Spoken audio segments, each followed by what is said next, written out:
What's going on, you guys? Just wanted to take a minute to welcome you guys to today's Thanksgiving Day editions of Throwback Thursday. Going to be all the same content you guys are used to seeing. We've got the ATW view. We've got the JHebert side of things. We've got the NoDQ&AV open mic night, NoDQ review, talk wrestling, dads on wrestling, Renegader wrestling, stat boy rants, and so much more. But again, just wanted to take quick second or two, wish you guys a happy Thanksgiving, and we hope that you guys still tune in and still give us the clicks and the likes and the subscriptions and all that good stuff. Happy Thanksgiving to each and every one of you. And we'll be seeing you guys a little bit later on today for a very special Multiverse of Media Thanksgiving show.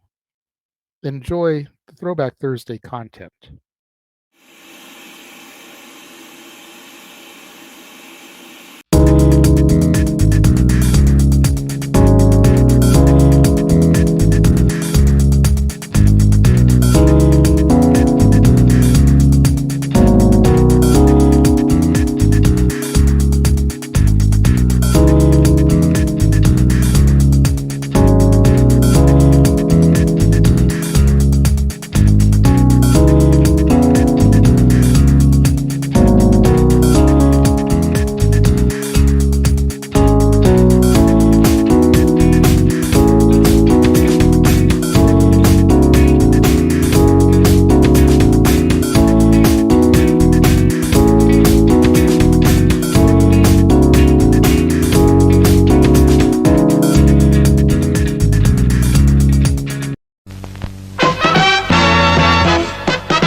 Now, preview time. So let's take a look at what's coming your way.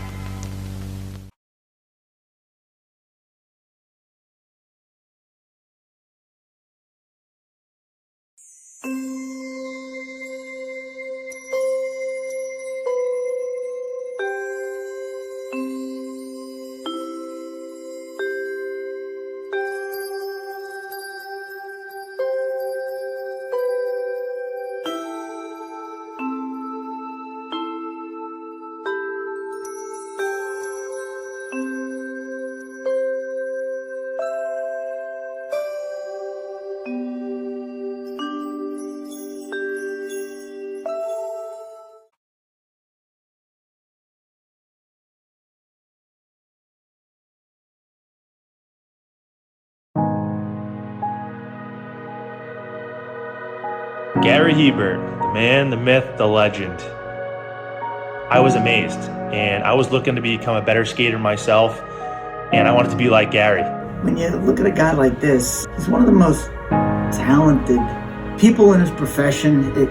He's been given gifts by God. It can get frustrating at times when you're trying things that, that maybe don't come as quickly to you as other things. And you never really felt that sense of frustration with Gary. It was always about improvement and positive reinforcement. Was it really the end? Was that head injury really the end? God has called Gary to continue to be a blessing to others and to be a passionate example. My name is Gary Hebert, and this is the World Academy of Hockey, otherwise known as the Inside Edge. I would recommend anybody that have a chance to come to his hockey school. I think it'd be well worth it. It'd be rewarding to all the kids and anyone he coaches, from whether it's an adult, a professional player, to a little kid like a Mite or a Squirt.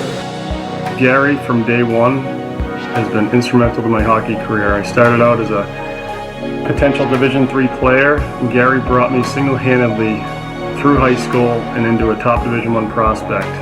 I owe it all to Gary, the biggest legend on and off ice there's ever been. Listen, watch, learn, be confident, and have faith. Those are the answers I was brought to. Yet, I only now am really learning how truly important those 5 things are. Through preparation, through appropriate thoughtfulness and thinking, we can learn to untie the typical knots between our ears that drive us into underachievement and underperformance. And lo and behold, we can learn, I think, to fulfill our God-given potentials. Gary Gary has the innate ability to make people not only better players, but better people. The life lessons they learn from Gary are incredible. I can always remember leaving that rink knowing as a player I got better or I had something to improve on to get better. And I think that's what you excelled on as a coach, is giving us the knowledge to know what we needed to do to get better.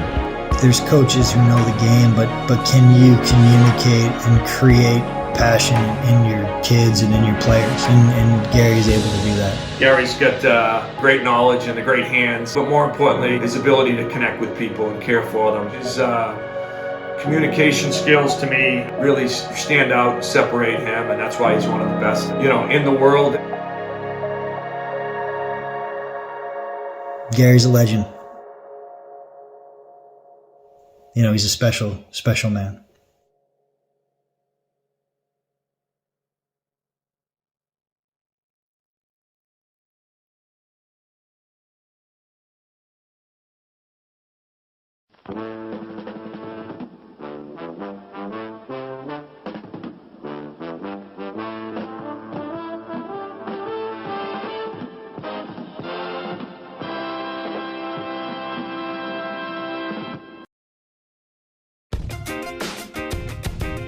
Casa D18 Studios, an affiliate of the Jeff Meacham Network, Multiverse of Media, proudly presents this retro content from JHebert Studios.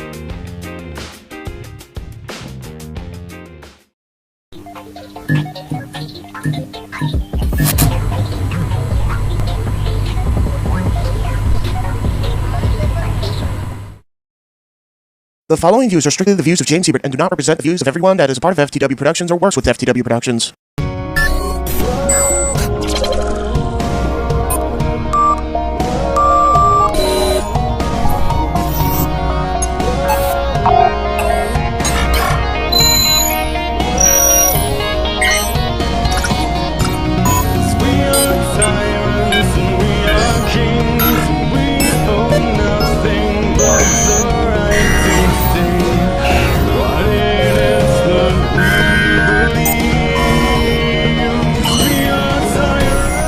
Straight from JHebert Studios, James covers the good, the bad, and the ugly, and gives his perspective on things. Now here is your host, James Hebert.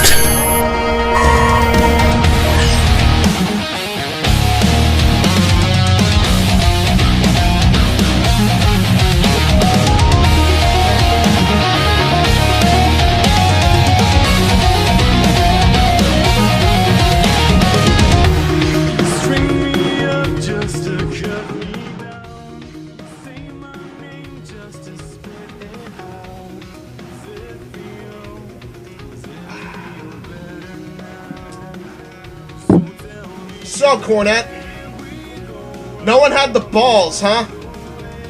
To call you out on your bullshit? Guess again, motherfucker. Ladies and gentlemen, welcome to the JHebert Side of Things. I got Mike Nikos with me, and I gotta tell you, man, this is a long time in the making for me. I've been wanting to do this podcast, as you are well aware, for a very long time now. And I think I got a lot of evidence to prove that what Jim Cornette wanted to have proven all along, that this shit, his hatred towards the Young Bucks and Kenny Omega, is not a gimmick.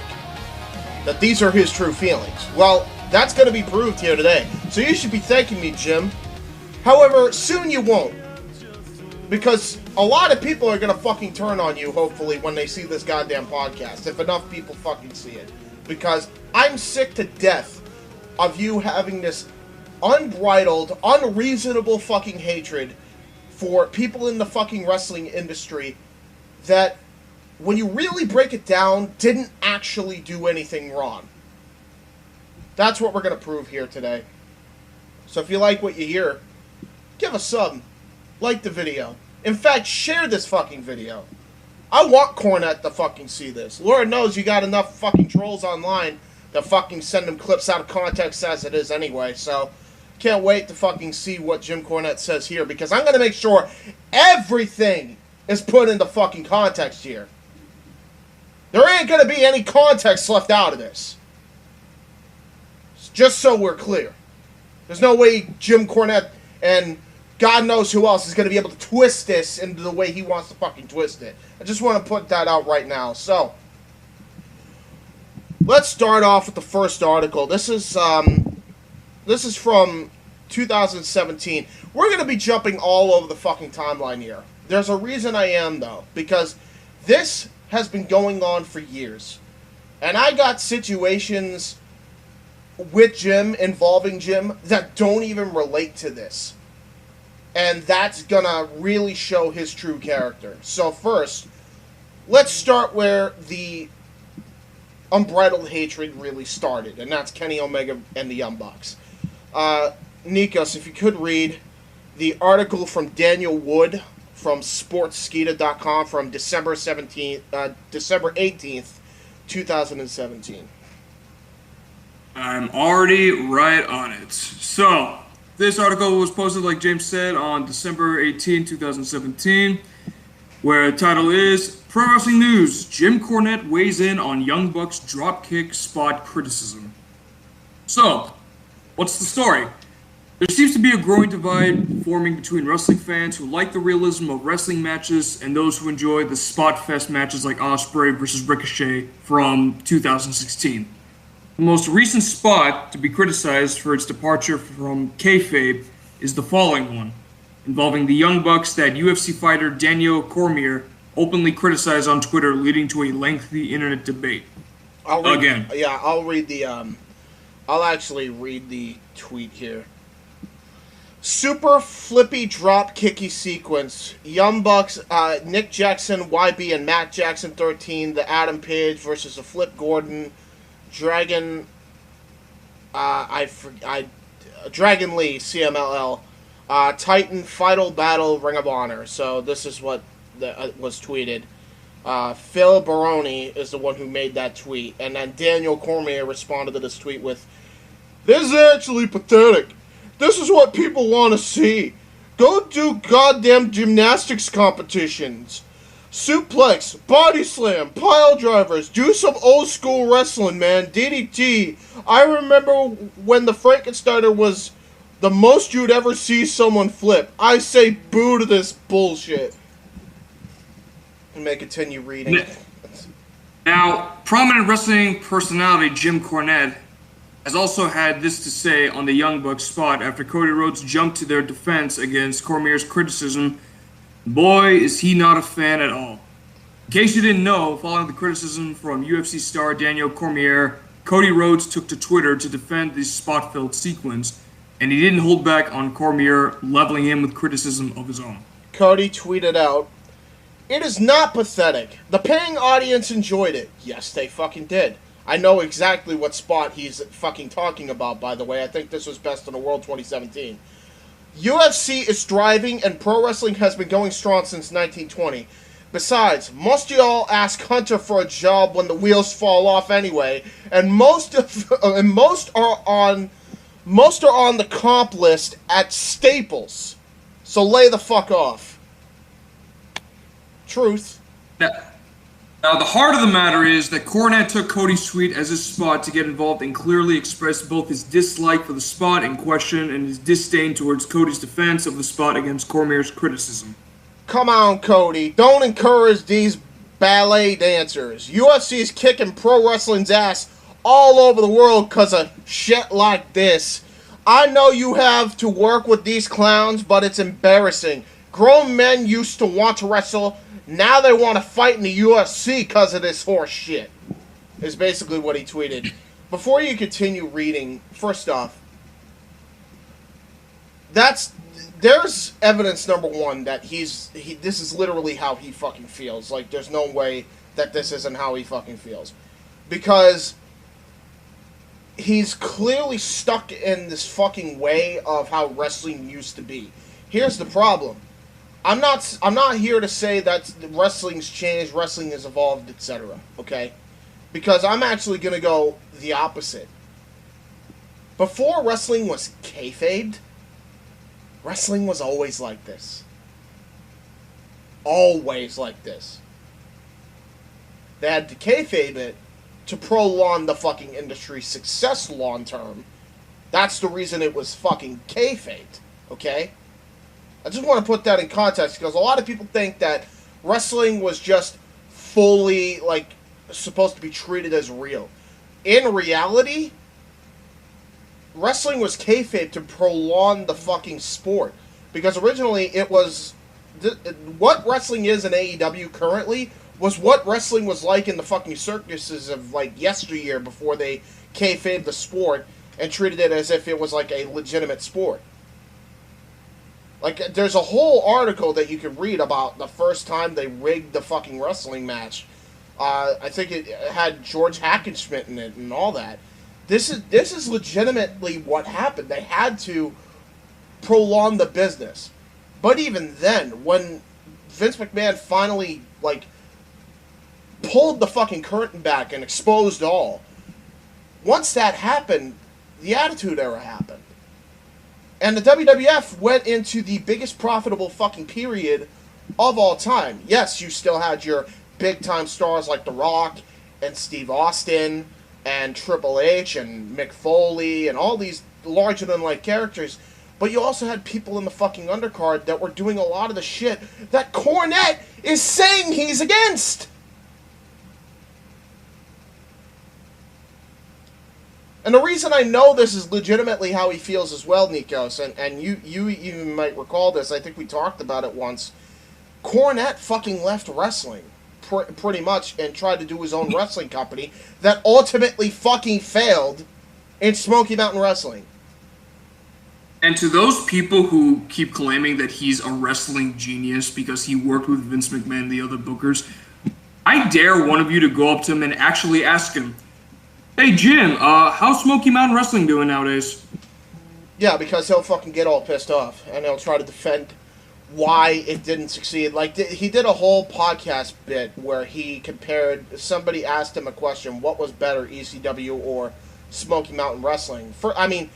He's right in the fact, Jim Cornette's right in the fact that they are two completely different things. But what he's fucking failing to mention, and now he's trying to rewrite history, is he wanted it to be its own fucking territory. ECW also wanted to be its own fucking territory. But he wanted to also expand beyond that. And guess what? Not enough fucking people paid to fucking go into gymnasiums to watch New Jack talk about a fucking murderer in O.J. Simpson and use it in a fucking promo. Sorry. Anyway. I think the gimmicks he created for the characters like New Jack with the gangsters Mufasa is the most racist fucking gimmick of all time. If you really think about it, Mufasa, New Jack's partner, would do weird faces, look dumb, pick his nose, and wipe it on a 2x4. That was his gimmick. In other words, he is a monkey. That's the gimmick that he portrayed Mufasa to be. This is the guy we should be taking advice from about pro wrestling. I just want to point that out there.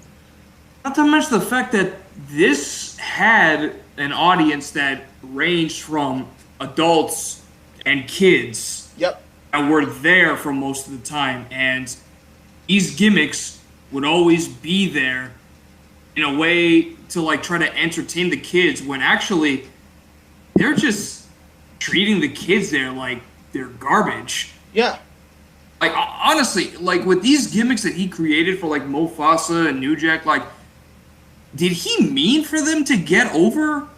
Or did he just mainly create those because he's just insecure that he's a senile old fuck that cares about the old style of wrestling, but doesn't really care about the new generation? Here's the problem, Nikos. Even if he did care about the old style of wrestling, he only knows what he knows. He's not even going far back as what I'm going towards.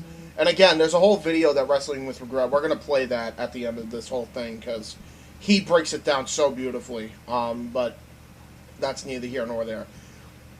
Bottom line is, he will say he respects Rey Mysterio, but I guarantee you he fucking doesn't. because Rey Mysterio represents the exact style of wrestling that the Young Bucks are currently doing. Same thing with guys like Billy Kidman. Same thing with the guys like fucking Jushin Thunder Liger. All these guys pioneered this kind of wrestling in WCW on the American stage. They're the ones that brought this to the forefront, in fact. They're the ones that made WWE and forced their hand to create a variety show, which is what wrestling was always supposed to be, even back during the circus days. So, again, this whole argument's completely invalid from both, not just Jim Cornette, but Daniel Cormier as well. And by the way, Daniel, you say, fucking, this shit's fucking pathetic. Why don't you tell that to Kurt Angle, because he doesn't seem to think that. Yeah, Kurt Angle loves wrestling. Olympic gold medalist Kurt Angle. Yep. Who wrestled with a broken neck, both in the Olympics and in WWE. One of the toughest, if not the toughest men to ever wrestle in the sport. Because even though Mick Foley took a lot of goddamn punishment, he fucking wrestled legitimately and in sports entertainment with broken necks. Still kept going, performing at a high level when he couldn't even turn his neck all the way right. That's a tough motherfucker. And he loves this shit now. He said himself Kenny Omega's a fucking dream match. What, Jim, are you gonna fucking denounce Kurt Angle like you've done with Chris Jericho and Christian and all these other fucking people? Again, we'll get to that. Anyway, continue, Nikos. But, like, fucking guy is an idiot. Oh, we'll get to that. But to continue, Cornette goes off as far as to indirectly call the Young Bucks and Flip Gordon, among others, ballet dancers and clowns, and seems to level the blame for the slight decline in pro wrestling's popularity and increase in MMA's popularity squarely on their shoulders. So, what's next? Well, the argument wages on, with Cormier responding to several more people to argue his point of view. For Cornette, he ended his expressing of his opinion by relying to a tweet from wrestling journalist Dave Meltzer calling the Young Bucks a quote-unquote disgrace. Strong words indeed. I'll read a tweet here from Meltzer and from Cornette here. So, Okada and Omega 2017 will be viewed as the same as Ric Flair and Ricky Steamboat among those in the Carolinas in 1977. Reaction is identical, which is absolutely fucking true. I cannot even deny Dave on that. Absolutely. If you look back at the crowd, the way the crowd reacted for Okada and Omega, and you look at the way the crowd reacted for Steamboat and Flair, absolutely the same fucking atmosphere. There's no denying that. That's actually a very good shout when it comes to crowd atmosphere. Most loved them. Big business. Old-timers said that they was fake and killing the business with all their high spots. Kids grew copying, became template for great work. Yeah. Everything that Dave said is not even factually incorrect. And he kind of slipped his opinion there, but that's it. But Cornette had to reply in 2017, this was, by the way, and oh boy. Flair and Steamboat were grown-ass men hitting each other and hard and working at the highest level in the sport, and never exposed the business in the matches or outside the ring. These jackoffs are kids playing wrestler and laughing at how they tell people it's fake. They're a disgrace. First off, they don't lie, and they don't fucking laugh and tell people that it's fake. Some, they do, in the proper context, but they're not gonna fucking go and blow the fucking lid while they're in the middle of a fucking match. They work just as hard as fucking Flair and Steamboat. And, by the way, that's a fucking common misconception, too, because there was a lot of what Ric Flair and Ricky Steamboat did that inspired the generation in the fucking cruiserweight division and beyond. So that's a complete common misconception too, and it's just Jim Cornette fucking rewriting his goddamn narrative. That just shows you how fucking out of touch this guy is, and how he's just, I don't even know if he's necessarily out of touch, but trying to excuse his terrible fucking behavior. That's exactly what it is. Anyway, you may continue with the author's take. So Daniel Wood believes, or the author, his take on this is, he thinks that there's enough room in the world of professional wrestling for both styles of matches. You can have the unrealistic yet highly exhilarating spot fest matches where human beings do incredibly entertaining and seemingly impossible things that aren't realistic in a real fight. And you can have the grounded, mat-based, strong striking style of wrestling that focuses more on storytelling and atmosphere than athleticism. Both are equally as entertaining, equally as visible, and both have their place.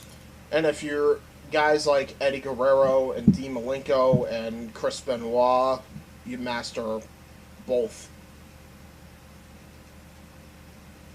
Like, you could have the both styles of the high flyings and the strong styles. Look at fucking Rey Mysterio and Kurt Angle, for fuck's sake. That's still talked about to this day as one of the greatest opening matches in SummerSlam history. Still, to this day, talked about. And they only got, what, fucking not even 10 minutes?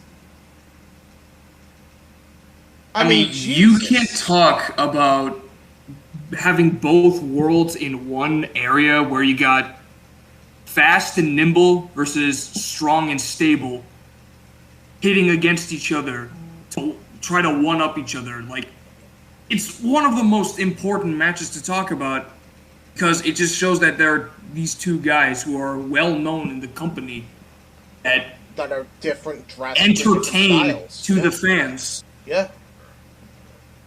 Like, how is that any different than what the Young Bucks and Matt Jackson, and then Cody's completely different from all of them. He's old school as it gets, but he still gets along with them.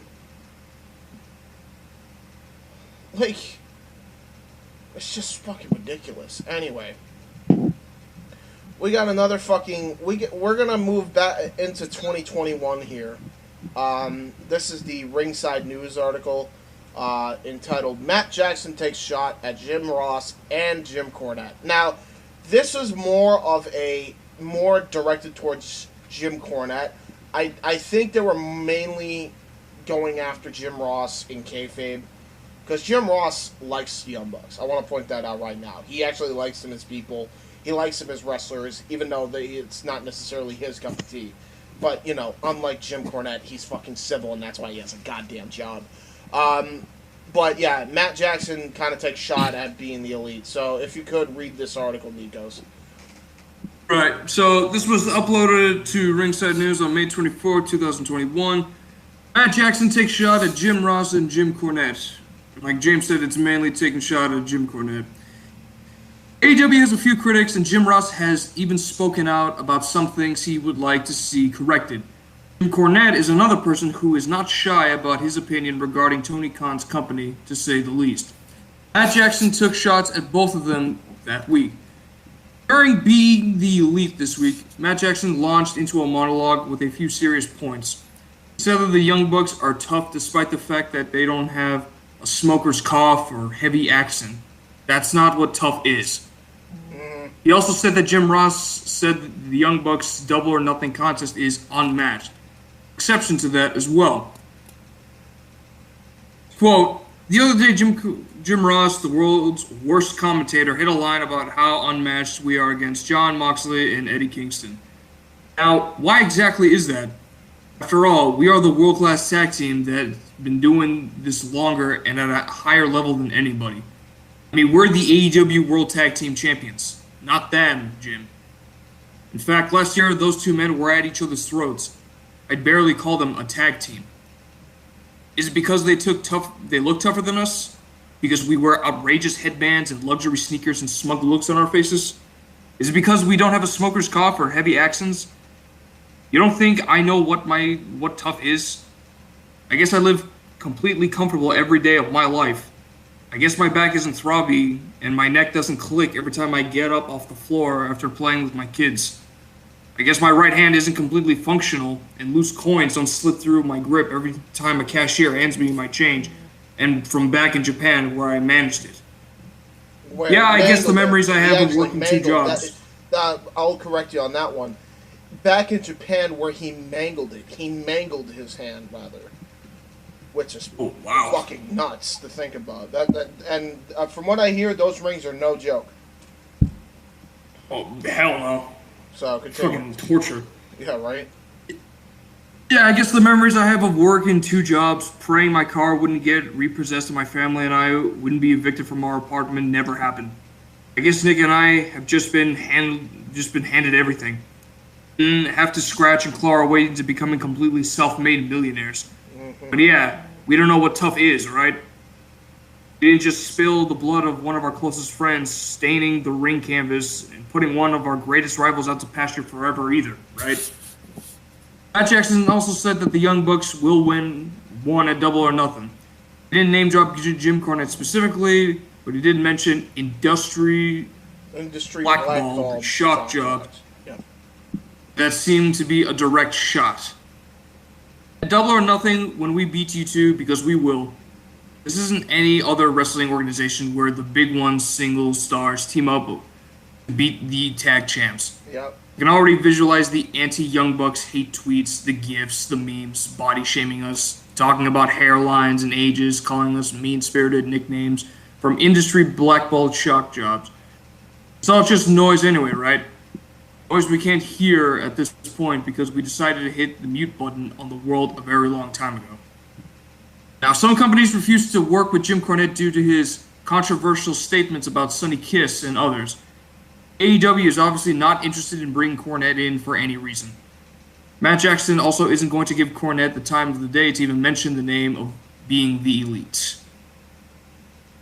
So, and it just shows that... Yeah, it just shows the Elite episode. This is from episode 257, if you guys want to check that out. It's actually a really good promo by Nick Jackson, but yeah, no, you know, I actually wish they put this on fucking TV, honestly. I wouldn't have even cared.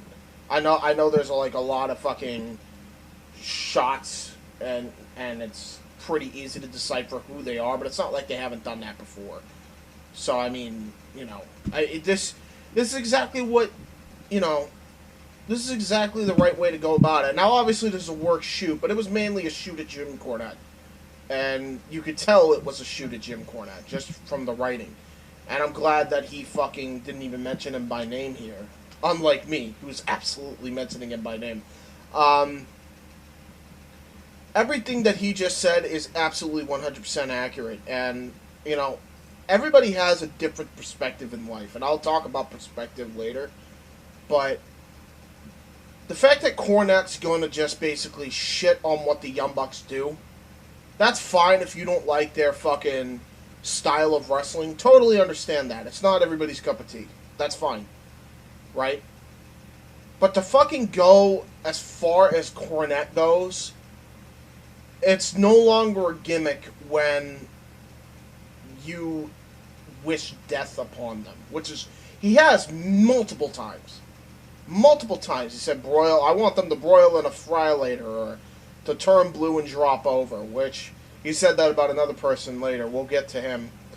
But yeah, it's so unnecessary.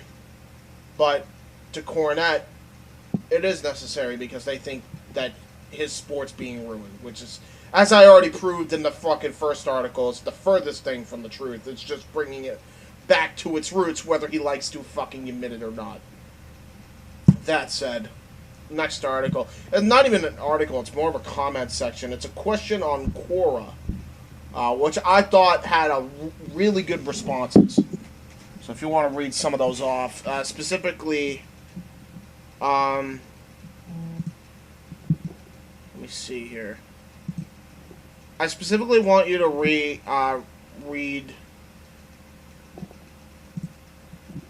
Is there a way you can fucking? I mean, I'm on the page and I see like the question. I'm trying to remember specifically who I want you to read comment wise. I think it's Zach Bilyeu. Zach Bilyeu? Yeah, Zach Bilyeu. And the first comment as well. I think those are the comments that really gotta... Oh, wait, no. There's also... Actually, no. Scratch Bill O'Brien. So yeah, and you don't even need to read Zach. I want you to read. Obviously, read the question first, but read Tony's comment and read Vaughn's comment, because I think that these absolutely encapsulate what the fuck happened here when it came to why Cornette hates Omega and Young Bucks. Anyway, continue. So the question on Quora states, why does Jim Cornette never give Kenny Omega credit? While Meltzer and company overrate Omega, Cornette doesn't think he can do anything. One of the answers that was posted on this was written by Tony Schlapak. Sorry if I'm butchering your name. His response is, and I quote, because people sent him shit out of context with no information of the clip just to get him pissed off. Jim was sent the clip of where Kenny wrestled the 11-year-old girl. All Jim knows is that Kenny Omega, the face of pro wrestling, a sport Jim would die over, a sport that Jim takes 100% serious as a heart attack, a sport Jim would kill people over. Yep. Sees this guy that the IWC says is the greatest thing in the world, and all it shows is Kenny wrestling a child. Did they tell him that it was for a DDT promotion in Japan? Nope. I'm gonna stop you right there. Yes, they have, and he's even said that it doesn't fucking matter, and he'd still want him dead because he wrestled a child, which I think is fucking petty and absolutely uncalled for. Anyway, continue. Did they tell him that the girl received legit training before this match? Nope. Did they tell him that this promotion is 100% comedy promotion and that Kenny has not done it since then? Nope. It's the same situation with Chuck Taylor and the invisible hand grenade. Same situation with Ibushi wrestling a blow-up doll. Same reason why Jim never understood Sami Zayn as El Generico when both guys were in Ring of Honor. Same reason why he never understood Colt Cabana. I can go on and on and on with this. Jim is an old-timer that is just set in his ways. He grew up liking pro wrestling one way and one way only, and as time progresses and the product changes, he becomes an afterthought in modern wrestling with his cult. Just throw clips at Cornette without properly explaining the context behind it because they just wanted to see fly off the handle. Yeah, and by the Jim way, is fuck not- all you two, by the way. Continue. And Jim is not stupid. He knows that this is what the people wants, which is why he continues to do it to this day, because sadly, that is what makes him money. Instead of being a consultant and using his wealth of knowledge in a promotion, because let's face it, for better or for worse, no matter what you think of him, Jim has an incredible mind and he knows what works and what doesn't. He could help out and gives his opinion where it's needed, but instead he'd rather burn bridges with all the companies he has worked for and rather have an aneurysm over what Kenny and the gang does in AEW. Yeah, and before we even read the next comment, actually, I'll let you go. Go ahead. So instead of being the wrestling legend in mind, he comes off as Grandpa Simpson yelling at a cloud. Yep. And that's another thing, because I listen. I'm not gonna lie to anybody here. I'm an open book. I am subscribed and listen to Jim Cornette for one reason and one reason only. It's the same reason why Tony Khan's probably the same way, because you want to get every opinion and try to formulate your own and into what you do. With Tony Khan, I imagine that he listens to what Jim Cornette says and tries to listen to the actual good critiques that he could improve on and then improves upon him. Because he feels like that would genuinely better his show. Here's a perfect example of this, and I think he's going to start doing this soon. I agree with Cornette that Ricky Starks should have been the babyface and Brian Cage should have been the heel in their fucking feud, especially when Ricky Starks was getting sheared in Texas. I agree with him. There are things I agree on with Jim Cornette. I think a lot of people can agree certain things that Jim Cornette says. The problem is you have to fish through a mountain of bullshit to get to that fucking point. That's where the problem lies. Not everybody's going to have the same amount of patience or the same amount of time in a day to fucking listen to podcasts and pick apart what people fucking create and fucking listen to them just shit on people constantly. Like, if you're not gonna give anybody credit at all and just fucking say that they will never get better, they suck, blah, blah, blah, blah, blah, blah, blah. And the only time he didn't say that Kenny Omega and the Young Bucks sucked was, what, Revolution of last year in 2020? Might have been the only time. And it's like, you know, this guy is so overboard in his fucking thinking. And as I said, even though it's an old-timer's perspective, it's only as old as the fucking generation he grew up with. It just is. Like, wrestling always is going to have a divide in opinion. But he thinks that his way is the right way no matter what. And that's where the problem comes in. And apparently a lot of his fucking viewers feel the same way because, again, instead of taking shit in fucking context, they'll just send him clips out of context and not even explain it. And then, even when it's explained later, Jim Cornette, even if he could fucking see, oh, it's just a comedy promotion, is already stuck in his ways by that point. So he said fuck him anyway. So fuck them too. I'm not excusing Jim Cornette, but fuck those people too. Because they ain't fucking helping matters. I'll tell you that. Anyway, continue with Vaughn's comment. I think this. So Vaughn Krieger added, Cornette basically tugged on the cord of the pro wrestling bus sometime in the 80s and said, "Stop right here, motherfucker, I'm getting off." He has this image in his mind of professional wrestling being this one true, pure, perfect thing, and anything that deviates from that vision is wrong. Yep. Like how he gets so worked up over kayfabe not being a thing anymore, when in reality pro wrestling's scripted nature had been revealed many times over, some of which date back to the time of the U.S. Civil War. Yep. Now, I'm just going to give my 2 cents on about this. Go ahead. Some wrestlers need to not entirely give up kayfabe, but just give a little bit out of it. So you can prevent things like fan interferences into the ring, trying to beat the shit out of the wrestlers they don't like. Right. Like, you got to unveil the curtain a little bit because people will get hurt. In fact, people have gotten hurt. And we'll get to that later, but yeah, it you know,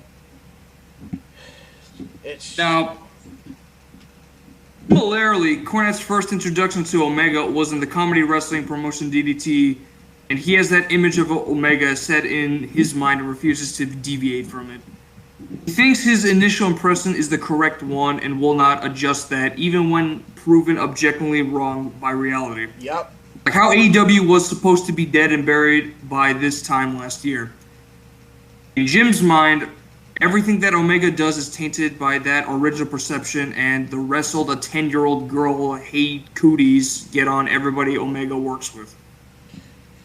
Yep. Like, it's just the fact that, alright, it's just one video. It's like, immediately you should have figured it off as, oh, it's probably like a comedy thing or whatever, but it's a comedy. That one video should not.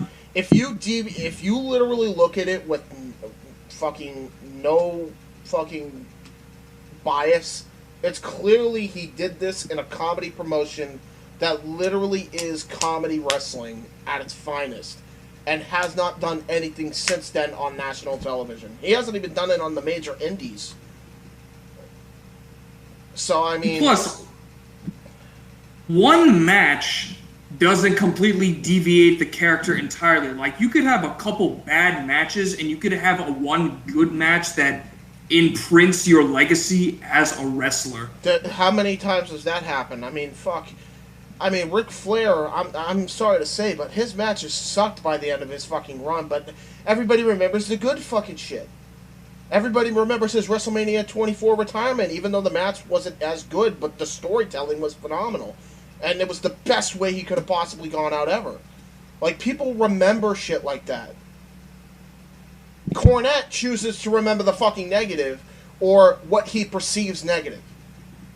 And that's the fucking problem here. And that's why nothing is, you know, instead of fucking just accepting it for what it is and not having a fucking aneurysm over this shit, he decides to just shit all over pro wrestling because he doesn't like how it is anymore and he refuses to fucking defend it now. Which, by the way, is fucking hilarious because he defended the fucking professional wrestling during the goddamn Attitude Era when it was getting shit on segments during Monday Night Raw. Like, it's unbelievable to me how he'll go from one thing and now he'll have a completely different turn and will join the turncoats fucking 2 decades later. It's fucking funny to me. You reap what you sow, I guess. Yeah, I guess so. Here's where we get into some really harsh and out-of-line shit that never should have been uttered on any podcast, especially in this day and age. Let's talk about Jim Cornette's criticism of Becky Lynch. Oh my God.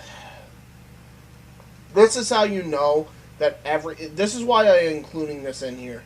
Because everything, and I mean everything, that Jim Cornette says about the Young Bucks and Kenny Omega, and now even Dave Meltzer, and others, that he just doesn't like, and he 100% means it, guys.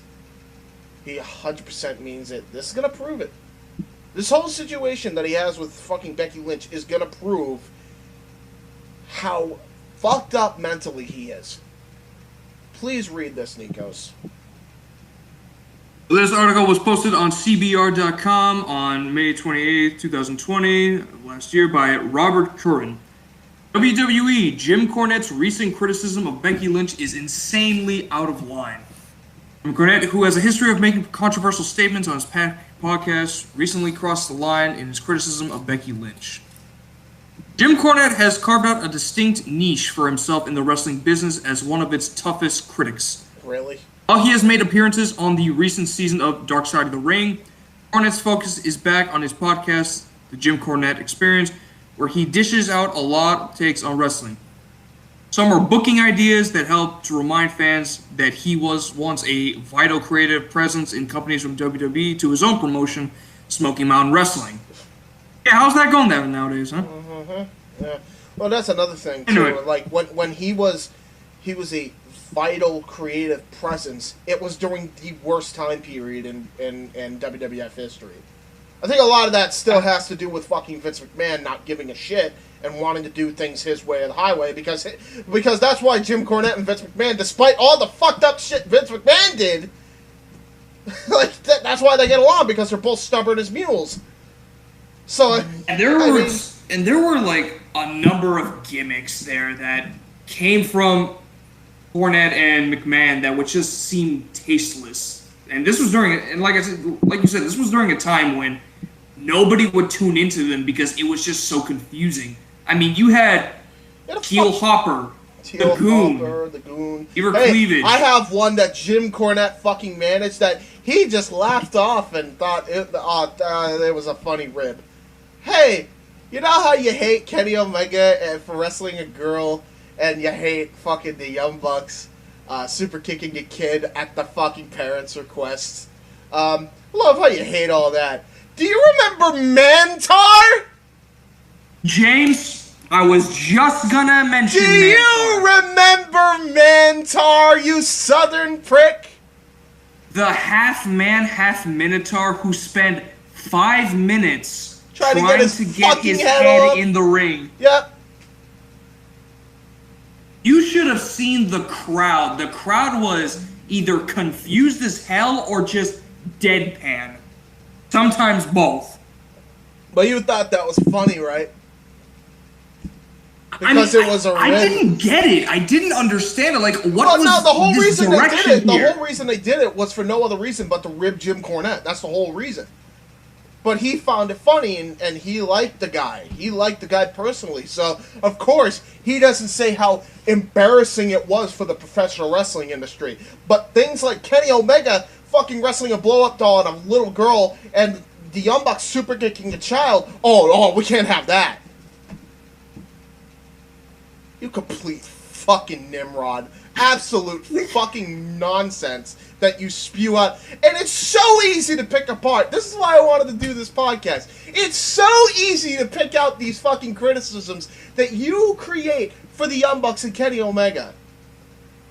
And like, it's ridiculous. You are a part of the worst down period in WWF history.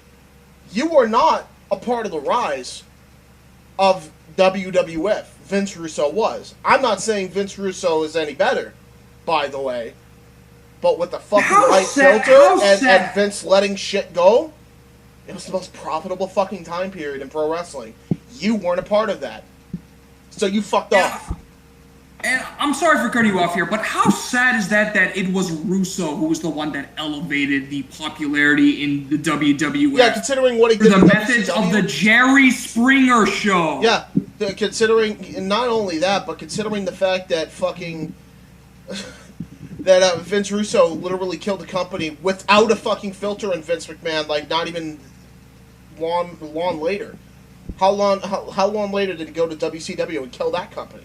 Creatively speaking. Maybe not necessarily business. Because I think WCW was on its way out the door anyway, whether we liked it or not. Because Turner hated wrestling. With the exception of Ted Turner, who was no longer in power by 1999, I think. So, the writing was on the wall regardless of what Vince Russo wrote. But Vince Russo didn't help matters creatively. He just didn't. So, he just gained the popularity, but not through, like, any creative sense. But what Vince McMahon did, and it's the only time in history that Vince ever, and I mean ever did this, was he creatively filtered out the bad ideas from the good. And he took the good ideas and he rolled with them, and he let the wrestlers carry out whatever convoluted ideas that Vince Russo wanted to go with and make it fucking gold. Gold. Like, do we need to even talk about the Brawl for All? Yeah, I mean, and that was fucking shit. Like there was some shit in the Attitude Era.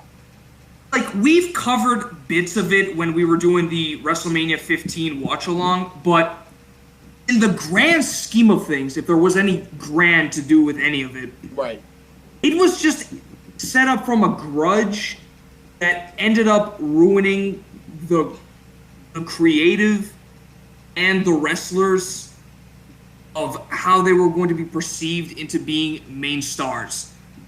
And by the way, Cornette, if given another personality, would have done the exact same fucking thing, by the way. I just want to point that out there. But he didn't. He didn't. He didn't. Nobody had any I'm not better saying he ideas. did, but he would have.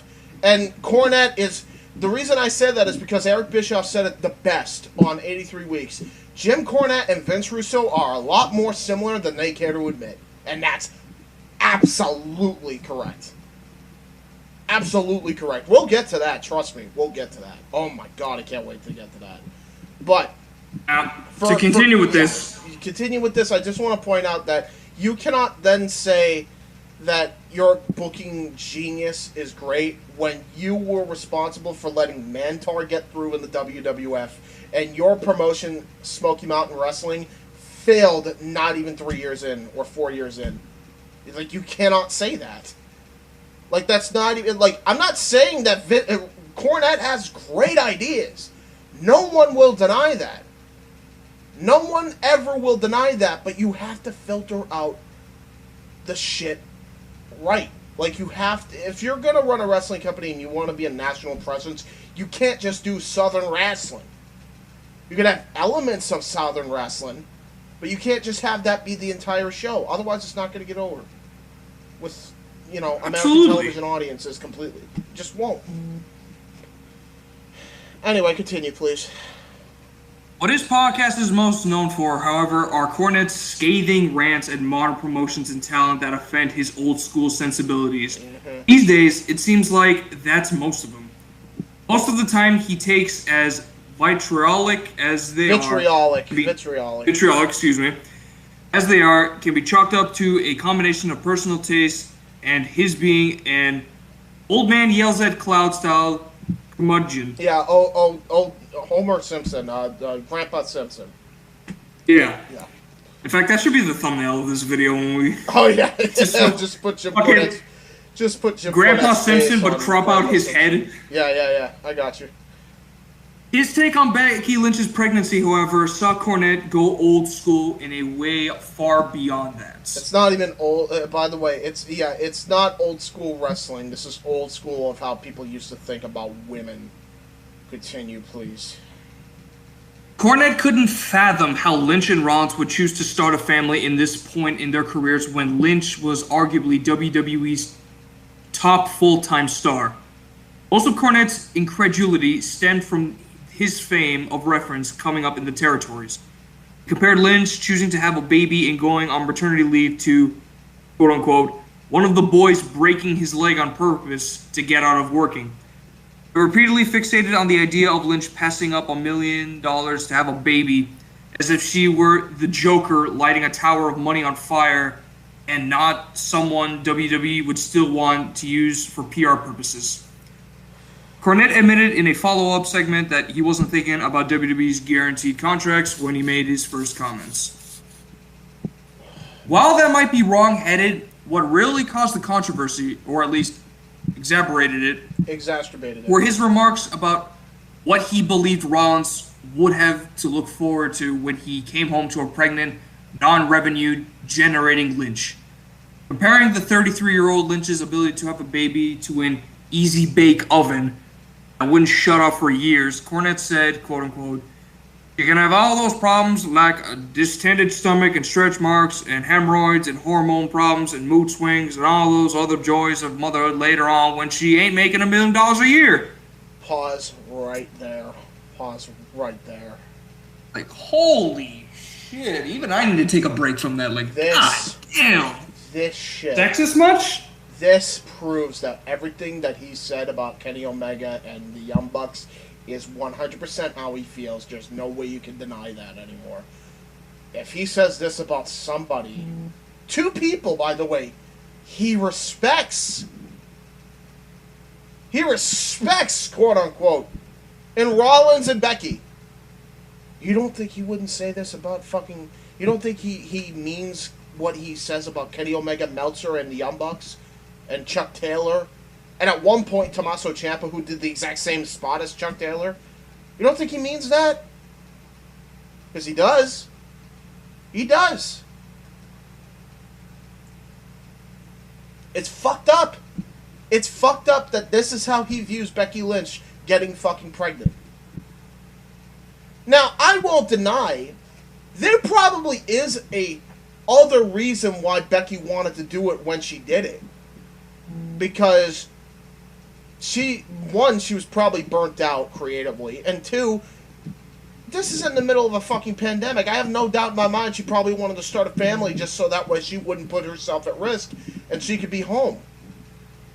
Rollins was already still on there. He could do the work, and Becky can fucking be home. Rollins seemed okay with that, so he's like, yeah, fuck it, let's have a family. It's not better now than never, right? Yeah, it's not that hard to figure this shit out. It really isn't. Like, and to say that his wife is not generating money. First off, we don't even know that. She could be on paternity leave and actually be getting money, so that already contradicts his fucking statement already. But, fuck me. He goes and says that she's not generating money, she's fucking an easy bake oven that wouldn't shut off for years, and that she'll have so many problems with having a kid, which, by the way, shows how he feels about fucking children. Apparently, he does not like children, like, at all. Which explains why he doesn't like pro wrestling nowadays. Which is another reason why I say everything he said about modern wrestling is exactly how he feels, because he doesn't think it should be for kids, it should be for adults, and kids can fuck off.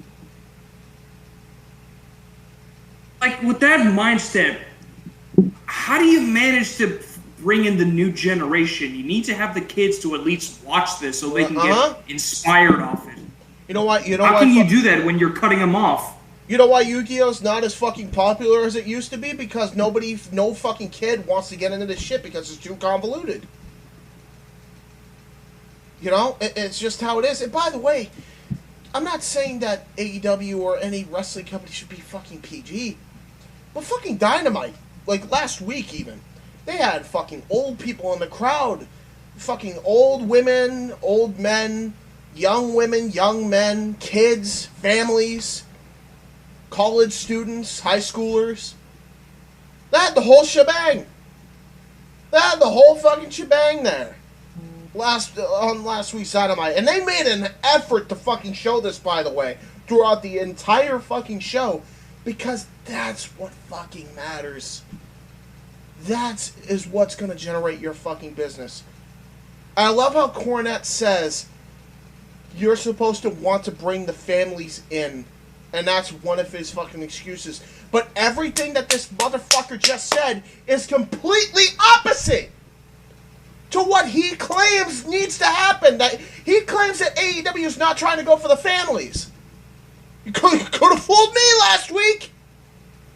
You fucking Nimrod. Could have fooled me. What do you call last week? Or are you gonna completely fucking ignore that because it doesn't fit your fucking narrative? You southern prick! Like, I was always told that wrestling was more about showing expression and showing gratitude to the fans because they bring in the view, they basically make this thing work. Yeah. Sure, you got the wrestlers, you got them performing, but who's there to watch them? You need to have the families, you need to have the kids, the old generation, young generation of people, so you can get a reaction from them. Yes. Absolutely. And you cannot build your company the way you need to build your company without gauging the audience's reaction. Like, to further prove a point, like, if you remember when AEW was performing at Daly's Place, when they still had, like, the limited crowds, and then you got Double or Nothing of this year, when they finally got back to the live crowds, you can tell that there's the difference. Yep. When you got, like, a limited crowd, you barely get enough reaction. You barely get enough, hype for the performers that are actually there. I was so glad they had a sold-out crowd, because it made the show. Like, the feeling of having a sold-out crowd just proves how great the product can be. If you gather enough people, if you gather enough eyeballs to watch it and actually be enthralled with what they are seeing. Yep. As long as it has like a sold-out crowd, something that people get into. Yep. I mean, some wrestling venues where they don't have a sold-out crowd, sure, they share the same enthusiasm, even though there's a limited number of people in the arenas, but they could still love and see the product. Yep. Trying to alienate the audience away from it, and all you got is just the wrestlers in the ring doing what the they gotta do. WWE has fucking done. It's not the way to go. It's just not the way to go. And Cornette apparently wants that to be the case. And again, I'm not trying to make this Becky Lynch situation about the wrestling business. I'm really not. But I had to fucking bring that up because it's not just about how he fucking views women and how he views children and having families. Which, by the way, he doesn't have his own fucking family. He just doesn't. This is how he fucking views the business.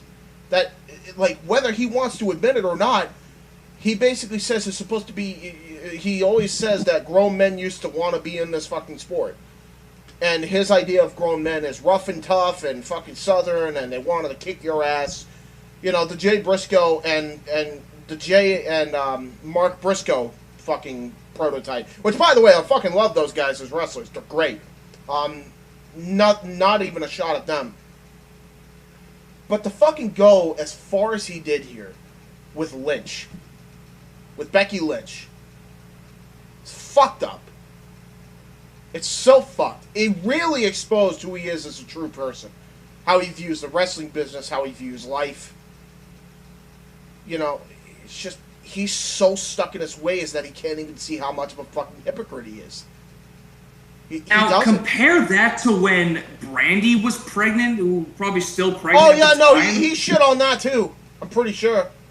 I don't have the exact quote, but I fucking listened to that podcast. He shit on that too. In fact, both him and Brian Last both shit on it.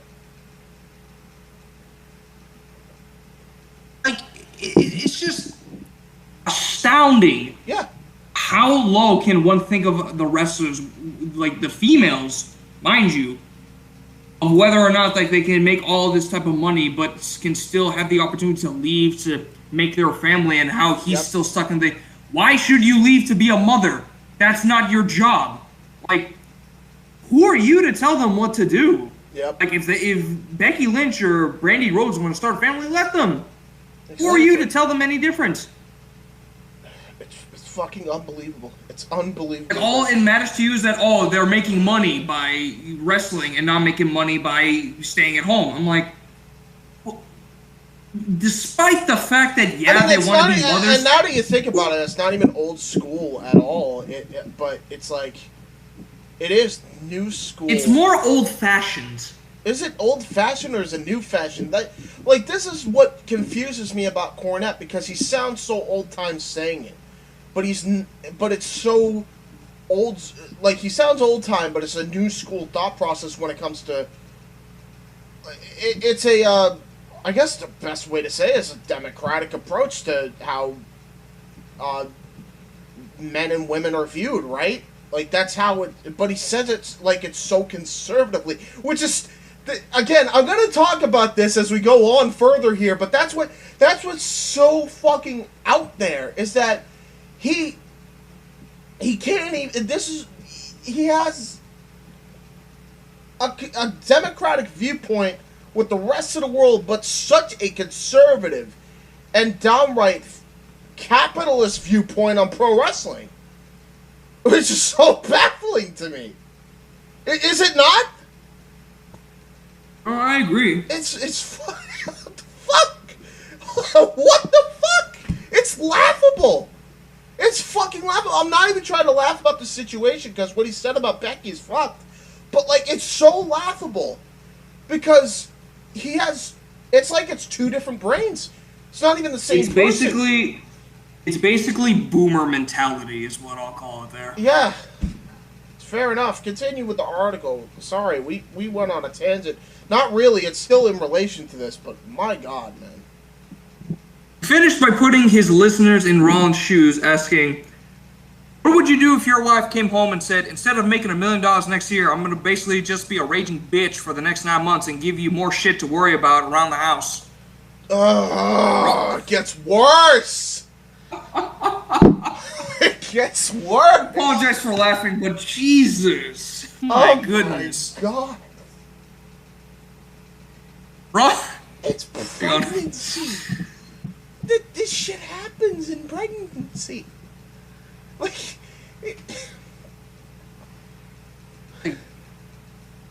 this is like in-law talk right here. Not Like, just in-law talk. It's like in-law talk mixed with a petulant child who doesn't get his favorite toy. That's what this sounds like. It's so bad. I can't even describe it properly. It's just so baffling. What in the fuck and it gets is worse that? right here. It gets worse. Rollins responded to Cornette's comments on the Corey Graves podcast after the bell. He said the statements hurt on a personal level because Cornette is someone who is a legend in our industry. He's someone that I've personally worked with in my time at Ring of Honor. And for him to come out and say some real negative things, some real misogynistic things about women in general and pregnancy in the industry, it kind of caught me off guard. Rollins might have missed Cornette. Hold off before you finish that, because he was misogynistic in one line. Then he was also, again, democratic-like with how he viewed Becky Lynch and that she shouldn't want to fucking leave to start a family at the height of her fucking career. Which, by the way, she wasn't at the height of her career as another thing. She was actually cooled down really bad, which is another thing that probably made her decision to fucking have a family, because she's like, I I'm creatively burnt. I wouldn't put it past her. Like, what could she have done? Like, she was basically. They should have given the belt to Shayna Baszler, and they fucking didn't, and there was no other way to take the belt off her. So she said, you know what, fuck it, I'm going to just start a family, and they have no choice but to take the belt off me. I mean, and, you know, there's a lot of different factors. I'm not saying there weren't outside forces at play that made her make the decision, but she always wanted to start a family. She always wanted to have a child. And Cornette's fucking response is weird, man. It's so fucking odd. He's misogynistic in one sense, and he's progressive in another sense, but they both sound negative as can be. No shit. If I was Seth Rollins, I'd be fucking caught off guard too. And then look at this fucking picture right here. This is from Ring of Honor in 2009 when he was a world champion as Tyler Black. Jim Cornette's fucking interviewing this guy. This is a guy who he fucking praised and worked personally with. Who, by the way, has the exact same fucking style as the Young Bucks, Kenny Omega, and others. Just to kind of circle back to that. But that's neither here nor there right now. But he fucking... What the fuck? What the fuck? It's just backwards with him.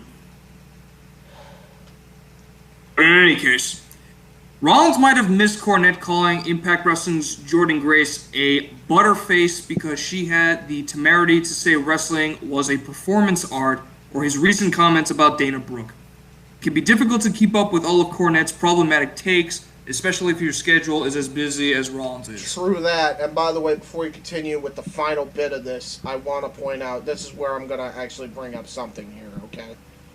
So, what's happening in wrestling, I didn't even realize this was happening in boxing as well, but this is happening in boxing. So, I just listened probably to one of my favorite podcasts I've ever heard of in my life. Logan Paul and KSI on Impulsive. And the reason I bring this up, there's going to be a reason for this. So I guess Logan talked about when he was doing daily vlogs, and KSI asked pretty much point blank, how the fuck did you manage to do that for as long as you did? And Logan said, I honest to God have no fucking clue. And I was not happy. I don't know what the fuck I was, but I was not happy.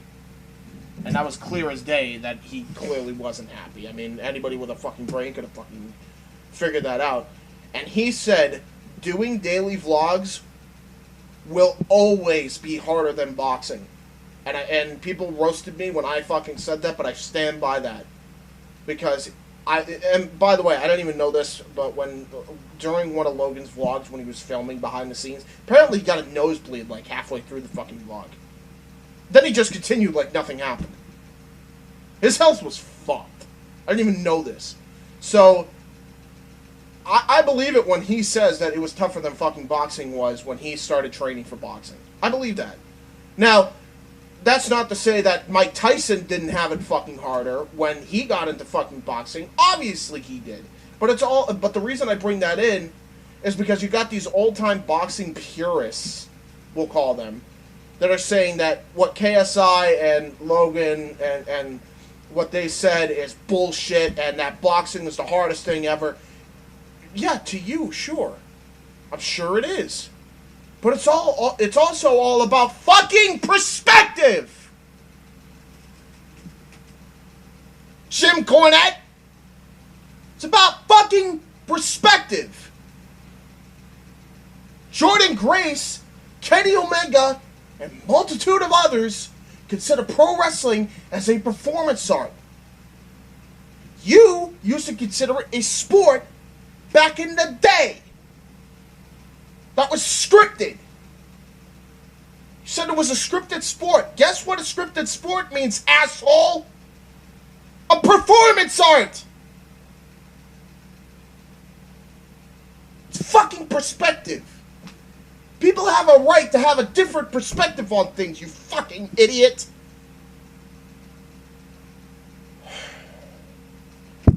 Read the rest of this. Fucking. Gladly. Rollins went on to say the comments caused him to, quote unquote, lose a lot of respect for someone that people have already lost respect for. Was hoping his connection with Cornette might make him think twice about making the comments he did about women in general and his wife in particular, and that he wouldn't be able to forgive Cornette for them. No shit. The personal connection is an interesting wrinkle to the story. Rollins is one of the few active wrestlers whom Cornette does not actively root against. In fact, Cornette paid him the compliment of comparing him to the legendary Rick Rude, leading to pleasantries between the two being exchanged on Twitter. Which again, and this is probably going to make me sound like a hypocrite because it's all about perspective, but like anybody with a fucking 2 eyeballs would not compare Seth Rollins to Rick Rude. In any sense of the fucking word, especially with his wrestling style. He couldn't be any further from Rick Rude. Like, ever. Like, just a wrong comparison here. Not to say that he didn't have some mannerisms when he was a heel, but he's not full-on Rick Rude. I mean, when I think of Rick Rude, or the modern-day Rick Rude, I think of Bobby Roode. I really do. I think Bobby Roode, you know? But again, it's all about fucking perspective, so if he thinks he's like Rick Rude, more power to Cornette, but it's unbelievable that his perspective is so fucking skewed with hatred. And it's blind hatred, I want to point this out, that he'll hate Kenny Omega and the Young Bucks and Jordan Grace and Chuck Taylor and all these other people and say awful things about them up to and including I want them to die. And then he's going to fucking say all these complimentary things about Seth Rollins. Like, it's unbelievable to me. Like, the guy wrestles the same style as these guys. Seth Rollins straight up said he wanted to work with Kenny Omega. And again, you wonder, is Cornette going to turn on him eventually completely? Most likely. Probably. You can continue. Sorry, I didn't even realize there was more. Holy shit, there's a lot. I'll let you read the rest of it without interrupting here. Cornette also played a serious hand in Rollins' career when he left Ring of Honor. Yep. Cornette told the story of how he talked Rollins out of signing with TNA. Rollins confirmed that when he appeared on Edge and Christian's podcast. Rollins was considering taking an offer with what was then the number 2 promotion in the United States due to the lack of interest from WWE, but Cornette found TNA's offer insulting. He advised Rollins to ask some questions before signing with the company. Cornette reasoned that if TNA want him now, they'd still want him in the week it would take to clear some things up.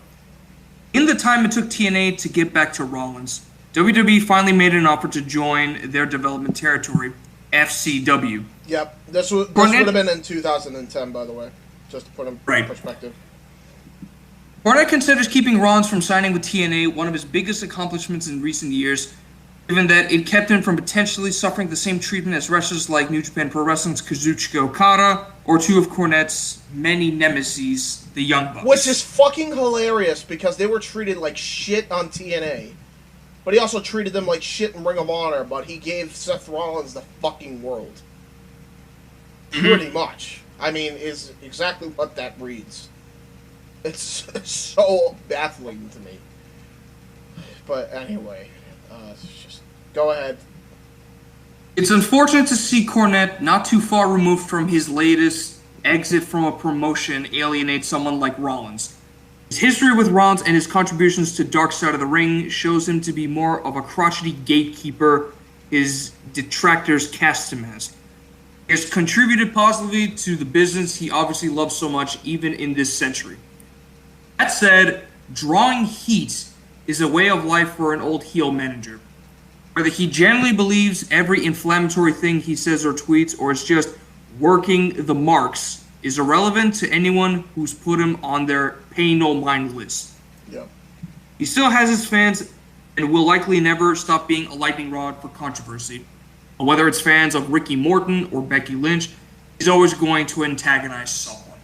And ain't that the fucking saddest truth? Ain't that the saddest truth? Because he respects the hell out of Ricky Morton. Until eventually, Ricky Morton does something with the Young Bucks that is deemed irreprehensible in his fucking mind, and then he'll just drop him like a bad habit. For no other reason other than that doesn't line up with his view of what pro wrestling should be.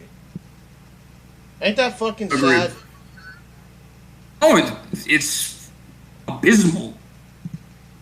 Like, to the fact that he once credited these wrestlers, but the minute that they have, like, a different opinion that's not, like, mandated towards his about the purity style of wrestling, which is the furthest thing, by the way. I want to furthest thing from pure. I mean, I think Mike said it best from last time, where wrestling was never meant to be like a taboo thing.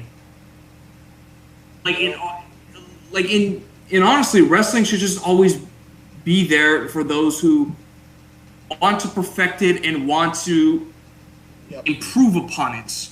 Yes. Not for themselves, but for the people watching it.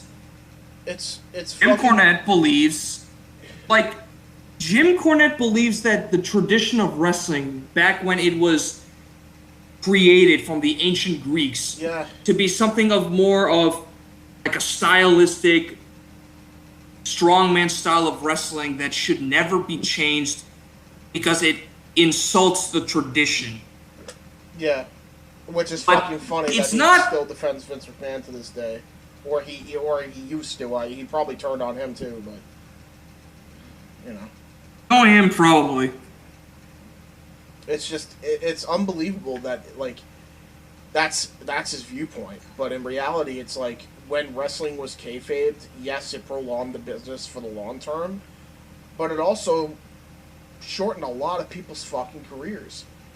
It hurt a lot of people because people were made to believe, especially in the South where they really didn't know any better. I hate to say it like that, but they really didn't back then. They thought this shit was real. And so they jumped the barricades and they fucking attacked wrestlers. And it was... I'm glad those days are behind us. I really am. Not to mention the fact that they would actually, hit you strong style with pure force. I know, some wrestlings, they do that just to toughen you up a bit, but they take it to the extreme here. Yeah, oh yeah, big time. And by the way, he says that that's when wrestling was actually viewed by millions of people. No, the curtain was pulled back long ago, and the highest views that pro wrestling ever got was during the Golden Era and the Attitude Era, where the curtain was pulled back by Vince McMahon himself. And the only reason why wrestling lost its popularity was because Vince booked it like absolute shit.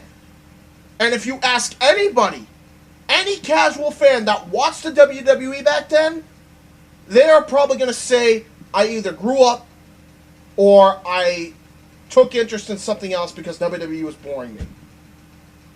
That's what fucking killed the industry. Nigga, do you remember when I fucking first introduced you to AEW and how fucking hesitant you were? At first? Yeah, because, I remember you got me into watching Double or Nothing in 2019, and I was kind of skeptical about it because I thought it was like the WWE method, because when I had watched the WWE and stopped after, let's see, I think it was after Punk, when he left, I felt very disgusted, probably, right? Yeah, I was feeling skeptical because I believe that every wrestling promotion, their practice would be derived from WWE. Yep. Including independent, because I didn't know the independents were a thing. That's what killed the industry, because people's perceptions, they don't know that wrestling is not like this, like it is in WWE. They don't know that. Most people just assume that WWE is the only game in town because WWE monopolized the industry so bad. That's what killed the industry. If you tell friends of yours, who don't watch wrestling, and say, hey, have you ever considered watching wrestling just once? They'll just probably reply, that WWE you mean shit? WWE? Yeah. Every time? No, I mean the independents, the WWE products? No, their own thing that's not WWE. When you ask people about whether if they watch wrestling, they're like, oh, that WWE crap? No, I don't watch that. I literally have to explain that to people. Like, I don't watch the WWE anymore. I watch other shit. I watch AEW. I have to explain that this is a new company that's actually taking the world by storm, and I feel like a lot of people should actually give it a chance. The problem is, most casuals wouldn't because they're so jaded. Because they went through the bad booking blunders. They went through their favorites not getting to the top. They know this shit's fake. They know this shit's scripted. And so when they see their guy not getting to that fucking promised land where they fucking should be, or at least given a chance and given the rub to see what he could do with a world championship or even a fucking intercontinental or a U.S. title, and they see them get fucked around creatively, they get pissed and they fucking leave. They leave. That's what killed the industry. Either leave or they get fired because creative has no idea. I'm not talking about the wrestling themselves. I'm talking about the fans. But yes, the wrestlers as well. But yeah, no, I'm talking more the fans. They fucking leave. When they see their favorite get fucking fucked around with, they leave. That's what happened to Bill and Doug.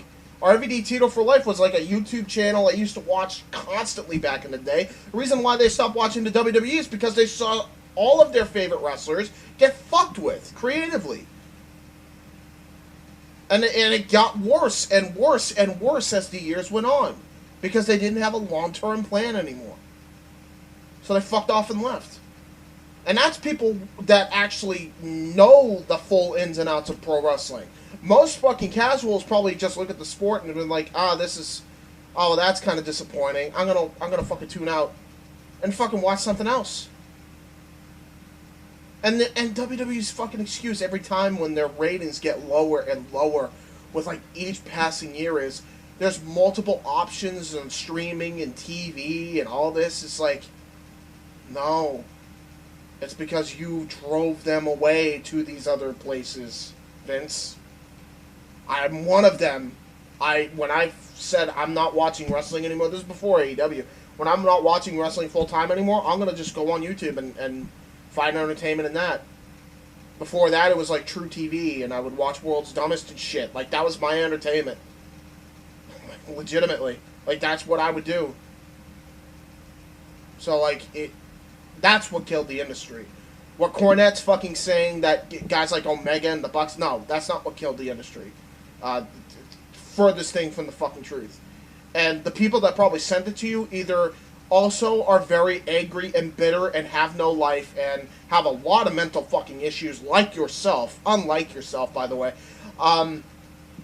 or they are fucking trolls online.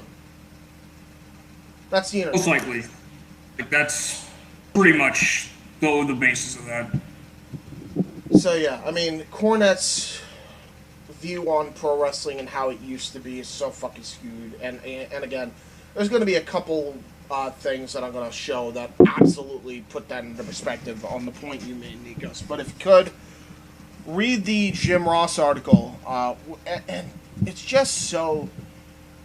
When we read Jim Ross's comments, rather, it's so different compared to Jim Cornette. It just is. Because Jim Ross is a rational human being that's open to agree or disagree with opinions and still will like things that he still likes. Not just like him, Cornette, fucking Arn Anderson, Tully Blanchard, even though he used to be old school as old school can be, he's fucking completely ditched that idea and now he's got work again. I mean, God knows how many others I can think of off the top of my head from yesteryear that are still working with the current generation of talent. So, you know, not everything has to be like old-fashioned. You could change. Yeah. Not too late. It's not even old-fashioned. It's just, I mean, it's old-fashioned to us, I guess, but it's really not old-fashioned when you look at the full history of pro wrestling. You know, just ain't. You know. Anyway, continue. Well, let's read this article here from 411mania.com. This article was posted on February 24, 2020 on 411 Mania. Jim Ross believes Jim Cornette's outspoken personality is preventing a WWE Hall of Fame induction for Midnight Express. Yup. And that's a goddamn shame. The latest edition of Grilling JR, Jim Ross discussed how the team of the Midnight Express has yet to be inducted into the WWE Hall of Fame. Rock and Roll Express was inducted by Jim Cornette into the Hall of Fame in 2017. Host Conrad Thompson asked JR if Cornette, being a very outspoken and controversial individual, was the cause of Midnight Express not yet being inducted. Yep. Cornette was the longtime manager of the tag team. Below are some highlights. Jim Cornette and Cornette's outspokenness keeping Midnight Express out of Hall of Fame. Can't be another reason. Long-term, decades, plus of success, being one of the greatest tag teams of any generation, any territory, worked with any talents, gotta be Corny's outspokenness. If that's the reason, it's all bullshit reason. So yeah, if the Midnight Express are not in a Hall of Fame like a WWE Hall of Fame, as we're probably referring to it here, it's a shame. We don't create it, we ain't acknowledging it. I think they've lessened that philosophy over the years, but Midnight Express should be in the WWE Hall of Fame. Why they're not? It has to be Corny's outspokenness, and I think he should continue to be as outspoken as he wants. Which is fair. I agree with this because, First Amendment rights here. That said, though, I disagree in the fact that every reaction has an equal and opposite reaction. So if WWE doesn't want to put, Jim Cornette in the Hall of Fame with the Midnight Express, they don't have to. They could just induct the Midnight Express by themselves. They really could. I mean, it's not like I wouldn't put it past WWE to do that. But at the end of the day, I think they are. WWE Hall of Fame is like whatever the fuck anyway. I mean, it's not even a legitimate Hall of Fame. And at the end of the fucking day, I mean, it's... Oh, hi, Dave. Dave Meltzer's on my screen out of fucking nowhere. But, it's just unbelievable because, like, Jim Cornette fucking has said a lot of shit that would prevent WWE from ever wanting him. Like, they didn't want him to fucking induct the Rock and Roll Express. Like, they only had to because there was so much history between the Rock and Roll. I think they should just have Cornette come in and fucking, induct them and just get it done and over with. I don't think... I agree with Ross in the fact that in the same way that I think David Benoit should be given a chance in the wrestling industry just because his father was an absolute monster towards the end of his life does not mean that fucking David Benoit should suffer for his father's fucking actions. Agreed. It's the same fucking principle. It's the same principle. So I don't think Cornette should be like, I don't think Cornette should be like completely ostracized from WWE in inductions. When it comes to inductions, I don't think he should ever be in the WWE Hall of Fame. Period. But I don't think he should ever not induct the Midnight Express. He had a big hand in helping the Midnight Express. You can't deny that. But at the end of the day, equal and opposite reaction. If Cornette would fucking stop being so blinded with fucking hatred, maybe this shit wouldn't be as bad. Not for nothing, but Jesus Christ. Anyway, continue. Now, with that being said, JR on Cornette being polarized as not talking to him about AEW. Look, he got in quarters in AEW. I work for AEW. I love working for AEW, quite frankly. Cornette and I have never discussed my job with AEW. We're not going to have to because I don't care to hear his opinion about where I work and how I earn a living. Yep. It's irrelevant. Our friendship is still our friendship. That's a different animal. He is outspoken. That was the same thing with Dave Meltzer, but that fucking relationship's been blown out of proportion now. He's outspoken, and he's very polarizing. And someday the decision makers in WWE are going to make good logic of a common sense decision. And they're going to end up Midnight Express. Hell, it could be this year for all we know. They're overdue, no doubt. I agree. I absolutely agree with that. But yeah, it comes down to the fact that now Jim Cornette, with his fucking awful words and his awful takes nowadays, basically are fucking over the Midnight Express. That's a fact. It's not good.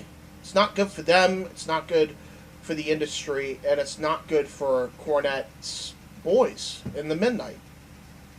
At the end of the day, I think they should just induct Midnight, even if they don't want Jim Cornette there to induct them. But maybe it comes down to the fact that, you know, the Midnight want Corny to fucking induct them, and WWE doesn't want Corny involved in WWE under any circumstances. At the end of the day, I think that's pretty hypocritical when you consider who runs the goddamn company. But, you know, it is what it is at the end of the day. It is what it is. Like, fucking Jim Ross absolutely is right that they shouldn't be held back. But at the end of the day, people are going to have their reactions. They're just going to. Whether it's fair or not. But if Corny fucking wasn't so stuck in his goddamn ways and blinded with fucking hatred, they'd be in the Hall of Fame by now. Don't you think?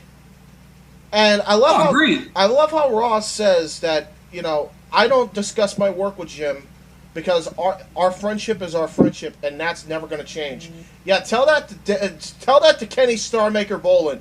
Tell that to fucking Dave Meltzer, who he just recently parted ways with, who he now wants to turn blue and drop over, quote unquote.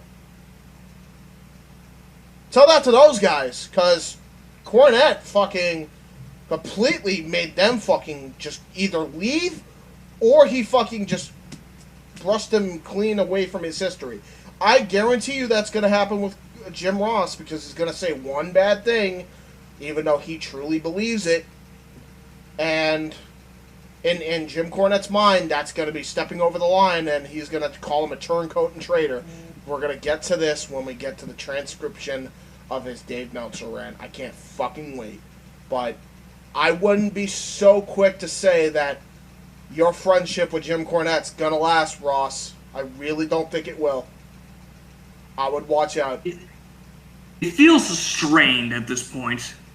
Sooner or later, it's going to happen, because Cornette is just like, has that pent-up aggression where if people don't respect his opinion or follow like his methods, he could just drop him. He cuts him out of his life because he believes that his word is absolute about the style of wrestling. Yep. And everyone has the right to an opinion of it. No one can deny it. Yep. People can agree to disagree. Yep. But he believes that if you disagree with me, you're done. Yep. Blackballed. Yep. No one's going to credit you. Gone. I'm going to make your life a living hell. Yep. Yep, you're going to be ostracized. And we got more comments from Jim Ross about Jim Cornette, if you want to read this article from Wrestling News Plus, just to add to the context of Jim Cornette and his opinions on what Jim thinks of AEW. Certainly. Jim Cornette is one of AEW's most vocal critics and often refers to the promotion as all petite wrestling. Jim Ross sat down with Conrad Thompson on a recent episode of Grilling JR to discuss his relationship with Cornette and what he thinks of Cornette's criticism. We're still friends, Ross says. Never agreed on all kinds of things because he is the kind of guy that rarely has a compromising moment. He's very set in his ways. He knows what he likes. He knows how wrestling is in his view, should be positioned. And I'm not disagreeing with that. It's just that sometimes the message gets a little bit coarse and overly generalized. Amen, amen, amen, Ross, with that fucking quote. Amen. Amen right here. This is such an appropriate response here. Because Jim Ross, in a nutshell, is just so articulate with words. But in a sense, what he's saying here is, and I know this is what Cornette fucking heard, whether he wants to fucking admit it or not, because, by the way, it's the fucking truth that I mentioned, is that Cornette is stubborn as a fucking mule, and he will never leave his fucking ways. He never will leave his ways. It's basically the same as saying he's out of touch, but it's much more eloquent and a lot less emphatic, I guess is the word. say oversimplified. But Oversimplified, yeah. That's the simplified way of saying it. But, and then he says it's overly generalized because not every wrestling is the same all over the world. It's basically what Jim also said. This was such a great quote. I wanted to put this in here because Jim Ross is saying what a lot of fucking people, no matter what generation they grew up with, and actually have common sense and an ability to function in the real world and can actually fucking coexist with people that he has disagreements with about pro wrestling or whatever. Like, this is exactly what everybody thinks that has that fucking mindset. This is exactly what everybody's basically saying about Jim. I'm so glad he's the one who put it into perspective. His best friend of how many years? So there you go. Can't wait for Jim Cornette to just be like, fuck you. That's basically honestly, I wouldn't blame him because it'd be a long time coming. That's what Jim Cornette's going to be like, fuck you. You say I'm out of touch, because that's basically what he said. It's just a different way of saying it. Like he's stuck in his ways. Maybe he's not out of touch, but he's stuck in his ways. Absolutely is. Continue. We know what we have. We know what we need. I think basically Corny is pointing out the obvious. He's not providing any information that I've seen that is new and revolutionary. It's the same thing many of us say behind the scenes. There are things we need to do, but look, these kids are working their asses off, Conrad. They're not all giants. Rick Ross. I didn't think I'd bring in the singer in this. Fucking hell. Jim Ross. There's a lot Jim of Ross used Rick... Yeah, a lot of Rosses. A lot of Jims, too. This Jim says that Jim Ross used Ric Flair, Buddy Rogers, and Vern Gagne as examples of popular champions who weren't giants. Thompson mentioned Floyd Mayweather and Conor McGregor as being the main draws in combat sports over the past 5 years. Amen. Thompson wondered why so much criticism is directed towards AEW. I think that there has been a lot of armchair quartering about AEW, which I think is a little weird, Thompson said. If you're a real wrestling fan, why would you want anybody to go out of business or not do well? I know you're wearing the AEW jersey, but you still want Rings of Honor to do well and Impact to do well. And Impact and, yeah, other wrestling companies to do well, basically. I mean, it's better that everyone does well, in a greater sense. NWA Pro, I want those guys to do well, like you said, all of them, Ross said. We all have friends, Conrad. As long as I've been in the business, not a wrestling company in the world that I don't know somebody. Somebody at some level of influence. But so for me, I have such a narrow-minded, ignorant point of view that I want their brands to suffer so my brand can grow. I'm being a coward. It's like I tell our guys now, I don't care what NXT does. I don't care who is on that show. Yep. It's irrelevant to me. I want them to do well. I have friends that work there, that have been working there a long time. There are people there that I signed. Randy Orton is hotter than hell right now. I signed Randy Orton. You think I want Randy Orton to fail? Of course not. That's how I look at it. If you're a wrestling fan, either support somebody and their families to make a living, or just hold all of your overt criticism to yourself, Ross said. Yep. Thompson gave a hypothetical scenario where all of the criticism Cornette gives to AEW is a setup for him to manage the Revival in a feud with the Young Bucks. Ross scoffs at the idea, but mentions how much money that angle would make. No shit. I gotta fucking say, I gotta jump in here because absolutely, if Cornette would just get past his fucking bullshit, this would make so much fucking money. It would make so much money. Like, the amount of money that Cornette is willingly willing to pass up. Not for himself, but for the industry as a whole. Like, it's unbelievable. Like, he's... With his fucking viewpoints of the Young Bucks being as strong as they are, he's inherently costing the industry that he claims to love so much money. So clearly he doesn't give too much of a fuck about pro wrestling. I mean, Oh, definitely not. It's bad to say that, but it's true. I'm glad Ross pointed it out, not me. So that takes care of that. JR said money is the reason everyone gets into the wrestling business. Yep. But nobody makes money when everyone is criticizing little things. JR then talks about how crowds have become desensitized to certain types of moves. You know, when the wrestlers have a big tag match and they gather outside the ring and that one guy is left in the ring and they all hang around for a while until he gets his speed up so that person can jump over the top rope and they catch him? Now, what logic does that make with anybody? Stop and think about it, Russ. And by the way, this is a fucking legitimate criticism that and the way he puts it is actually true. Like, I never liked that spot, ever. You know, I'm glad that they, you know, don't show it on camera, but clearly they're waiting for him. The only time I can recall where that wasn't the case and they made it look like they weren't just waiting there to catch him was when Adam Cole fought Pat McAfee and the Undisputed Era fought the other football guys. And he just did the senton out of nowhere.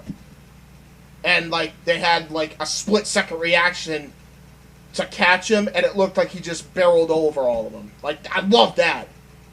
Like, when it doesn't like, look... It should be something that happens unexpected, not planned. Like, guys on the outside, I believe that they shouldn't have to, like, all right, I'm just waiting for this guy to get out of the ring, and when he makes a move, all right, everyone huddle up, he's about to make the jump, come on. Like, it just kind of shows that, this obviously is planned. Like, it should... Some of these spots should not be taken for granted where they need to be, like, rehearsed, and it just happens just like that. Like, at the same time, I obviously, it's still exciting to see, especially if you're in the fucking crowd, and I'd much rather them do it, and it's still exciting, even if it's absolutely rehearsed, and them do it safely, than for them to try to make it look as realistic as possible, and someone ends up dying. Which, by the way, can happen to the best of fucking talent. Like, I think, look at what happened to fucking, what was his face? Eric from the Viking Raiders. Yeah. Look what happened to him. You know what I mean? Like, it happens. It happened to, like, somebody else who did a fucking dive who did dives for years. And look at fucking Hayabusa, for fuck's sake, back in the day. He did that shooting star press for years. He fucking landed on his fucking neck and he paralyzed himself and ended up dying from complications. Look at fucking Brock Lesnar. He did the shooting star press for years. He fucked it up at Mania 19 because of jitters. You know what I mean? And it was supposed to look as realistic as possible. But it just, there was no way. You know? Like, this shit can go wrong no matter how much you fucking prepare. So I'd much rather it be safe and rehearsed than for somebody to get seriously fucking injured.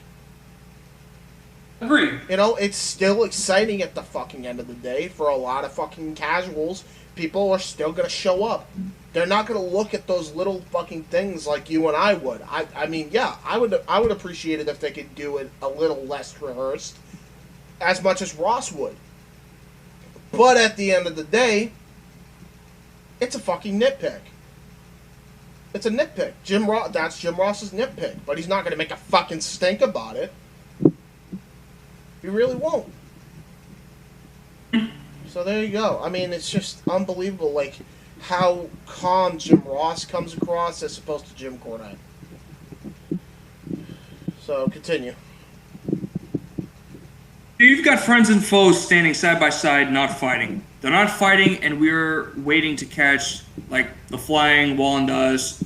We don't catch. If we don't catch you, you're not going over Niagara Falls and you're dead. We see that every match, every show, seemingly someone is going to do something along those lines, and nobody ever wins with it. It used to be a great high spot. Now it's mundane, like a side headlock takeover. I've seen it before. I got it. Okay, move on. Ross said some of the moves seen today are done because they are tradition, and those traditional spots don't have the same effect anymore. Yeah. Topic of conversation returned to Cornette in AEW, and Ross said in an alternate universe, Cornette would have been a great addition to the company. Not angry at Corny. I've known him since the Mid-South days in the mid-'80s, Ross said. This is worth mentioning too, Thompson said. Corny and I are friendly, but we don't exchange birthday cards or anything like that. Some of his shtick is for entertainment purposes. It's not. This is truly how he feels. I already proven that, but anyway, continue.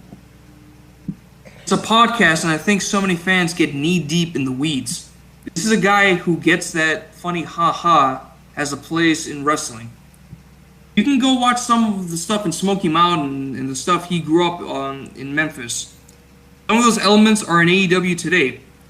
If what's hot right now is him shitting on AEW, he's going to do more of what's working, right?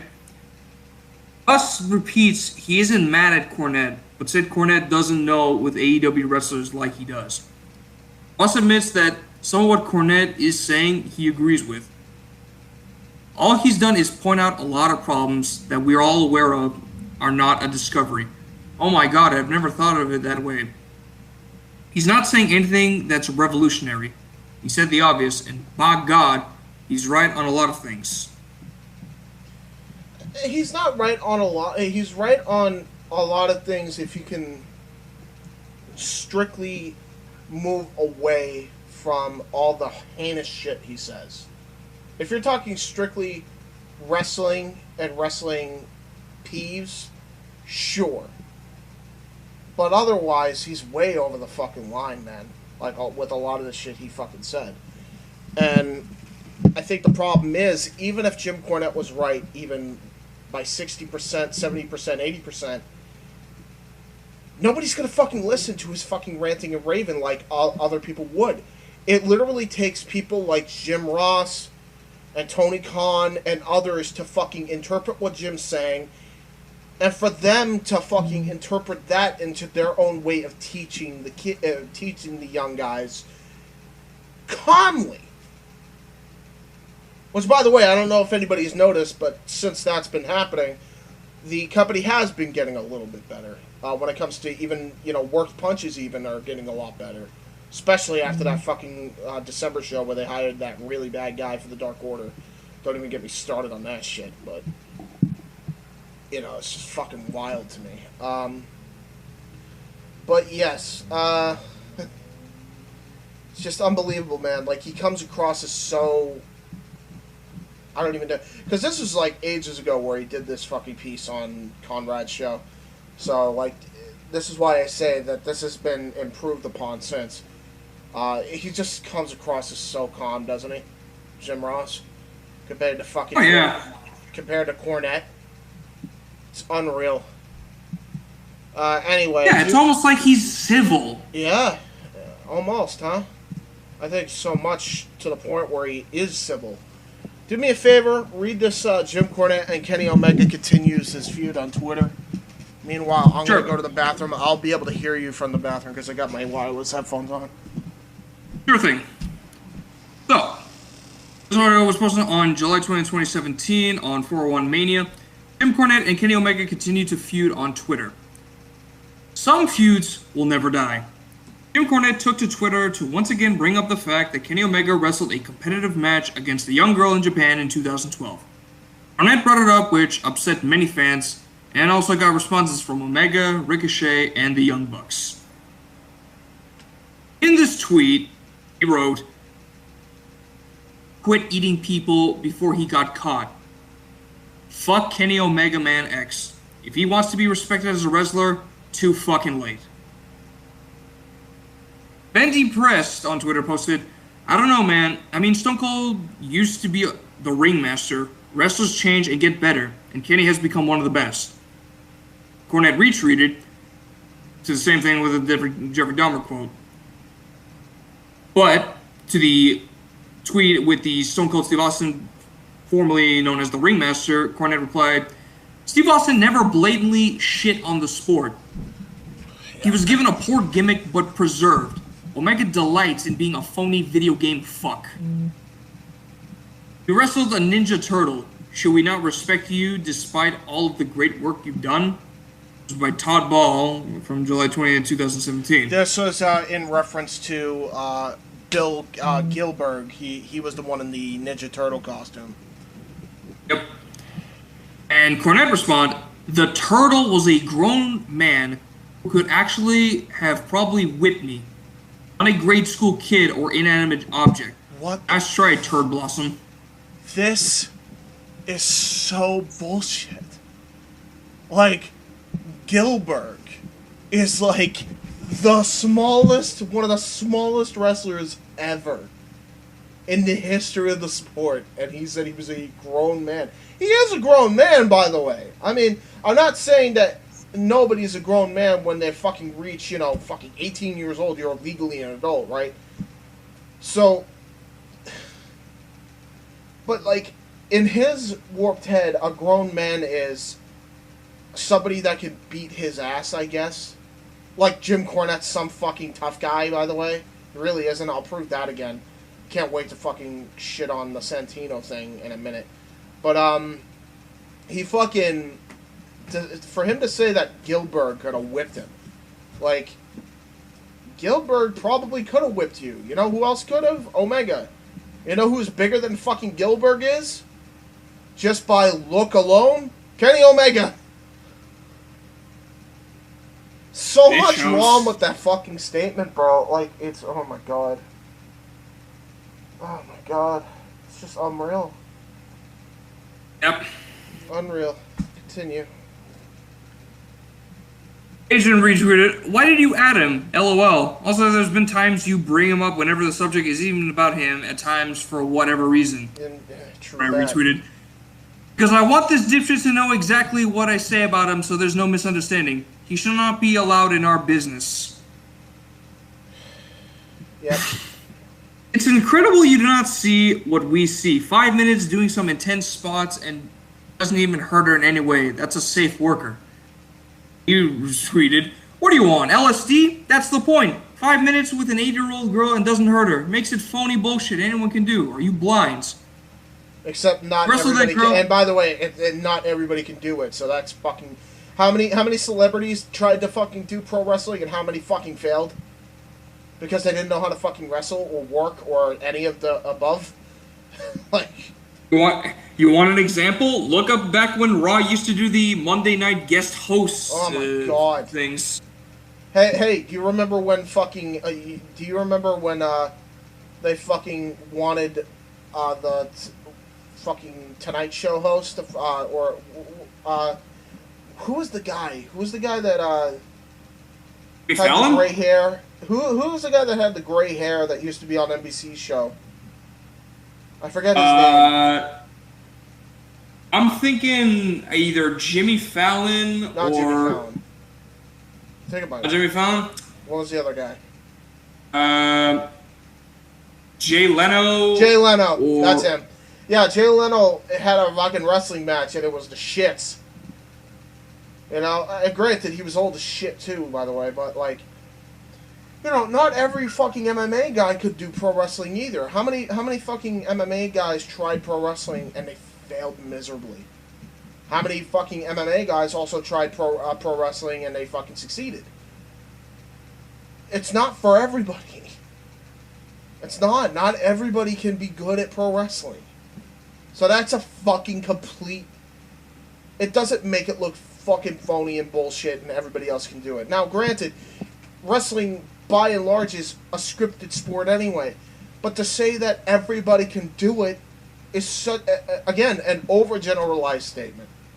I think that Jim Cornette's quote is perfect to describe that fucking thing. Continue. Absolutely. Now, Hamdog tweeted, he wrestled that girl at a small show and he didn't even know he was being filmed. Pretty sure it was an intermission exhibition also.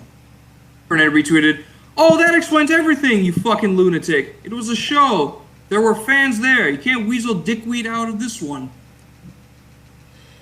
Yes, but if he failed any of those moves, he would have had the girl in the ring crying and we didn't? So you're saying Kenny Omega is such a weak, ineffective pussy of a wrestler, he physically can't make an 8-year-old cry? Hashtag truth. Fucking believable. Oh my god. You want him to hurt this girl? I guess so. I wouldn't put it past him, honestly. He comes across as so insane. Like, it's just, oh my god. Like, granted, I know his point, like, oh, because Kenny Omega couldn't wrestle and beat up a 9-year-old girl, it makes the sport look bad, I guess, in his warped head. And that, I don't know, it's just, it's sad, isn't it? Like, I don't know how to describe how fucking sad this sounds, like, honestly, just get off your high horse and just say to yourself, all right, that's not my cup of tea. Maybe I went too far in some areas. Yeah. I don't like him. He's not my cup of tea, but I'll just, I'll give my opinion on that and move on. But no, he has to go this far with it. Yeah. Because it just means that much to him, while others think it's very minuscule. Yeah. Kenny Omega. Garden Gnome tweeted, Jim, I like you, but I'm really, really, really looking forward to Kenny smacking the taste out of your mouth. Jim replies, apparently you'll be waiting a while. You can't make a little girl cry. Of all things I'm scared of, a wannabe flippy wrestler is not one. Oh my god, I would love to say... I know Kenny Omega would never fucking do it, but I know for a fact he could kick Jim Cornette's ass in his prime and fucking back in the day. Oh, it gets better here. It got to the point where even Kenny Omega took on this flame war. Where he replies, I like you, Jim, but if you want to bury me, please don't tag me in it. We just started the G1 and I can't have this polluting my TL. Thanks. Cornette retweeted, more of your idiot fans need to be slapped down. You polluted my eyeballs with your blow-up doll match. By the way, how's the little girl you couldn't beat? Like, cool online character, Jim. You're making us all angry all over again. Good heel heat. You're killing it. By the Young Bucks. And then is it heat if you're a blatant imbecile? By Ricochet. By Ricochet. Is it heat or are you just a blatant imbecile? Yeah, exactly. Thank you, Ricochet. I appreciate it. That's how I feel. I'm glad in 2017 somebody recognized that this wasn't a work. Continue anyway. And of course, Young Bucks found out that, they tweeted, oh wait, you like him? We need to have a talk. I love the Young Bucks banter, man. They took this in stride, man. That's But pretty by much the way, it with this let it not Twitter be, war. Yeah, let's not put it. I want to make it very clear that Cornette is not that fucking tough. Have you seen his fucking first promo in fucking NWA World Championship Wrestling? It's fucking terrible. And by the way, he looks like an absolute geek that anybody could have fucking beaten the shit out of. Anyone could have. So like, I'm Matt Jackson, Nick Jackson, and Kenny Omega would have kicked the shit out of this guy, especially Kenny, because he actually has some MMA training, by the way. And here's the thing, he knows that they will kick his ass, but you know what? I'm not necessarily sure he does know that, because I don't know, man. I think he genuinely thinks he could beat the piss out of him, and it couldn't be any further from the truth in the slightest. Man. I'm not sure about that, man. I wish you were right. I don't think you are. I think he genuinely thinks he can kick their ass. That's how deluded this guy has become. Anyway, continue. Oh, his funeral. Yeah, right. FTR imply the match with the Young Bucks could go off script. This is back when FTR first joined AEW and they actually got interviewed by Jim Cornette, which, by the way, actually fucking got AEW more viewership, so good one, dumbass. He actually opened people's eyes to what AEW actually was. I know a few people that stopped watching Jim Cornette and actually started watching AEW because of this podcast. Good job, dumbass. Anyway, go ahead, continue. If your employee match with the Young Bucks could go off script and discuss contract on Cornette's podcast. This was published a year ago by Nate on Wrestle Talk. Yep. FTR, Dax Hardwood, and Cash Wheeler were guests on Jim Cornette's podcast. As you can imagine, Jim Cornette didn't hold back his opinions on AEW and the Young Bucks. FTR were more than willing to play along. They definitely appeared to be sticking to kayfabe and portrayed real-life heat with the Young Bucks. Dax had this to say about the eventual match with the Young Bucks. Yeah, absolutely, but first and foremost, Tony has been great to us. He has trusted us, and he has got trust in us, full trust, which is probably why he's allowing us to appear on these handshake deals. And me and Cash, we are men of our word, as we said earlier. But he's been great to us, and he's a huge fan of wrestling business, and more importantly, at least to us and our pocketbooks. He's a huge fan of ours because he loved the Mid-South stuff. But I think he really believes that with myself and Cash. He really believes that we are the guys who can get over during the pandemic. He wants us to get this match with the Bucks that everyone has been dreaming of for years and years and years, and that he wants to be the first guy to get that match. And he was. Now, there's a lot to unpack in that answer, but FTR say that they are on a handshake deal with AEW, and it isn't a long-term deal. Which is bullshit. Based on the tone of the interview, this definitely has the 80s feel of keeping in character and putting over feuds. Ash Wheeler followed up. We've been very transparent with them that we're willing to work with these guys, but there's a very real possibility that it's not going to be pretty and we're not going to respond well to some of these things they said before. He knows this. Cornette followed up with a lot of negative comments about the Young Bucks. He even said he hopes FTR slaps him around a bit. Ash would go on to say, it might be the first fight they've ever had. Ash continued, I think Tony is very aware of those things you said. I think he knows, and I think he welcomes it. He seems very excited about the possibility that things could get real ugly real quick, and if he's willing to do these deals that he's kind of put in place right now, to me, that's the green light to do whatever we need to do. So I think FTR are very professional, and I do not believe they will shoot fight with the Young Bucks. However, I do believe they want to have an old school fight feel and will keep up on this line of hype for the match. FTR discussed lots of other things in this interview. They talked about what a relief it was to get their release and what it was like to work with in NXT. We'll have more on the story in the near future. They did, I'm sure, but it's... First off, this is obviously the response that Cornette wanted to hear, and by the way, when FTR didn't in fact shoot on the Young Bucks for real, he actually turned on FTR. Just want to point that out there. So he's soured on FTR already after this fucking interview, by the way. So because he really hoped that FTR would kick the shit out of them for his pleasure. It's so fucking fucked, isn't it? It really is. Like this is how you could tell this isn't fake. Like everybody says that this is fucking work. No, he genuinely wants them dead.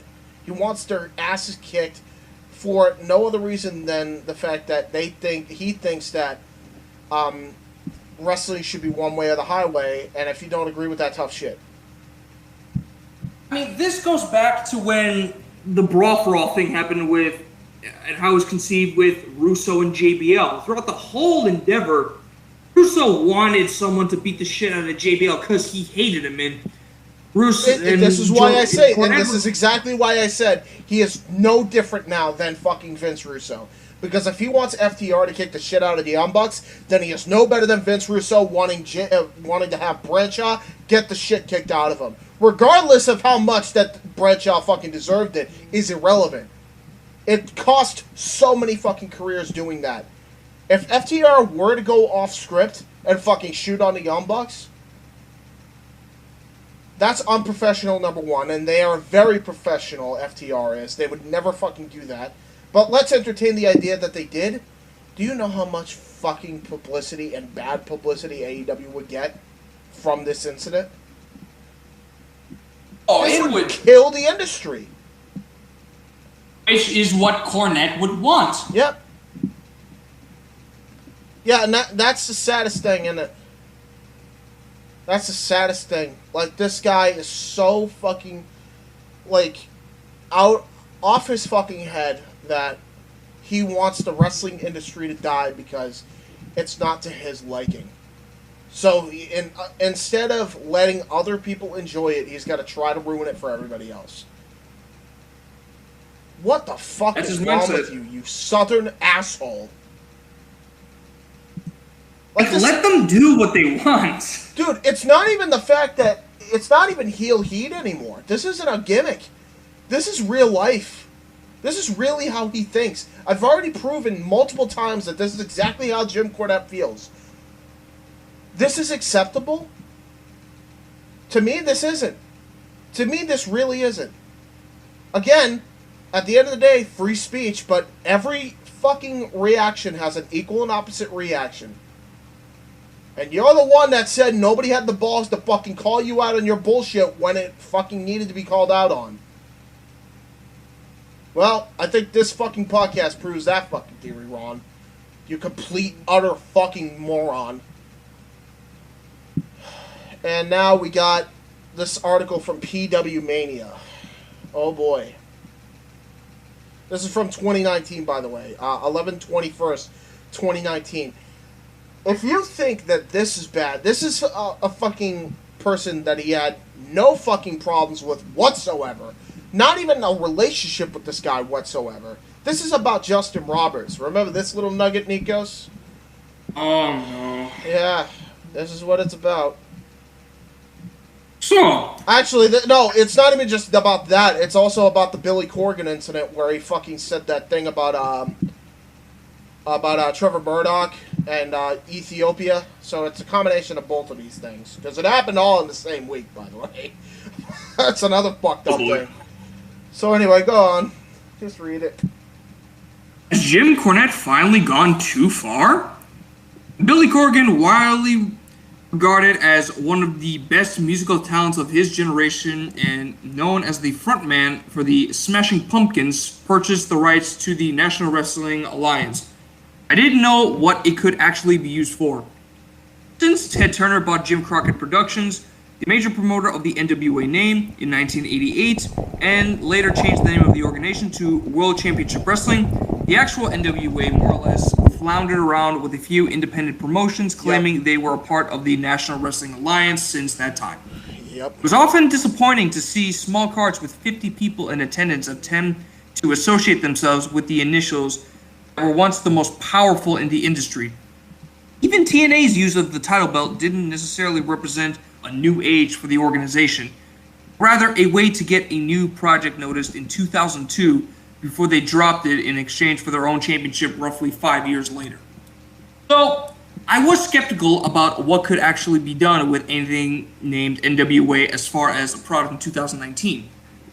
However, I was very happy to see that Corgan and former WWE writer Dave Lagana have found their own niche in the current crowded wrestling landscape, producing NWA Power, a roughly 45-minute show posted on YouTube that has garnered stellar reviews. The format blends the throwback of the traditional studio show with the modern technology of the internet to present a unique presentation to the audience. With Nick Aldis as heavyweight champion and underrated performers like Eddie Kingston on the roster, a compelling product has made an impact in a relatively short time with an upcoming pay-per-view and another set of tapings next month. If the project gets off the ground on a bigger scale remains to be seen, but it's certainly a solid start and a lot more than anyone else probably could have done with the NWA. I wish it did, but obviously we know what happened, and thanking Nick Aldis for that, not wanting to work with AEW, but anyway, continue. Along with the old school elements that decorate the program, the controversial and legendary manager Jim Cornette worked as a commentator for the show. Cornette, who made much of his legacy under the JCP banner, is known as one of the most insightful minds of the history of professional wrestling, including an absolutely astonishing memorabilia room in his house with items from several decades. Yep. And to the people who, the fact that he in every episode Dark Side of the Ring when he's featured, he always calls himself like for a wrestling historian for 40 years. Yeah, like a historian for 40 wrestling years, historian that makes no sense. But, you know. Yeah. You just collect shit and then just claim, oh, I'm a wrestling historian. Yeah, I'm a wrestling historian because I have all these fucking items, which I'm sure are worth a lot of money, by the way. I'm not taking that away from them, but, like, Jesus Christ. Like... Now, unfortunately, the former manager of the Midnight Express has become just as known, if not more well-known in recent years, for his outrageous podcast sound bites or profanity-laced tweets that is fast-paced prose in promos or swing the racket at ringside. His hatred for perennial goof Vince Russo and the nonsensical booking that tanked WCW in 2000 is well documented. While it's understandable that most would agree that Russo's Judy Bagwell on a pole match would have helped bankrupt a multi-million-dollar company, Cornette's borderline obsessive hatred of Russo seemed unhealthy in recent years. While that internet feud raged in some form or fashion since the two worked together in the WWF in the late 90s, the Louisville Slugger remains a lightning rod online for his divisive opinions in the modern industry. Yep. On the surface, the NWA position appeared to be a perfect fit for him, as it was as old school as a modern product could get, and the environments allowed him to fully utilize his legendary verbal skills.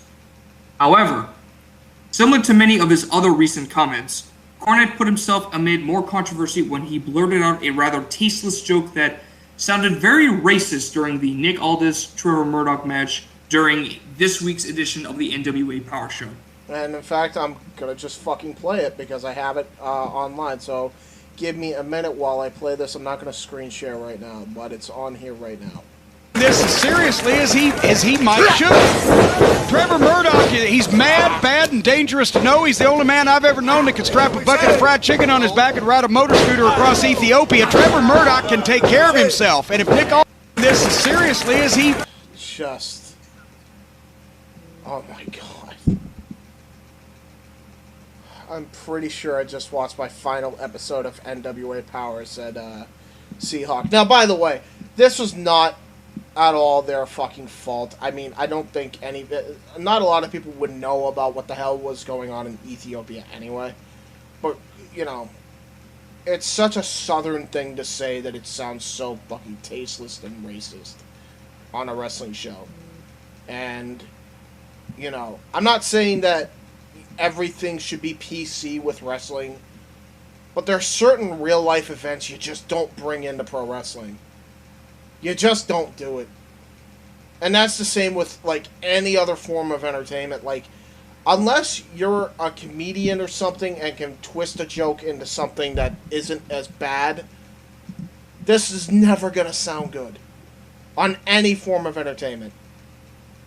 So, yeah, that was just fucking terrible. That's such a bad fucking... That was just downright ridiculously insensitive and very tasteless. Yeah, you ain't shit. We've agreed on. Like, unfortunately, I couldn't hear it on your end, so I had to hear it on my end. And hearing just that full comment just infuriates me. Just how low can a human being go through just to make something like that? And a wrestler too. That was his way of complimenting a wrestler. Like, that ain't good. He's the only man who could strap a bucket of fried chicken in front of a bunch of starving African people and run away with it. How does that sound good? And by the way, he said this multiple times beforehand. I'm sure he said it a couple times in the fucking Attitude Era. Yeah, you know what? It's also 2021. It ain't 2012 anymore. It ain't 1996 anymore. But no, this is what I mean by Cornette's stuck in his ways. Cornette's stuck in his ways, and it fucking cost him here. And I'm glad it did, by the way. Anyway, you can continue. Part of Jim Cornette's usual response to these types of incidents is that people are just too sensitive and misinterpret the things he says as too literal. Does Cornette's misspoken joke automatically mean that he's a hateful racist? No. No. We made a reference to fried chicken in Ethiopia, a country in Africa, so it's obvious why this remark would be considered racist. In fact, that's really the only logical way to particular remark could be interpreted, so why exactly did Cornette expect the reaction to be? At best, Cornette made a really dumb reference and an even dumber decision when he thought the statement would somehow be effective in a wrestling show. Yep. The online backlash is only the most recent toward the former manager, as he made an insensitive reference to suicide, something he had done before on Twitter about Kurt Cobain, toward Progress ring announcer Jim Smallman on social media earlier this month. The NWA issued an apology for that. National Wrestling Alliance also posted an apology for Cornette's Ethiopia comments and announced his resignation from the organization, a story that was picked up by a different media news outlet, including TMZ. I didn't even know about the fucking Kurt Cobain thing. And Jim Smallman. I had no idea until that was brought up here. It's expected, let's be honest. Yeah, it doesn't fucking surprise me at all. This is all just days after he made headlines for his claim that All Elite Wrestling ring announcer Justin Roberts looks like he should be registered to be around kids, implying that Robert looked like a predator. A pedophile. Cornette brushed it off on his podcast, and while the comment was probably just another jab toward AEW because of Cornette's hatred for most of the AEW roster, Justin Roberts, who Cornette mentioned he has no animosity toward, didn't deserve those comments. At all. At all. Now, the bigger point here is that Jim Cornette, with all the knowledge and insight that he could contribute to the business, has basically made himself unemployable to any major wrestling company. His famous temper saw him depart Ring of Honor years ago. His beef with Russo, fairly or unfairly, led to his release in TNA. Which, by the way, was unfairly. I'll give Jim the benefit of the doubt. That absolutely was unfairly. But anyway, continue. His stint with MLW earlier this year was brief, and he later had criticism toward some of the performers on that roster. Obviously, his most recent comments, along with other things he said in the past, probably also put him off the list for WWE because it's a publicly traded company. Yeah, even though the entire sport, they are far from PC. By the way, I just want to point that out. Oh no. Is the entire sports entertainment world wrong, or is Jim Cornette, or at least occasionally, taking things too far? In many ways, it takes effort to get ousted from nearly every major company to the modern era. Some have claimed that Cornette's rants are all a work to cater to his audience and generate sales through his website, including a graphic novel that sold very well recently. It's very possible that the anger old man yelling at the clouds routine is just a gimmick. But even then, is it worth it? Yep. It's not worth it. Cornette. Oh, yeah. It's not worth it at all. And it's not a gimmick, by the way, unfortunately. Which makes this all the more sadder. It's the real thing. Yeah. Jim Cornette has become more well-known for his hatred of almost everything modern than he is for his legendary career. The podcast is fueled by, wait until Cornette vents about this, than the tremendous knowledge he has about the history of the industry. I hate to say it, but I think the Cornette rants have finally jumped the shark and tarnished some of the legacy with the continuous controversial comments. I want to make it very clear. I respect everything that Jim Cornette has done in the wrestling industry and still think he's one of the brightest minds of the sport. But at some point, it needs to be said that things have gone too far. About a year and a half ago, I had a very polite email exchange with him when I asked him his collectibles site, and I mentioned to him that I met Big Boss Man, who he worked with in the 80s. And when I was younger, after one of the surgeries that I had, Cornette thanked me for telling him and said he always enjoyed remembering him. So, no, this isn't the typical Cornette rebuttal, but more to point out that the NWA incident is probably the last major platform that he will have, and on some level, that's sad. I guess it's mostly because he has so much insight to offer to professional wrestling. Yeah. Don't get me wrong, does. I'm not a fan of Joey Ryan either, but if he can make a living with his gimmick, Good for him. That's capitalism. I don't hold a personal grudge against him. I just choose not to watch most of his matches. Yep. Cornette's disdain for anyone that doesn't agree with his philosophy about the sport is almost illogical, and he takes it to such an extreme level. Again, maybe this is all designed to play to his audience, and it brings him a nice income in his later years, so he doesn't have to travel or hustle autographs at card shows like other characters from the 80s. I know this article might be met with venom from Cornette or his fanbase, but that's honestly not the intention here. If Cornette declares that I should be boiled in oil, then that would put me in decent company with names like Kenny Omega, the Young Bucks, etc. Do I think Jim Cornette is a racist? No.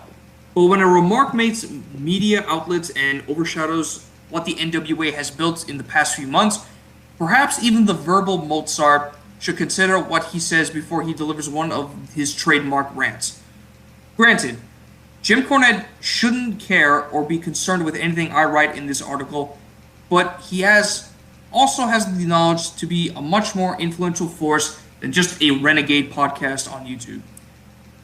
Jim Cornette rightfully said for years that Vince Russo was a clown show, so it's somewhat ironic that Cornette has become a TMZ headline. Yeah. What do you think? Comment below on your thoughts, opinions, feedbacks, and anything else that was raised. Until next week, Jim LaMotta. Thank you, Jim LaMotta, for that article. Yeah, that's the last actual article we have before we get into the actual podcast on Dave. But yeah, everything he said in that last two paragraphs makes all the fucking sense in the world, right? Mm-hmm. I mean, it's true. It's sad, bro.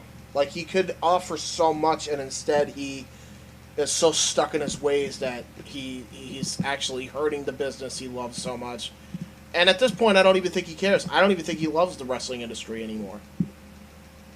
So if that's the case, then, whatever, more power to him. But if he thinks that people aren't going to fucking call him out, he said nobody had the balls. You should have kept your mouth shut about that one. But as usual, foot and mouth syndrome is a hell of a fucking syndrome. And it fucking cost you here big, dude, because everything that you say makes you look like a fucking idiot, and everybody points it out. Everyone points it out. Mm-hmm. We're gonna go on to a YouTube video here. Do you wanna just play it on your own, and I'll just count you down, and we'll watch it at the same time, because it's only a 4-minute clip. Sure, yeah. All right, let's do it up. All right, 5, 4, 3, 2, 1. Say what you will about the Young Bucks. Amazing, right? Yeah, some people criticize the way they go about things, but I just think that they are amongst the very short list of guys that are in the elite of that are currently professionally wrestling. I don't just mean like unsigned talents. I mean like they are the best. Yeah. And I'm happy to call them friends of mine. So I'm not just putting them over because they're good and I'm not just putting them over because they're friends of mine, but also because they're just insanely good and talented. But as relates to myself, we just have some really good chemistry against each other, and a lot of my real fun encounters in PWG were with the Young Bucks, especially lately. So anytime I go back, I always hope that we can mix it up together. Now that we're in the Bullet Club, we'll probably be a team together. Right. But yeah, I mean, working with the Young Bucks, working with El Generico, Sami Zayn, getting my first match with Ricochet out there was real fun. I mean, I just had a lot of good memories in general. No one was really a drag to work. Everyone was real pleasant. Like Matt Sydal, we had 5 minutes to call our match, and he's just so gosh darn good that within that 5 minutes we pieced together something really respectable, a match that I'm really proud of. I can't wait to work with him again if there's a chance to. What are your thoughts on the entire heat with Jim Cornette and the Young Bucks? Do you follow all that stuff, or? Yeah, I do, because I somehow get dragged into it every now and then. Right. I had heard stories that Jim Cornette had said that I should be tarred and feathered for having that match against the 9-year-old girl. And so I always thought that was funny, but the real story was that I should have my throat slit and boiled in oil. And I know that's just Jim being creative and sounding funny. I know he doesn't mean it. And I also think that he says these... I pause real quick, go back to 207. He does, Kenny. That's the worst part. I know this is how they probably choose to not... Because obviously they're professionals, right? Like, clearly, this is a class statement by Omega already on this. But, man... Like, the fact that he recalled word for word what Jim said. That he thinks that he should have his throat slit. He should be tarred and feathered and have his throat slit. And be boiled in oil. In other words, die and be tortured. Like, unfucking believable. Like as if we were back in the fucking medieval ages. Holy fuck. The moment that you decide to call death upon anybody, and we've talked about this on... Unless it's Vince McMahon, it's not fucking reasonable. It's not. Because I've done it to Vince. I haven't necessarily called death to Vince, but I said Vince has a special place in hell, and I stand by that. But Vince fucking earned that right. He fucking bailed somebody out for murder. And Jimmy Snuka, who killed Nancy Argentino. If nothing else that I have said about this guy, that is one of the top offenses that Vince McMahon's responsible for. Fuck him! But Kenny Omega? Really? Because he wrestled a fucking 9-year-old girl, you're gonna say he needs to be fucking killed and tortured? You fucking lunatic! No, that's not the sign of somebody who's mentally stable. In the slightest. It's not. It's not fucking reasonable to go from I don't like this guy's style of wrestling to I want him dead because he made a mockery, quote unquote, of my business.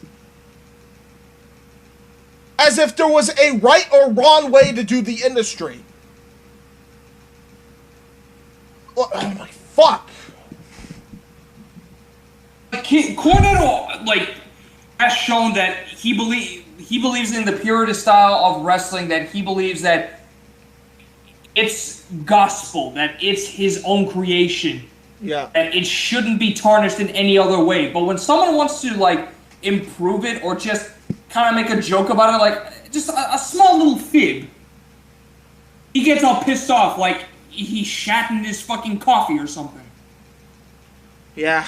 Not everyone has to follow in this style of wrestling Jim Cornette has created. In fact, he didn't originate the fucking sport. No. No, he didn't.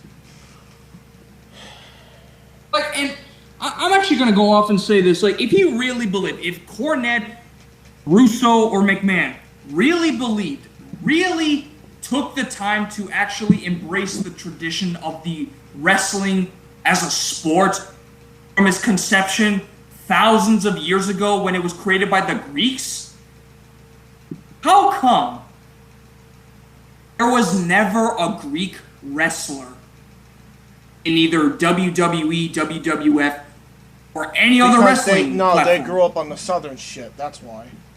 It had to be, but if you wanted to embrace the ancient tradition of wrestling, it was just all grappling moves with a mixed style of Southern style wrestling. Why couldn't you bring in both worlds in one gimmick? Which is what Vince McMahon fucking did. And look how that turned out. In the golden era, it fucking succeeded. It's profitable. Vince McMahon, it doesn't take a fucking genius. Vince McMahon has never been a great promoter. He's never been a great genius, contrary to what a lot of people think of him. But it does not take an idiot to realize that wrestling is supposed to be a fucking variety show.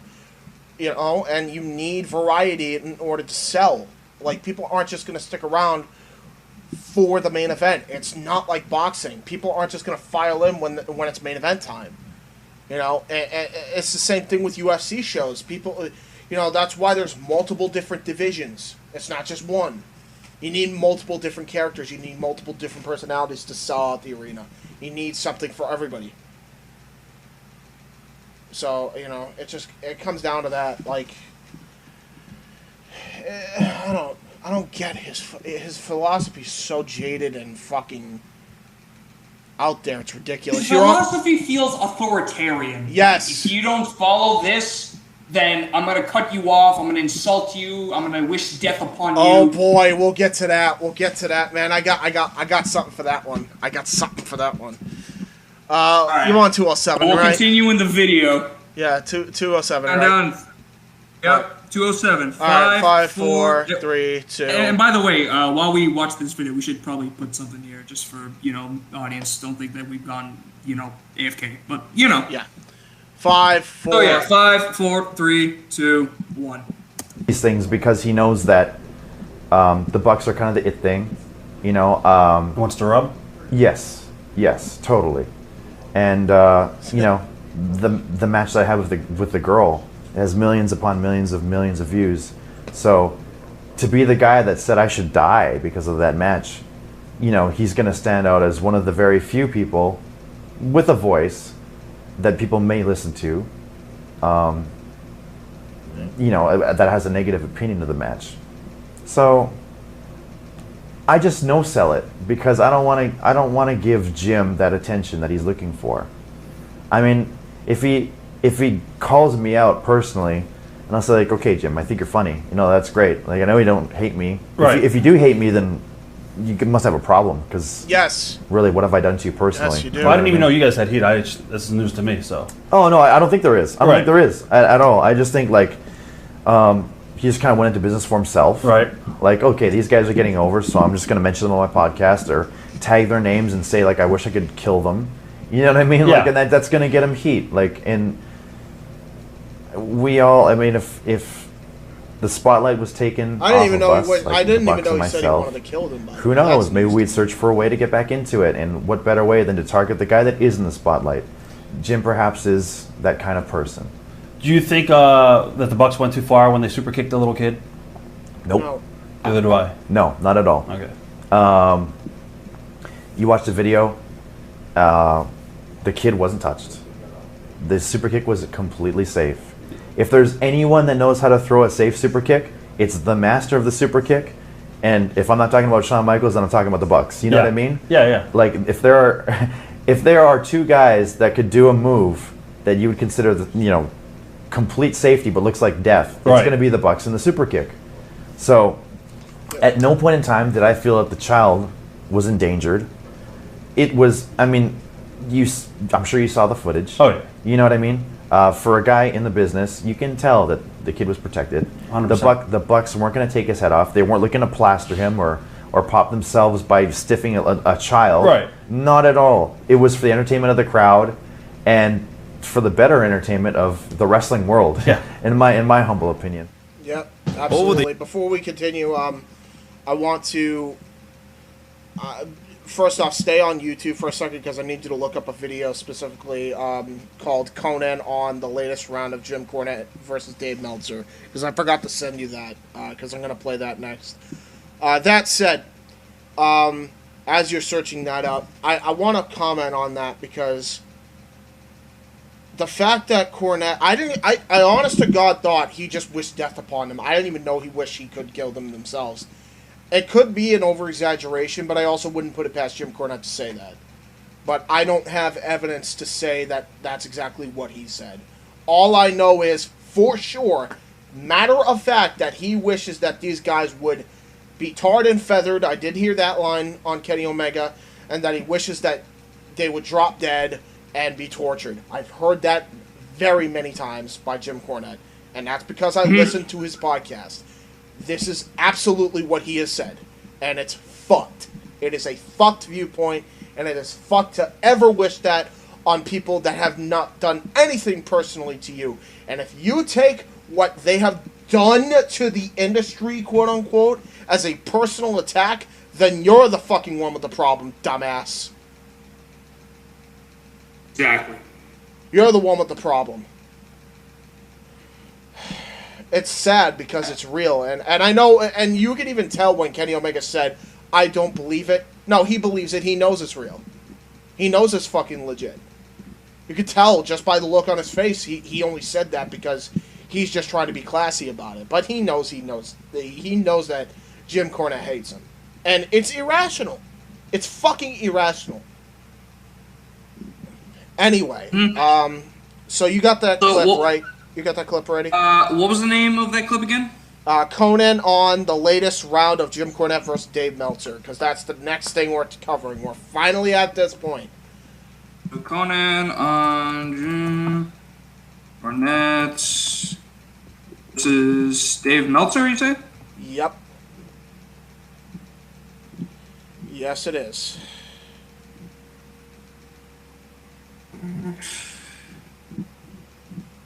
On the latest one, is that the 6-minute video by keeping it 100% official?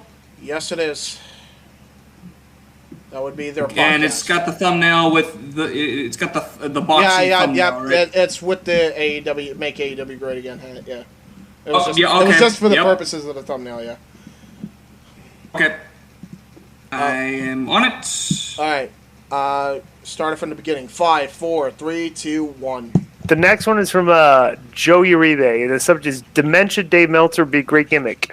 As you've all seen, Meltzer loves to criticize and ridicule Cornette to Meltzer's booger-eating fan base. Recently, Cornette tweeted at Dave to stop emailing him as though they're still friends when Dave continues to knock Cornette on Twitter and behind Cornette's back. Do you or Cornette have any memories of dirt sheet guys attempting to still be friendly with you even though they've been knocking you behind your backs? Thanks and love the show. Whatever. That's the question. I was none of these none of the dirt sheet guys have ever knocked me knocking me behind my back is not a concept. They report stuff, which is it's not behind anybody's back. It's like they report things so I don't even know. This is a very weird question. It's like maybe this question for you, Conan. Has Meltzer buried you when you guys are friendly, even though you're friendly with him? I don't think he's ever been unfair in any criticism. I can't remember ever calling him and telling him, "Hey, bro, that's f***ed up what you said." I'm not that sensitive about because it's his opinion. Let me ask you this. This is an honest question. Yeah. Do you think that Dave will withhold criticism from you because of you guys' relationship? No. Because you're amicable. You don't think it would? I do not think that. No. Because he hasn't in the past. Give me an example. Well, Conan's he never said, "Hey, that wasn't a good match." Yeah. You know. Oh, he's meant. It's like he's okay. Yeah. But I don't. I've never called him and said, "Why'd you say that?" What I have called him about is when he's gotten information wrong. I go, "Bro, that didn't happen like that." You know. Right. Let me clarify that. But other than that, any criticism of my work, I've never had a problem. It's his opinion. You know, and big deal. It's not a big deal to me. The only thing that I wanted to say, I saw that tweet where Cornette was saying, "Dave, quit trying to be my friend, go f*** yourself or whatever." Yeah. And it almost just seems to me like, I don't know, does Meltzer, I'm asking you because this guy says that Meltzer's always attacking him. Does he attack Cornette all the time? Not attacks him, but back. Cornette's completely on the offensive. Wait a minute. Wait a minute. So if Dave Meltzer ever responds to anything, it's like looked at as but at some point it's in all the noise. Dave responds sometimes. Well, here's the thing you might not know though. You might not know that in the recent Observer, when commenting on that fan that ran into the ring at AEW, he placed the blame at Cornette and Russo's feet for revving up their fan base about AEW. Right. Yeah. You're right. I didn't think of that. Yeah, they're trying to put the blame on the fan, the redneck fan that tried to hit the ring into the Jericho AEW, and they're trying to put the blame on Cornette and Russo. Cornette and Russo. Okay, let me ask you a question. Cornette and Russo, why? There's literally nothing Cornette has ever I'll say this. Cornette's rhetoric is, Kenny Omega should be, taken out back in the parking lot and beat up for things he's done the rest of it. Cornette's rhetoric is definitely very, very toxic. Inflammatory. Okay? Vince's rhetoric is toxic in a different way until he's not openly with profanity burying people. Right. That's what Cornette does. If he is the opposite side of you on an argument, he's going to cut a promo on you because it's social media, not TV. He'll So use will you would foul say language. that Cornette's nastier when he's far cutting- nastier, far nastier, right? But they're both burying Dave, and then Dave. But here's the difference, okay? Okay. And then here's both of them have qualifiers, okay? Right. Is because Dave has buried them. Right. So it's like, but so if Dave elects to engage in that rhetoric, okay, and he's a journalist, so he has to backhandedly bury them and cleverly use his words. Where Cornette will just bury him back with a wrestling promo with profanity, and Vince will bury him back with the wrestling promo without the profanity. Right, and usually with some sort of parody, humor, a shirt, right. So the whole thing is this whole grift that everybody's worried that using things that people say about wrestling in a forum and bro, it's all they're doing is just trying to generate traffic. Everybody. Right. Meltzer, 1,000%, and we've been saying that for years. Right. We've been saying that for years. Right. It just generates traffic, and that's the untold secret. We want to keep quiet. We don't want to. We want to engage. We want to post a tweet calling out the other guy. It's like, come on. It's like we know what's going on. It's like we're not going to pretend. Like, if we do this, okay, that's what we're doing. So it's like but these guys just do it and try to act like they're not. Come on, that's the one thing. That's the way I look at it. 1,000%. I've been saying that for years. It's shtick. I'm not going to pretend. I'm not lying.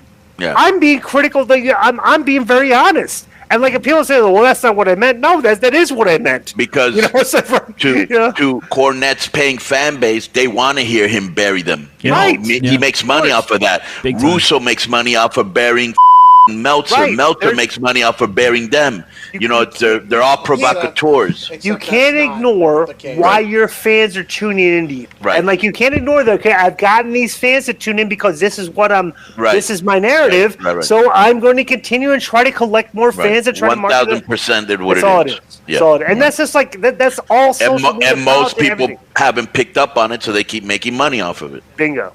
Here's the problem, though. That's not at all the case. I know that's what they want to say, but that's not at all the case. The bottom line is, Dave Meltzer wasn't actually burying Jim Cornette. Now, granted, he has made comments about their writing or their creative or their views on wrestling and how skewed they are, but he's never been that fucking disrespectful. Maybe he was on Twitter. I'm sure he was on Twitter, but not on The Observer. And if he was a bit disrespectful, it wasn't without just cause. And I'm not necessarily the biggest Dave Meltzer fan, and I'm fucking saying that. So, with that said, let's actually give proper context to what Conan and Disco Inferno and the other guy talked about. This is in reference to the podcast, Jim Cornette's Drive-Thru 201. Now, if you're wondering why I can't play the video, it's because if I do, I will get sued, because Brian Last is very much of a stickler with that.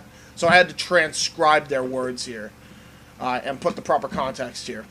So, Nikos, if you could begin reading. I will read my edits that I put into this article. You will see the edits that I made to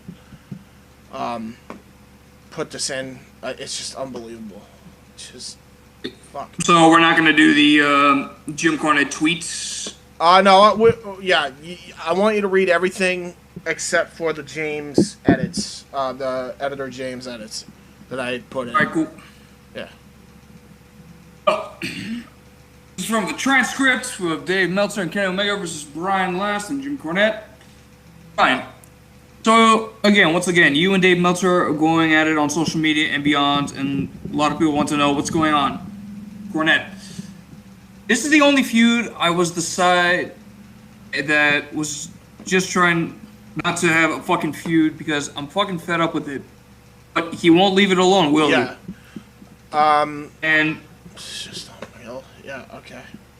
Sure, you want to go. That's why you're commenting on it on your fucking podcast, Jim. Give me a break. Continue. And people got upset at me when I actually unblocked him on Twitter the other day because I don't want hear his dreck about his 17-star matches with Twinkle Toes, who's Kenny Omega in Jim's World, or his fucking comedy crew. I blocked him a long time ago, but unblocked him so that I can tweet him. The Jim Cornell on Twitter. Hey, Devilmetzer 1, why don't you keep emailing me about BS, acting like we're still friends, then run your pie hole about me on Twitter to take up for the clowns in your favorite circus. I told you your backstabbing has to fuck off, yet you're still stalking me like a jilted lover. Piss off. Do you want me to read Jim's rhetoric, and then you can read Brian last, because I can understand why it's hard to read his rhetoric, because it's very Southern, if you couldn't tell. Yeah, sure. Okay, fair. So he goes and says, "What the fuck is the matter with you?" And I've had a bunch of people say, "Well, why couldn't you have just done that privately instead of doing it on the internet?" Because I've done it privately, and he won't take the hint. He's a jolted lover. He's a stalker. And he doesn't seem to be fucking sinking into Dave Meltzer's head that we are not friends anymore. I've told him privately through email on at least 2, possibly 3 occasions to fuck the fuck off and leave me alone. But he doesn't get it. You have been aware of this since you have been appraised of the situation every time I've had to tell him this. What the fuck is the matter with you, Dave? Why are you still speaking to me like I haven't told you that we are fucking done and that I will never speak to you again? I'm expecting to come home sometime and see a rabbit boiling in a pot on my stove. It's fine if Dave wants to knock me, fucking bury me, and slander me while taking up for his little lollipop guild and all that stuff. I don't care. But he keeps, at the same time, interacting with me as if we still speak, and like I have told him, and like I have not told him, in a variety of different ways, and a variety of several instances, to fuck off! I'm not speaking to him anymore. We are not friends. He's a backstabbing prick, and I don't want anything to do with him. You and I have talked, Brian, about why he cannot understand this. He, of all people, should know, after we talked to each other for over 35 years, when I'm working and when I'm shooting. Is what I'm saying in any way sound like a work, or does it sound like, fuck you, leave me alone, you've had your chance, you blew it. We are not friends anymore. I don't care. I don't want to talk to you. In your opinion, Brian. Sounds like that being shoot, and I think anyone who knows you would know what that sounds like, and that's why to me, I must admit, and I have been privy to a lot of things, and it has always made me laugh when after all this, he still has emailed you time and time again, as if none of this is going on less. Jim then reads an email that Dave Meltzer sent him on June the 18th, 2021. It was unsolicited in his words. It was in relation to some card game called Guess the Card, which was in relation with the original Sam Steamboat. And by the way, it wasn't called Guess the Card. I thought it was Guess the Card. It's actually called Guess the Program. So I got that. I misinterpreted what that was. But yeah, it's called Guess the Program. Dave Meltzer said, just sending you this because somebody sent me your guest card or guest this program thing. For a reason Sammy Steamboat used the name Sammy Steamboat Jr. is in fact that there was a famous surfing legend, Sammy Steamboat, but it was his father. I learned that a few decades ago when Sammy Steamboat passed away. I called Lou Thez, who trained Sammy Steamboat, and he goes, "No, it's the father who was like royalty here." Thez would go to Hawaii as champion. Sammy Steamboat had the title of King of the Beach, and all the wrestlers knew him. Everyone in the culture knew him. Thez and some others would train Sammy Jr. in real amateur wrestling, and he was great at it. State high school champion and all that. And the father would teach Lou surfing in return. Lou considers Sammy Sr. one of his best friends. Ripper Collins took the King name in the 60s when he feuded with Steamboat because you had this pale, fat, blonde American mocking Sammy Steamboat's famous father. And Jim Cornette's response... Okay. That's the email. That's the kind of emails you'd used to get from Dave, and I used to get from Dave before I had cussed him out and told him that he was a piece of shit, that he's a backstabbing prick, and to leave me the fuck alone. But that's the kind of emails he sends me in private. But you and I, Brian, we were surprised this week when suddenly we were both mentioned in the Observer. I get mentions every once in a while. You don't get them so often. But the same guy who decided to email me a jovial note about Sammy Steamboat trivia decided to write about you and I in the Observer this week about the fucking guy hitting the ring on AEW television again. Now, here's my first note on this bullshit. Editor James's note number 1. Jim then goes and talks about how kayfabe used to be real and that run-ins by fans would happen on a nightly basis. Oh yeah, because that wasn't dangerous and stupid at all even back then, albeit necessary for the time for wrestling to be a mainstay in pop culture in the long run.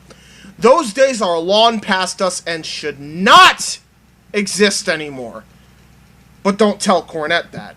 After all, he wanted Sonya and Mandy fired because they lived together, they lived with each other when the stalker came to fuck with Sonya in private. Remember that bullshit, by the way, Nikos? Yep, I remember clearly. Yeah, he thinks they should have been fired because they broke kayfabe. Unbelievable.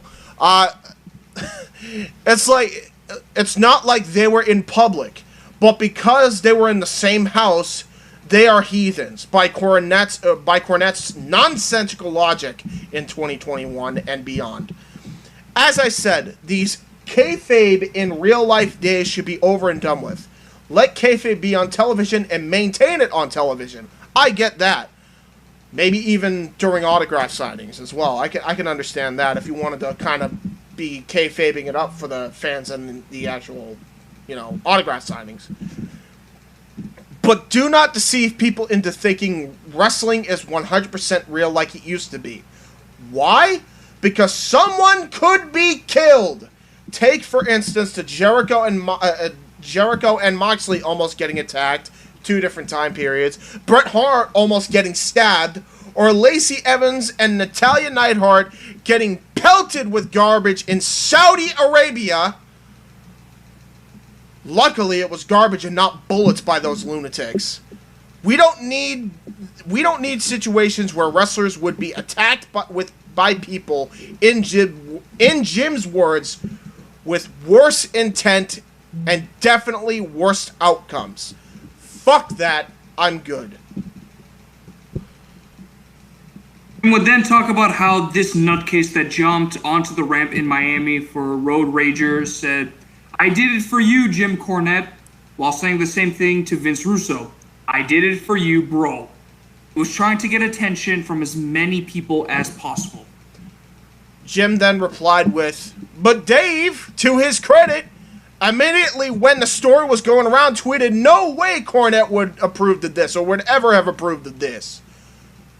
But the problem was, Brian, he tweeted that before he forgot one thing. He forgot to ask Twinkle Toes McFingerbang, Kenny Omega, his mentor, his hero, his idol, his soulmate, his life partner, his best friend, whatever the fuck he is. He forgot to get Twinkle Toes' opinion, because once Twinkle Toes decided to take the opportunity to stir up his, quote, low IQ followers, because let's face it, anybody who thinks that Harpo Fingerfuck, another derogatory name for Kenny, is a goddamn real and legitimate professional wrestler has to be a complete moron. He's got his low IQ followers all riled up by blaming it on me so that I could be a bad person. So that my critiques of his bad emoting, as you, Brian Last, have termed, would have less cachet with the people. By the way, that's not at all the fucking case, and we're about to give the full context here right now. So please read these out. I'll read out the tweets if you would like, but I will also actually give, I'll read the tweets, but you can read the actual descriptions. Just to give context, Kenny Omega tweeted this, and it was actually raised a fair point. Kenny Omega Man X. Yeah. It's finally time to... go for it. Yep. Go for it. It's finally time to assume some responsibility and dial the online persona back a bit. Your low IQ man children have evolved from patrolling your comments to actually acting out in attempted violence. Now, Noah Foster, our boy, weighed in with this truth. Now, here's the thing. The low IQ bit on his tweet may have been a little bit much, because not every listener of the Jim Cornette Experience is of low IQ. I'm one of them. I understand what he meant, though, because there are fans that take this shit way too fucking seriously, like Jim Cornette does, and he calls them low IQ. It's fucking factual.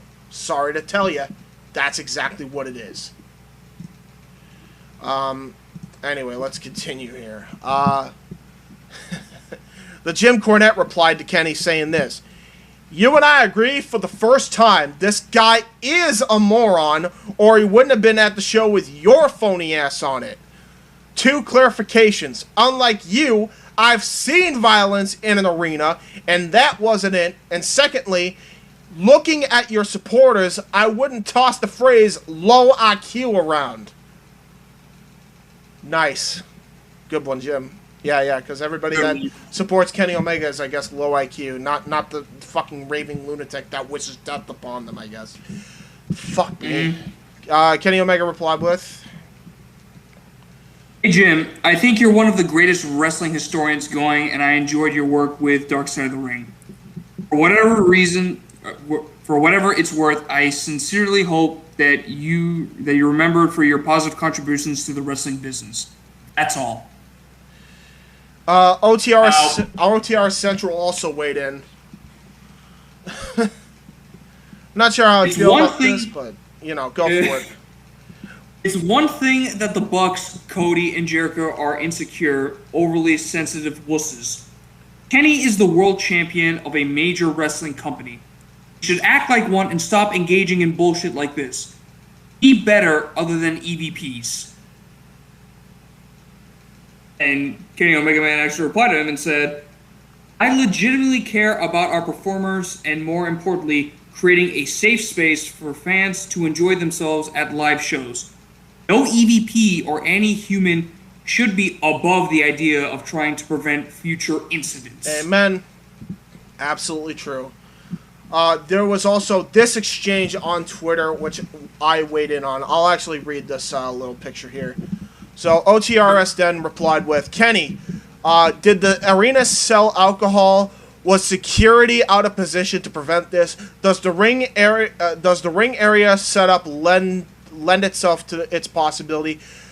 Does the fan have some form of mental illness? All of these things could actually be focused on, and instead you choose an easy target." For the record, I completely agree here with what OTRS said. Absolutely should probably focus on that. I bet you that they have, by the way, and they probably already did. That doesn't mean that what Kenny Omega said was not fucking invalid. Nobody here is saying that Jim Cornette wanted the fan to jump the fucking barricade. For all we know, he might want that, to be fucking honest. If we're really going to be honest. But he never said that. In reality, he probably wouldn't want anybody, jumping the fucking barricade and fucking getting involved in the wrestling show. Lord knows he's dealt with that enough times, and he's had to hit people over the head with tennis rackets legitimately. And that's fair, okay? No one's going to deny that. He did not say that at all. He didn't say that at all. He didn't want that at all. But here, the problem is when he says a lot of the outlandish shit he said, a lot of people are going to take exactly what he said and do exactly, and I mean exactly, what he's wished. You don't think he's not wanting to kill these people in honor of Jim Cornette because he wished death upon them?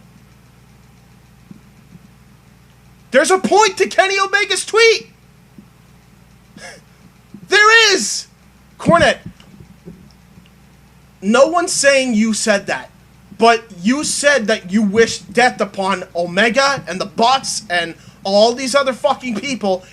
You don't think that some mental case is not going to go in there, listen to your podcast, and who's not fucking got the brightest head, go in there and actually carry out what you wish? Because newsflash, some people are fucking crazy. Crazier than you. That's the point Omega's making. I don't think it was a waste of breath at all for Kenny Omega to fucking call out Jim there. It's 100% correct. That's not to say Jim outright wanted it, but that's exactly what Kenny Omega said, is that when he says this outlandish shit, they will carry it out. But no, whatever doesn't fit Jim Cornette's narrative, I guess. Lewis, I forget how to pronounce his name. I'm not even going to try to butcher it. But Lewis replied to OTRS with, a lot of the fans of Cornette have some kind of mental illness, but in your country, that is always used as an excuse. So obviously he's from the UK. When something bad happens, that person has a show where he encourages people like that to act stupid, and he should take responsibility for that. You say names when you are talking... Oh, okay. Well, clearly he couldn't figure it out. He couldn't finish his tweet before OTRS responded. But I get exactly what he was fucking saying here. But first off, Cornette never said that he wanted people to jump the railing and fucking kill them. But he did, in fact, say he wishes they die. No denying that. That's the fucking problem. Some crazy nutcase is going to probably carry out that mission one day. I don't want to see that. I hope it never happens. I pray it never happens. Because they don't deserve to be killed for something that they think is good. Or that they're just doing their job at the end of the day, too, as well. Like, wrestling is a materialistic thing at the end of the day, right? And I love wrestling, and I'm saying that. So anyway, OTRS replied with, have you looked at the mental health of AEW fans as well? And that's a fair point, by the way. Please point to where Jim Cornette is telling his audience to storm the ring or do dangerous stuff like that. You are talking about an old man who thinks that everything with wrestling is wrong because it's not what he likes. The irony is that he says he doesn't like Trump when he actually acts exactly like him with passive-aggressive behavior. Thank you, God, Lewis, for saying that. The hero says... the hero then replied to this with, you're deflecting and not actually answering the question, mate. And I replied with, I'll answer it. OTRS, you are correct. Meltzer is also same point. But that wasn't what Omega's original point in his tweet was at all. He said Cornette is being too hostile in his words, and that he's encouraging hostile behavior. That said, Kenny Omega was harsh in saying that the low IQ bit. This is my editor's note too for this one. The reason I say he was harsh is because although I don't agree with everything Jim says, clearly, that's why this podcast exists, clearly am a listener of the Jim Cornette experience. I'm also a fan of AEW. I know I'm not smart 100% of the time, but I wouldn't say my IQ is low. It goes back to Meltzer's argument about Selena Vega's statement about her story. You cannot just overgeneralize. That said, Omega has a legitimate point, and he is not incorrect in saying that some Cornette fans are crazy and will take it that far, which can lead to danger for the wrestlers and Same thing with Vince Russo fans. By the way, can you hold on 1 second, because my fucking thing fucking stopped. I just need to put my headphones back on instead of them going mute and deaf. Which can lead to danger for the wrestlers. Same thing with Vince Russo fans, which not only has Omega said they share the same crazy traits as Cornette's fans, but Eric Bischoff has also said this. Eric has gone to say that that both Jim Cornette and Vince Russo have a lot of similarities, more than they care to admit, on his 83-week show with Conrad Thompson, especially their way to spin a story to make them look like the good to make them look like the good guy, which I 100% agree with. Nevertheless, context is provided. We continue. Jim Cornette then replied with, "See, remember now, between the Bucks and Olivier, Omega, and their whole inner circle, they got their heads so far up their ass to sniff their own farts that they can't really see the daylight to know what's actually going on. So they think they legitimately are great wrestlers, and that I'm the one that's fucked up. So they try to get the people on that. Once Uncle Dave Meltzer hears that Twinkle Toes, Omega along with the Bucks, have changed their story, then he feels that he needs to go back and make sure that Twinkle Toes is happy by expressing the same opinion. Have I pretty much relayed the chain of events in the correct chronological order, Brian?" And Brian replies with, "For the most part, yes. I mean, we don't know why what got into the Wrestling Observer got into the Observer. You can certainly assume there were certain words that have been said by the Young Bucks and Kenny Omega that suddenly Dave is saying are talking points. All of a sudden, Shock Jock is in the mix, and that came up. That came right from that camp. I don't want to say too much about what I think right now, but I think Dave really, really cares what the Young Bucks and Kenny Omega think." Jim replies with, that's an understatement. Now, I have another edit here, and I actually linked to the tweet here. I'm gonna actually post this whole article for people to read once I make this read only, so you can read it for yourself. This transcription of everything. As we have read in the context section of the original tweet, Jim Cornette and Brian Last are spinning this as Meltzer changed his mind when Omega tweeted that Cornette should dial it back on his show for the safety of the wrestlers. That said, OTRS made very good points on how to avoid that in the future, despite what Jim Cornette says. But alas, that's not the point here. Corny said because Omega and the Bucks don't like him, that all of a sudden Meltzer is doing a take backsies, if you will, which again is 100% incorrect. All you have to do is look at the initial Twitter exchange that Kenny and Cornette had to see that Meltzer did not say any such thing on Twitter or the Observer article, which we will get to.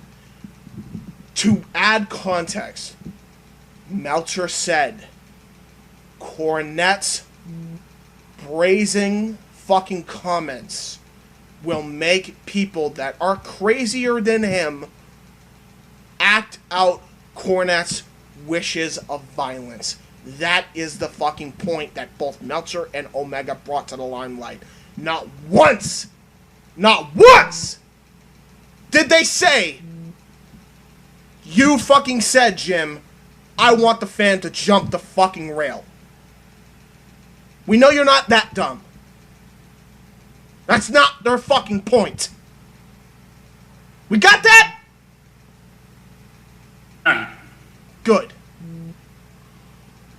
Jim Cornette says, "I think he's just so thrilled that these people have taken him into their bosom and he's become one of them after all these years. The cool kids like him, and he's socially awkward to begin with. Not like me. I hate people. I'm not social at all. Dave is socially awkward, and he doesn't know how to talk to people or be around people." Yeah, you couldn't fucking tell me you're not fucking social. So they've taken them into their bosom, and I guess it's, like a fucking starving man given a cheeseburger, or a guy that gets out of prison, given an ugly girl or whatever. You're going to town on it. What the fuck? Okay. But let me read you what he said in the Observer this week. Jim Cornette then also would go and say, "I think he's just so..." Oh, all right. I copied that over twice, apparently. In fact, let me just erase that real quick.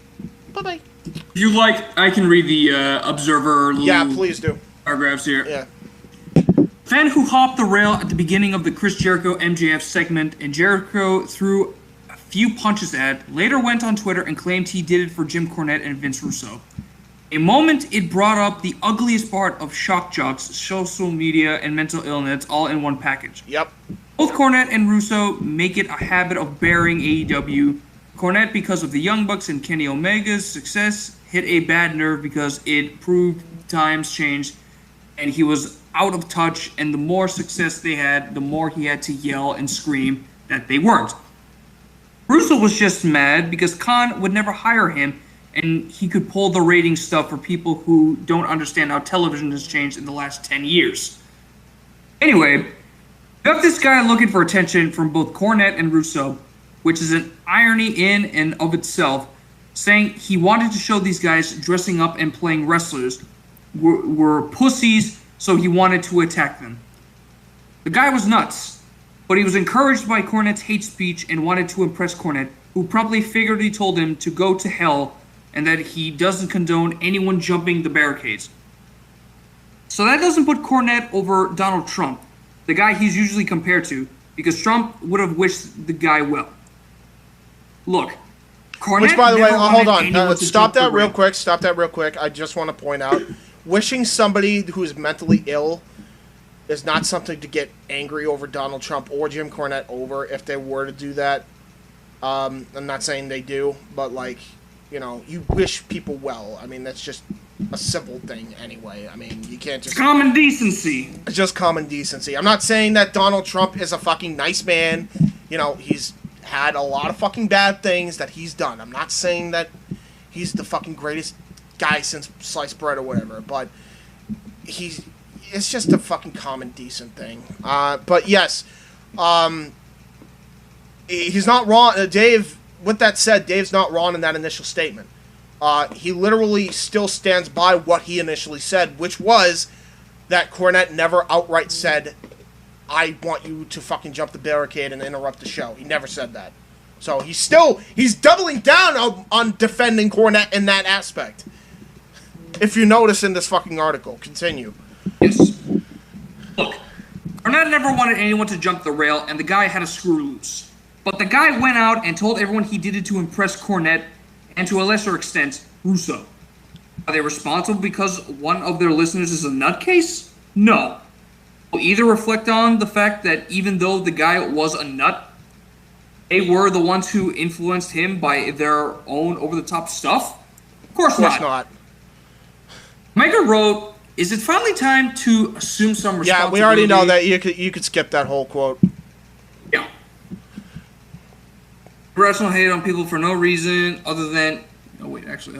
you could skip all that. We already provided the context earlier. Just go from one thing is for certain.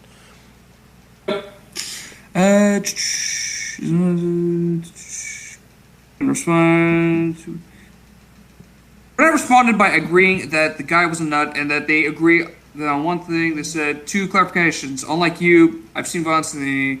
that wasn't like it. Secondly, we already read that. One thing is for certain. One thing is for certain. Yeah, that's Dave speaking right there. One thing is for certain. Jim Cornette is among the last people who should talk about IQ levels of supporters because legitimately, that's the one thing he has in common. Vince Russo is some of the dumbest supporters, which does not reflect on their childish shock jock attempts to rile people up for attention. Yep. And by the way, before you continue with that, every fucking fandom has this in some regard, unfortunately. People are fucking nuts. You know? Yeah. And that's not to say, you know, again, we're not saying Cornette or Russo is solely responsible. We are saying that they should at least take some responsibility for dialing their goddamn language back. That's all. Because that's what will fucking get these crazed lunatics to fucking jump the barricades.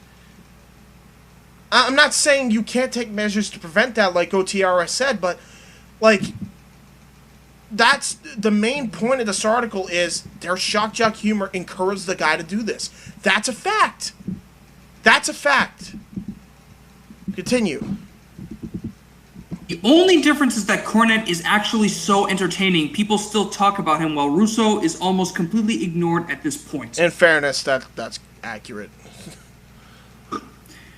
Barry last tried to deflect from the subject, saying that Omega should cut bait with Don Callis or how he treated women behind the scenes in Impact, and said, bad things only happen when they're done by people who criticize your bad in-ring emoting. Last hasn't cut bait with Cornette, so that probably wasn't the tack to take.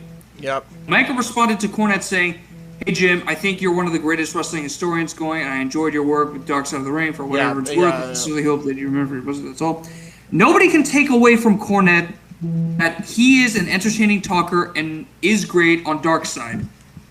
That doesn't take away that his catering to the lowest common denominator, it lead to nutjobs having irrational hate on people for no reason other than he riled them up. And ultimately, that's what created the situation in question.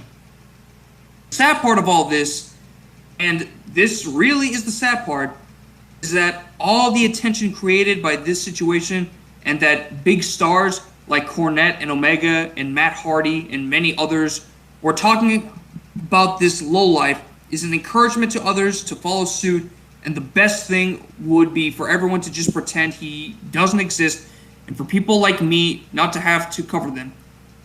So did anyone learn a thing from this? Perhaps, but not the people who needed to. End quote. Jim Cornette, he talked over as he was reading this on his own show, so I have this all over the place here. Jim Cornette said, oh, fuck. He can't get it. I don't care if they sell 5 billion tickets. They're a fucking embarrassment. It's shitty booking. It's shitty, fake, silly wrestling. And he can't understand that I've been telling him this for 5 fucking years. Actually, more. Why? Because it's shit. It shits on what he likes. From here, Jim Cornette took to his Twitter to call out Dave Meltzer. Hey, Dave! Why do you keep emailing me about BS acting like we're still friends, then run your pie hole about me on Twitter to take up for the clowns in your favorite circus? I've told your backstabbing ass to fuck off, yet you're still stalking me like a jilted lover. Piss off. Dave Meltzer quote tweeted the tweet that Jim Cornette said, and he said what, Nikos? All of us live in a real world. But you'd have enjoyed the Sammy Steamboat Sr. story that he had told me since you love history so much and the topic came up on your show. Best wishes. You are a great historian on Dark Side. It's unbelievable. Like, that's all it was. Like, it wasn't even anything really to get upset about. Like, he was just sending him information because he was just trying to be civil, and he heard about the fucking Sammy Steamboat story, and they mentioned Sammy Steamboat, so we gave him the trivia.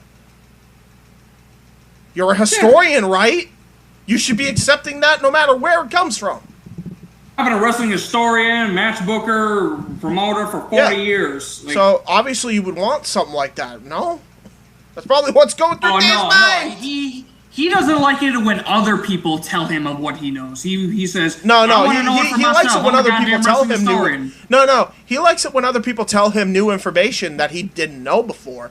But if you dare fucking like the Young Bucks and Young Bucks and Kenny Omega style of matches and think that my take on things is fucking outlandish and not okay, then fuck you. You're a traitor. As we will get to in this fucking transcription here. Jim responded to the tweet on the drive-thru 201 with this. Yeah, I like it from somebody that I like, but not from you, you backstabbing turncoat prick. That's it. So I'm sorry. I was willing to overlook that you like these fucking people and joke about it, even in all evidence to the contrary, that you think they're good wrestlers. I was willing to joke about that and move on and not knock you, Dave, but you choose to do the out-of-touch thing like, oh my God, he's so out of touch. People started eating cow shit off the road 5 years ago and liking it, but he refuses to. He's out of touch. which is just, oh my god. Anyway, go on with Brian last fucking comment on that, but yeah.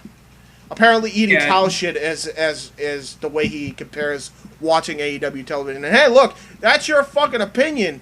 I know plenty of people who have that opinion but think you're out of line for fucking having the outlandish takes that you have. So there you go. Yeah, do me a favor. I've listened to Dave on his show. Dave, don't call someone out of touch. You have no idea what's going on in the world outside of wrestling. You have zero idea of the real world outside of wrestling. Do not call someone out of touch. That's from towards the end of that fucking segment of the podcast. I put it in there just to add some proper context to it. Andrew Guineo weighed in with a reply to Dave, and it reads, if everyone agrees that the Jim Cornette is a great historian on Dark Side, then maybe he actually has some good points on modern wrestling. And maybe, in fact, does live in the real world? Question mark? Come on, Dave. My editor's note on that, on all of that section that I just kind of edited was, Andrew, you do have a point here, and I'm glad you used the phrase, some good points on modern wrestling. You are absolutely correct. I even agreed on his point with Ricky Stark's ex-Brian Cage match recently. He has a tremendous and real persona that comes across real whenever on television. Take, for instance, his incredible backstage segments with Eli Drake and Chris Adonis during GFW Impact years ago. The problem comes in where you have to fish out the bullshit. What Corny says can range from personally insulting to downright appalling, and we've seen that through this transcription of Drive Thru 201 and in the articles beforehand, by the way. There's actually more to this shit. There is where the heart of the issue lies. Considering Corny has openly wished death upon Kenny, the Bucks, and others, including, but not limited to, Dave Meltzer, no wonder most of AEW ignores him. To prove this, I'll also provide a tweet by a fan who follows a Jim Cornette fan page on Twitter, named Ben. At Ben Zuki, weighed in with a very sensible conclusion on how he feels about Kenny Omega. I don't like a lot of what he does in the ring, but I can't hate the man. I think he's a super talented athlete. It's just that what he does with the talent, I'm not a fan of. I wish some of these guys would listen and try to improve on some things that Corny points out. Gonna be honest, I'm corny all the way, and some of the stuff Omega has done in the ring is terrible and embarrassing. But listening to him here, he comes across like a genuinely nice person, just with a very different view on pro wrestling. If Cornette talked like Ben talked, I bet you the Young Bucks, Omega, and others in AEW would improve. AKA, the Jim Ross approach! Jim would also actually be heard instead of ignored, if not have a job somewhere in wrestling at this current moment. Continue, Nikos. I don't need to say any more after that. Jim then gets offended because he dares compare Donald Trump's brazen actions and speeches to Jim's. To which Jim Cornette responds, because Trump would have wished the guy well. I have so many similarities to Donald Trump. See, now he's just trying to piss me off here. Brian Last replied with, that's the one that fucking gets me, because he says people compare you to Trump. Dave compares you all the time to Donald Trump. And again, I'll say my opinion again at the end, but this all comes from the fact that Dave short-circuited because you didn't accept the wrestlers he anointed, and that's all it is. Kenny Omega doesn't get into the Observer Hall of Fame of Dave because Dave doesn't give him all the stars. Dave anointed the Bucks and Omega, and for you to reject him the way you have means you're rejecting Dave, And Dave can't fucking take it. And a lot of his friends think the same fucking thing. But when you do the Trump comparison, that pisses me off because everyone knows what side we're on politically, Democratic. And just because we don't like, or specifically you, that you don't like the type of wrestling that he thinks everyone should like, that makes you Trump. Like, he emailed you. I remember one of the previous emails. I actually have it here. He emailed you previously the same week that he compared you to Donald Trump. He emailed you thanking you for all your political talk, and that's when I was like, this is bullshit.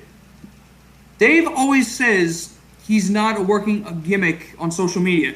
He's working a fucking gimmick because he's fucking trashes Jim on his message board, in his newsletter, and on Twitter.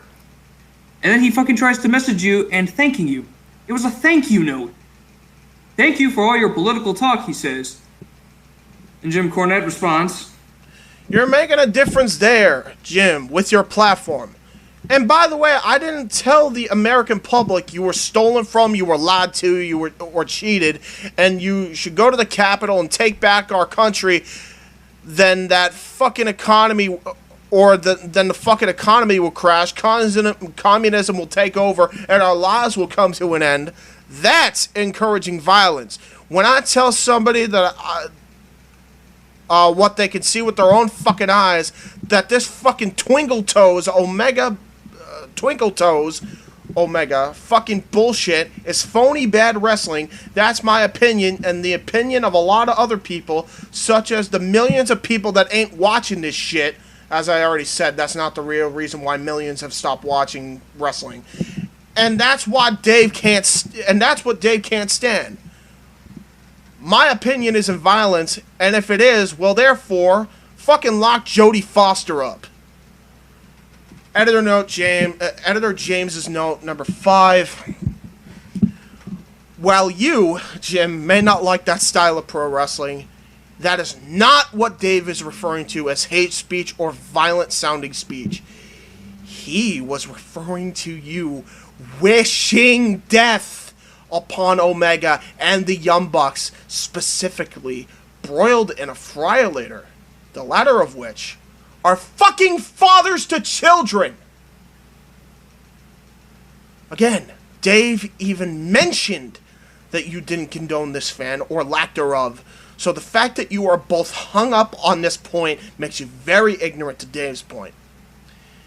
If you were to hear all the horrid death wishes you have said to people, and some deranged manic actually enacted your wish, you would be considered a threat to public safety, and your cult of Cornette would be considered a cult legally, which is not fair to myself or anyone else that watches or listens to your show in any capacity. I'm not saying that would ever happen, but Christ almighty, you need someone to open your eyes to show you that Dave actually may have a point. Get a grip, you lunatic. Jim takes exception to Dave, and some, keyword some, of his fans have low IQ, and Jim shouldn't be talking. He literally said some IQ. Not some fans had low IQ. Not all, by the way. He clarified that in his Wrestling Observer article. And saying that Russo has some shock jock fans as well. Cornette replies with, "Besides our polls and our surveys, where we have a very highly educated and well-earning audience, we also have an audience of people that like wrestling, not this bullshit, AEW. That's why they say the same things, because people with eyes and that have seen wrestling and don't have an agenda can understand this is not good. So that makes them the stupid people." That's what Dave Meltzer says. This is all I wrote for my next editor note, number 6. Dave said some, not all. Listen for once, you fucking donut. Jim also talks about how it is rational hate because they are depriving people of the wrestling that they used to enjoy. James's editor note number 7. Okay. So I guess Cody versus Dustin didn't happen then. Neither did Cody's matches. Neither did any of the matches with Hangman Page versus Omega. Nor the FTR promos or matches count either, I guess. Guess they like to pretend that Santana or Ortiz aren't old school, like, at least when it's convenient, I guess. Oh, and let's not forget the match with the Young Bucks and Kenny Omega and Hangman Adam Page at Revolution 2020, which he's gone on record to say he liked. Remember that? Yep, they are so deprived of it. And you guys say the Young Bucks and Kenny are soft. What the fuck do you call this? Low IQ man children. Exactly how Omega described them. Brian and Jim speak for the cult like they are privileged to have it their way or the highway, and it comes across as embarrassing. Oh wait, does that mean he doesn't like the WCW's Cruiserweight division because it's depriving the old school fan of their beloved wrestling? Or is it actually what wrestling was always meant to be, a la a variety show? Anyone who can understand what I'm saying knows what the right answer is. Jim blabbers on about how he and Dave on his show were... he had Dave on his show, excuse me. Jim blabbers on about how he had Dave on his show 3 years ago and how he couldn't understand how Dave couldn't wish death upon these play wrestlers. Jim Cornette replied, or Jim Cornette started the thing off with. Actually, just to make sure my fucking thing doesn't go off. I think it did. I was so into it that I didn't even hear the thing. Jim Cornette replied with, he wouldn't come off a thing off this subject. On Twinkle Toes, Omega, or on Wrestling the Invisible Man, PWG and GCW like wrestling like comedy, or the sex doll matches, or all of the dance routines, he wouldn't knock it. But did I say fuck you to him on the air, Brian? Did I fucking ream him out? Did I call him a piece of shit and argue with him? No, I didn't. Because we've been friends for a while, and I couldn't understand why an old friend of mine that used to know wrestling and used to love wrestling and watched all the wrestling in the world and talked sense, I couldn't understand what had gone on with him. But I laughed about it as much as possible, and I still maintained that Dave really cared about what he was doing. Dave cared about being right when it came to reporting shit. Cared about being right when it came to historical pieces, the obituaries, and the tributes. And that he really cared all these years and had done an incredible job applying himself towards towards trying to document wrestling, and he didn't mean to lead people astray or mislead them with information. He'd correct things when he knew he got them wrong. That's the Dave that I knew for 30 years and the Dave that I had taken up for. Not just when he was on the program, but I had said many times when other people like Bruce Pritchard lied about him. Now let's face it, you can't believe Bruce Pritchard if his tongue was fucking notarized, or Eric Bischoff who's a complete fucking idiot. Gotta fucking... There we go. Sorry, I had to fucking do that, make sure my fucking headphones don't go off. Sorry people. Who's a complete fucking idiot, and all these other people that wanted to knock him or discredit Dave because they wanted to rewrite history and not be blamed for their own stupid things that they were involved in. I took up for Dave Meltzer because he was telling the truth, and I would tell people that. And finally, it got to the point where he kept going over the moon about Twinkle Toes, Omega, and AEW, and the Hardley Boys, Young Bucks, and the whole 9 yards that I had to say, weed's legal in California. I can't explain this guy that I've known for so long suddenly having this goddamn opinion, but still, he takes his business seriously, and he doesn't lie to people on purpose. I just can't explain his opinions. Is that not what I've been saying for a very long time, Brian? You, for a long time, yes you have. Longer than people realize, because we started hearing from people who would see things on the message board or little shots in the Wrestling Observer. started taking shots at you, talking about you being out of touch and how you have nothing to contribute to whether anyone would say anything about you. This is around the time the first AEW pay-per-view was. I don't know why it auto-corrected the paper. Hold on. Oh yeah, because pay-per-view. Pay-per-view. I'm just going to auto-correct that because that's ridiculous. This is around the time the first AEW pay-per-view is when it started, didn't it? When I had said that I'll wait to see what they come up with, but I can't believe that any of this is going to be taken in any way serious. They're going to have to prove me wrong. Which Brian responds, now, I will say, and I think this is completely irrational, but from the bits I've heard from Dave over the last couple of years, he seems bitter. I don't know if he wants an apology or what he's waiting for. The fact that AEW didn't go out of business in the spring of 2020 like he says you predicted is what I base that on. Here's my editor's note number 8. Dave Meltzer said that you tend to step over the line at times and you are out of touch when it comes to wrestling nowadays. And so you take that as him taking shots? He wasn't even attacking you personally or insulted you outright in anything that I've seen. So what are you talking about? Please, if anyone can provide me context that Dave Meltzer in the last 3 years calling Jim and or Brian Last assholes behind their backs, I'll believe you. Until then, stop being a prissy bitch about someone else's opinion about your view on how wrestling should be.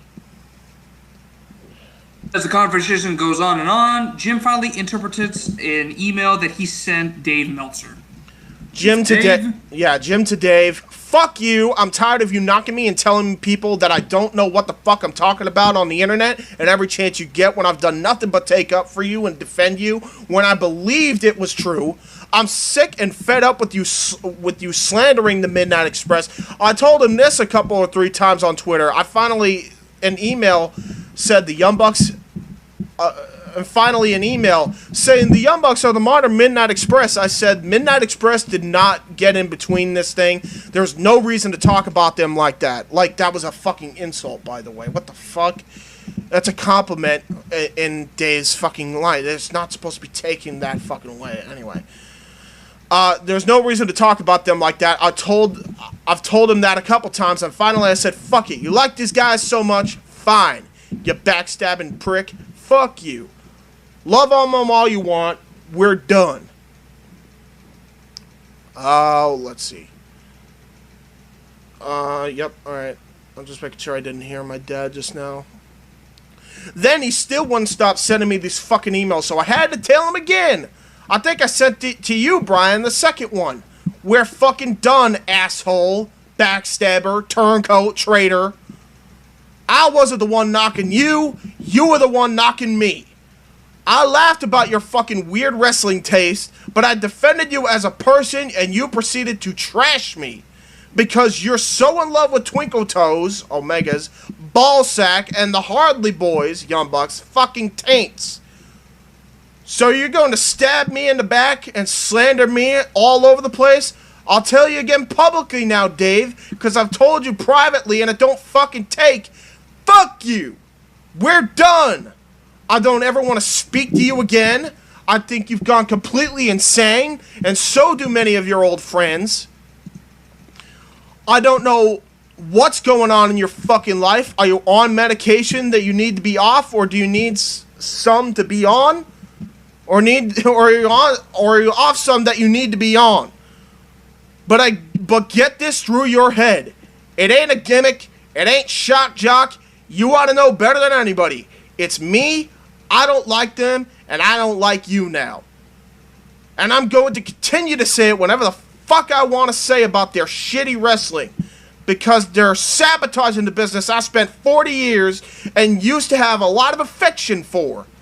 I'm not advocating anybody to commit violence and mayhem towards them, because they're doing a pretty good job enough about it themselves to cripple each other on their own, but try to have these shitty wrestling matches.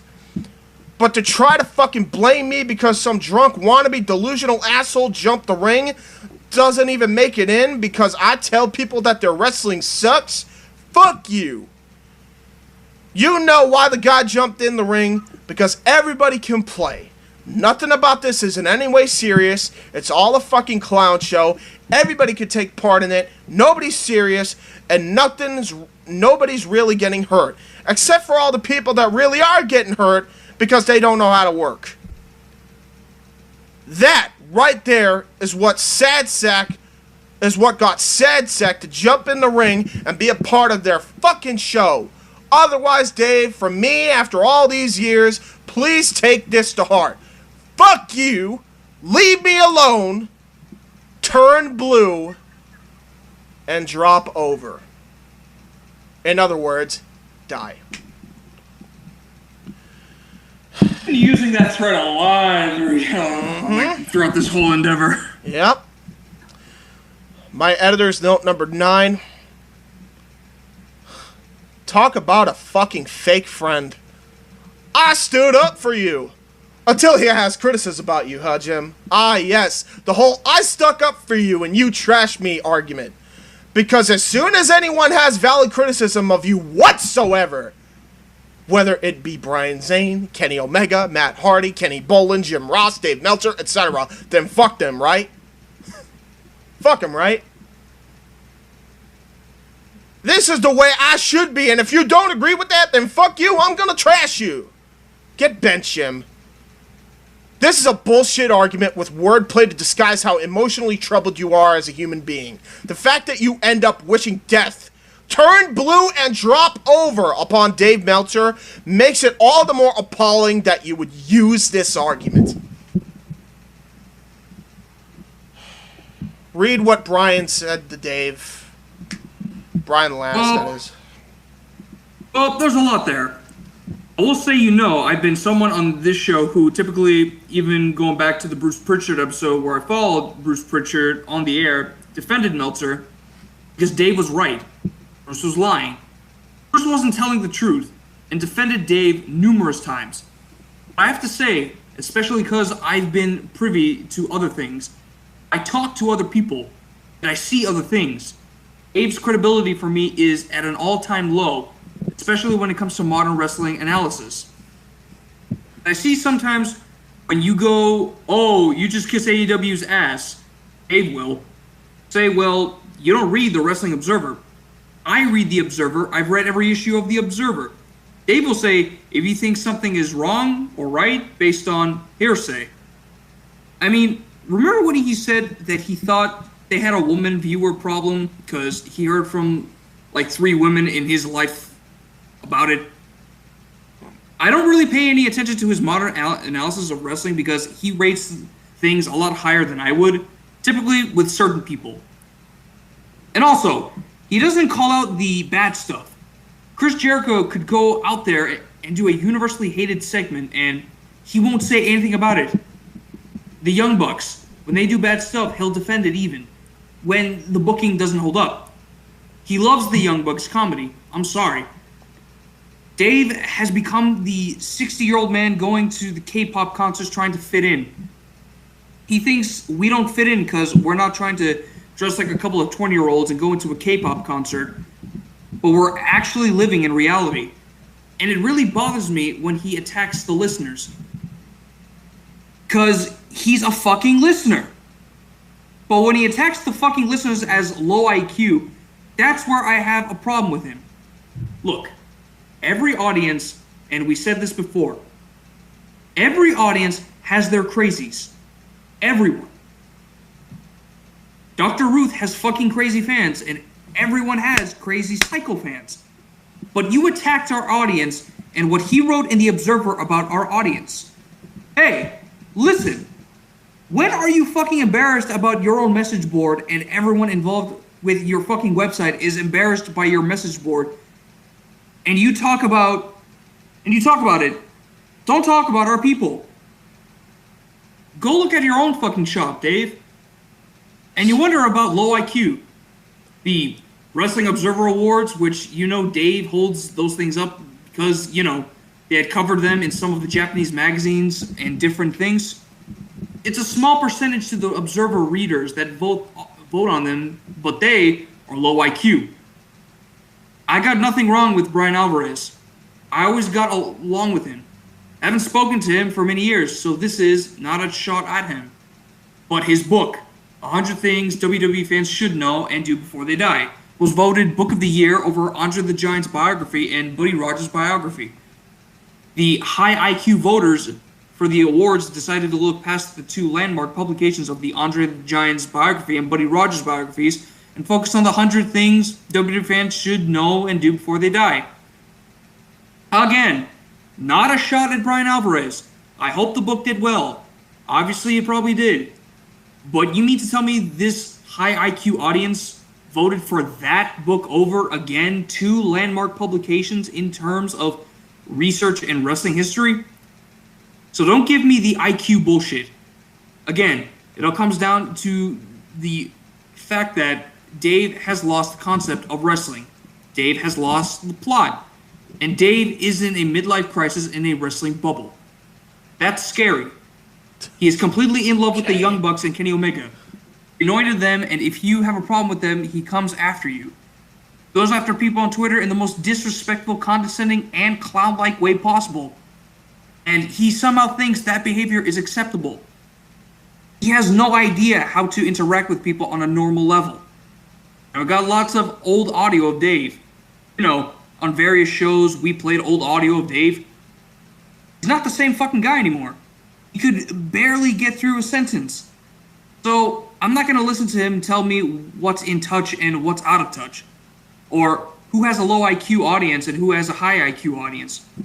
Because he's just as embarrassed about his people as his audience. Trust me on that. I'm not going to listen to any of this. Dave, go kiss their ass in private. If you defend them publicly, we're going to fire back. Ridiculous. You've been sending Jim these fucking emails for months. Every time you're rip Jim publicly, and then you send him these emails. Then he goes on Twitter the other day and says, I was just being nice. Oh, so basically everything you're doing is a work they get fucking love from the Bucks and Omega? And then when they're not around, that's when you send him the nice emails thanking him for his political coverage and giving him wrestling information? Get the fuck out of here.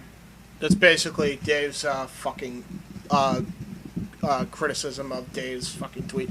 Now, look, there's a couple reasons why Dave wanted to do what he did to send Dave a thank you. One, he probably agrees with him politically. That's number one. Two, he probably wanted to send him wrestling knowledge. I mean, how is that fucking wrong? Like, oh, that's not civil behavior.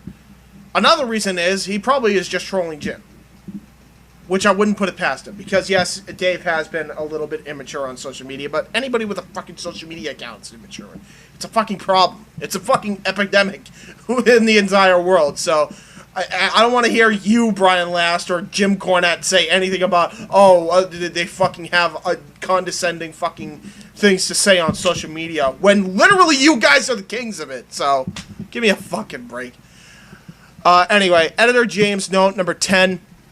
While I agree that Dave has had some brash takes and has gone a bit far at times, not the right times, no one is perfect in this world. Dave should probably take a break from social media for a bit. Sure, I've seen him say outlandish shit, but now you're misrepresenting his opinion on Jim's takes, as well as what he's saying. Again, once again, saying again, rather, yeah. So I'll read that out again. I've seen him say outlandish shit, but now you're misrepresenting his opinion on Jim's takes, as well as what he's saying again. Once again, he said some, not all, do not have high IQ. This is factual. He also said some fans are crazy. Some crazy fans may try and react to Jim's comments. I think I fucked up here. Hold on. He also said that some crazy fans may try and react to Jim's comments that way when one of his fans or listeners is a nutcase. Basically, what I'm saying there is, if a fucking crazy-ass motherfucker listens to Jim Cornette and believes him and is mentally unstable, he may reenact what Jim Cornette's wishes are, which is for them to die, is basically the point there. In this case, when you have a guy like Jim who literally told Kenny Omega and the Young Bucks that he wants them to drop dead, what if one of those few crazy fans actually carries out that horrific wish? Not saying it will happen, especially not anymore after this, God willing. But it's the every reaction will generate an opposite reaction principle. That's the point Dave was making. Furthermore, when you say you're not disrespecting Brian Alvarez, okay, he shares a lot of the same opinions of wrestling as Dave Meltzer does. He also thinks that your views are not right for the business. What now? Are you and Jim going to fire back at him and wish that he would broil in the fryer later? Give me a break. It's embarrassing that this is the kind of reaction that you guys have towards Dave, considering you guys say he says such outlandish shit on Twitter, and it's not proper social behavior. What the fuck do you call this? It ain't socially acceptable, especially today. Conclusion. While Jim has a very bright mind for the business and has moments of brilliance throughout his wrestling career, his podcasting career has made him into one of the most insufferable critics to listen to in the IWC and overshadow a lot of the good he's done for wrestling. At the end of the day, you can't stop corny, nor do I want to. These are moments where I listen to him. There are moments where I listen to him where he generally makes good points, regardless of his feelings towards pro wrestling. That would have made the segment 10 times better. I mentioned Brian, the whole fucking... I'll actually read that again, because that was fucking... I fucked that up. There was a lot of reading, folks. I'm sorry that Nikos and I had to go through. There are moments where I listen to him where he generally makes good points, regardless of his feelings towards pro wrestling. That would have made the segment 10 times better. Like I mentioned Brian Cage and Ricky Starks, for example. He's definitely a great character / personality on camera when he's in the realm of kayfabe. But that's in kayfabe. Despite his dialect, actually. I want to make sure you can hear me in case... Oh, you're heard. Well... there we go. Just making sure. I can fucking hear you at some point, because sometimes my headphones turn off.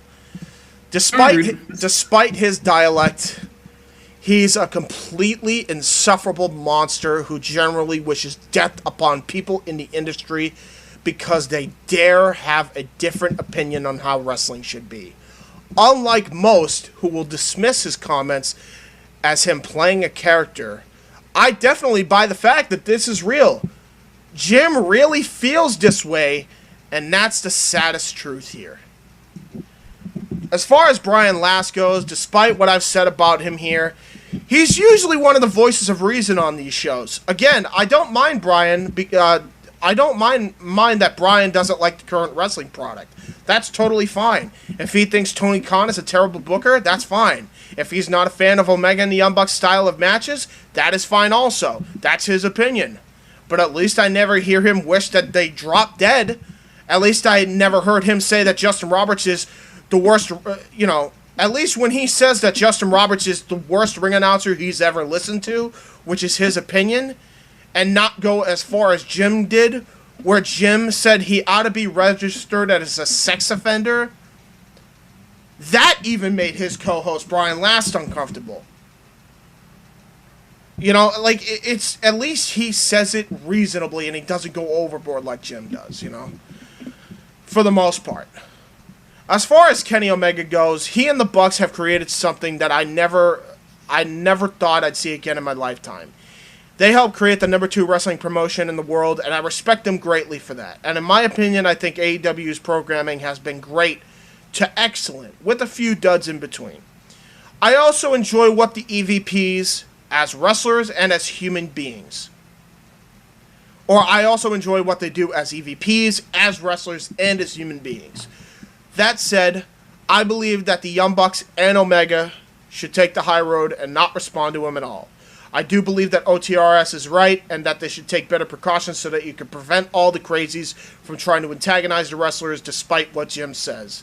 That's not to say Omega and the Young Bucks don't have a legitimate gripe because, as I said throughout the program, Jim has wished death upon them, for fuck's sake. Even so, I would avoid talking about him altogether publicly going forward. Just completely don't even give this guy the time of day, unlike what I'm doing here. Furthermore, if they did hear some criticisms that made some sense from this lunatic, like I have, don't take them to heart, but rather apply yourself to get better at those things he say you suck at, like fundamentals, and prove him wrong, if nothing else. I say that with all the respect to all of you guys, Kenny Omega, Cody, Tony Khan, the Young Bucks, Brandy, all you guys. Because I enjoy everything you've done up to this point, and unlike Corny, I'm not going to let the slightest amount of issues throughout your careers make me hate you and wish you death. For I am definitely not low IQ. Keep doing what you're doing, and keep making AEW as great as humanly possible. For Uncle Dave, I've never seen eye to eye with you 100% of the time, and I've had my own criticisms of you. Take back to Indy Force Indy Force episode 3, for example. But Jim's old opinions of you still holds true. Don't let the current one make you think any differently. You do try your ass off like most in the community, and you have a tremendous amount of wrestling knowledge that is so valuable to your brand alone. You may overrate stuff sometimes, but you've even gone on record to say that those are your opinions and that they shouldn't be taken as gospel. You screwed up some stories before, but you've corrected them as after the fact. Don't let this man, or anyone who has a different opinion, get you down, Dave. This article you wrote on the situation was spot on and probably your best piece of writing in ages. You handled it with serious forethought and still maintained your stance that Jim would never allow that, which is true, but expressed the proper talking points as to why Jim should reflect on how he goes about things. Alright, hold on. Again, this fucking thing doing this shit. There we go. You were right here. You were not wrong about Jim Cornette. With that said, you may criticize him publicly. I agree with Jim on one thing. Don't email him anymore at this point. I know why you emailed him. It was either to troll him or actually because you wanted to help him in his historian knowledge, or because you generally agree with his political view in reference to the political talk segment. But seriously, he doesn't like you. I would highly suggest not messaging him anymore publicly. Publicly, whether it's positive or negative, different story. It's a different story, rather. Here's the moral of the story, everyone. Just because you're a wordsmith like Jim Cornette does not mean you're fucking intelligent.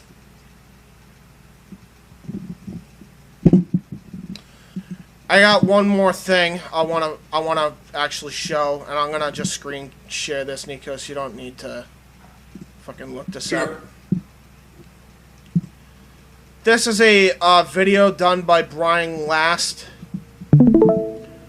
which is really, really well done, and I wanted to play this to pretty much end the podcast, then we'll give our final thoughts here on the JHebert side of things. So, without further ado, let go.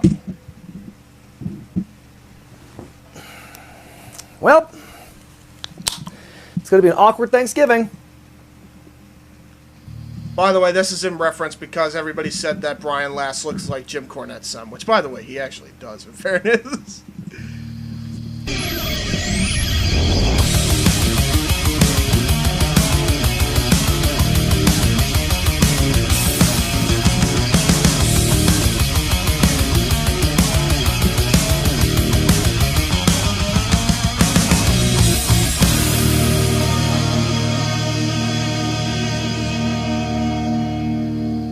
Over the weekend, I got a little riled up over a tweet I saw written by a Jim Cornette follower who basically alleged that fans of comedy wrestlers like Orange Cassidy and Joey Ryan want all of wrestling to be like that, which, no. I guess it pissed me off because it was such an ill-informed blanket statement. Sure, guys like Cassidy and Ryan are very polarizing individuals, but for the fans who do like their work, I don't think they just want comedy wrestling in their lives, nor is all comedy wrestling just dick flips and lazy thumbs up. As the weekend went on, things progressed as they normally do, and I dug in my heels, eventually tweeting out this, quote, "Imagine going to the circus and getting mad when the clowns show up. These guys are killing the business. This isn't what circus performance is about. Let people enjoy the clowns, old man," end quote. Now, despite what you may think, this was not specifically aimed at any one person. I can see how the old man line might be misconstrued, but trust me, I was dealing with a lot of old men online that weekend, so it was more of a general take than anything. Then, as what often happens on Twitter, some people thought that snitch tagging was the appropriate rational response, so I guess I shouldn't be too surprised over what I saw on my phone Monday morning.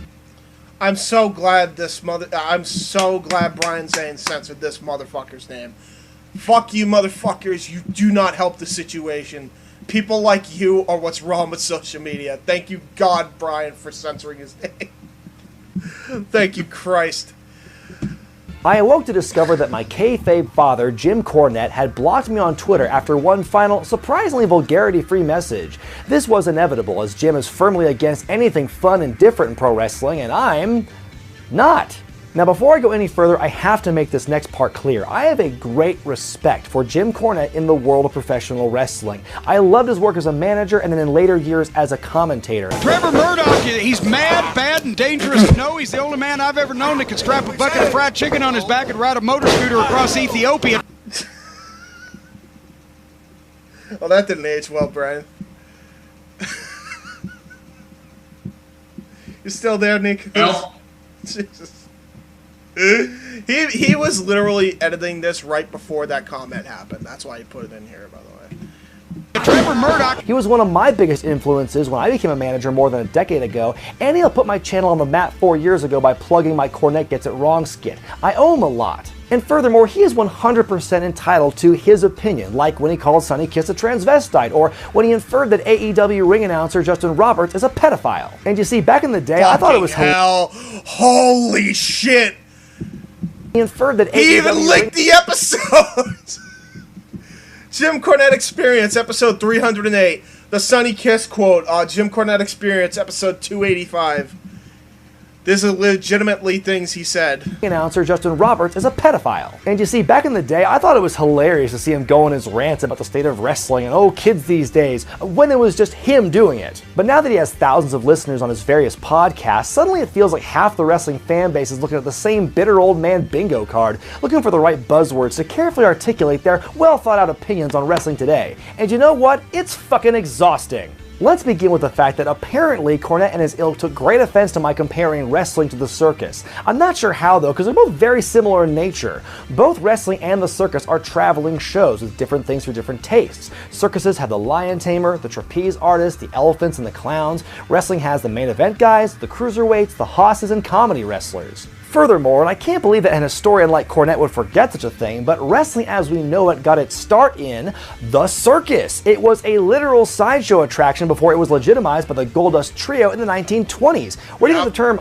mark or carny came from? Not the message board. So yeah, my analogy was very appropriate, thank you very much. It's been said before, but it bears repeating just how wild it is that Cornette is so vehemently anti-comedy wrestling when he's taken part in some of the goofiest stuff ever in pro wrestling history. Not only did he get his start in Memphis, which was jam-packed with some of the silliest gimmicks imaginable, let's not forget his tussle with a Ninja Turtle, his scraps over the years with female talent from Baby Doll to China, the tuxedo match with Paulie Dangerously, and his habit of wearing stuff like whatever the hell this is. In fact, I would argue that Cornette was a great comedy wrestler for his day. How could you take anything he did seriously when he acted and dressed the way that he did? Oh, and the whole gimmick of being a spoiled rich kid whose mom bought his way into the wrestling business? That shit's hilarious. And I know it's not one-to-one because he's a manager, not a wrestler, but I always brought up to believe that managers have just as much of a role in the story of a match as the wrestlers do. So when you see a little skinny kid carrying around a big poofy tennis racket, how can you not laugh at that guy? I'm not saying that to demean him, it's a great way to get heat.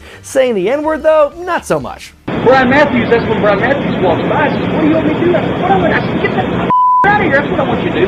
Whoa, but he saw it when he heard. Boy, now he's double crazy. Well, it goes for me. I said, fine. Fuck you. Yes, you are. You see another one around here. At its core, Cornette's basic stance on comedy wrestling is it. And people say he wasn't racist when he created the concept of the gangsters, specifically Mufasa.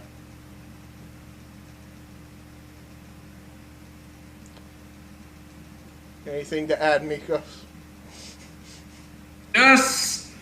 It's written in the wall at this point. It's written in the wall. Damn right it is.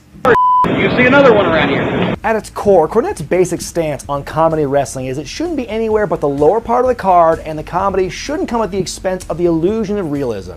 I get that. It's a noble goal. But Jim, Booby, when it comes to the realism, the toothpaste is not going back in that tube. Wrestling is a show. It's an athletic performance, and except for maybe some of the kids watching, no one in that audience truly believes that those guys and girls are actually trying to hurt each other in the ring. There is no more exposed in the business. The business done got exposed. It was exposed as far back in the Great Depression by Jack Pfeffer, by Vincent Mann to the New Jersey Athletic Commission in 1989, by Vincent Mann again in December of 1997, by the Exposed documentary on NBC in 99, and by tons of wrestling podcasts, yours in particular. So what kind of vision or illusion are you trying to uphold? And I get that he's one of the many people out there who wants wrestling to go back to the way it used to be, but except for the program he's currently working for, that's not going to happen. I've said it once and I'll say it a million times. Wrestling never moves backward. I'm sorry that wrestling has changed from how it was when you had your run, but it's not going to go back to that time, and you ranting about it all the time is not going to help. But maybe I'm generalizing here. See, Cornette and his cult don't want all comedy wrestling abolished, just the comedy that they don't like and that they think breaches their code of ethics.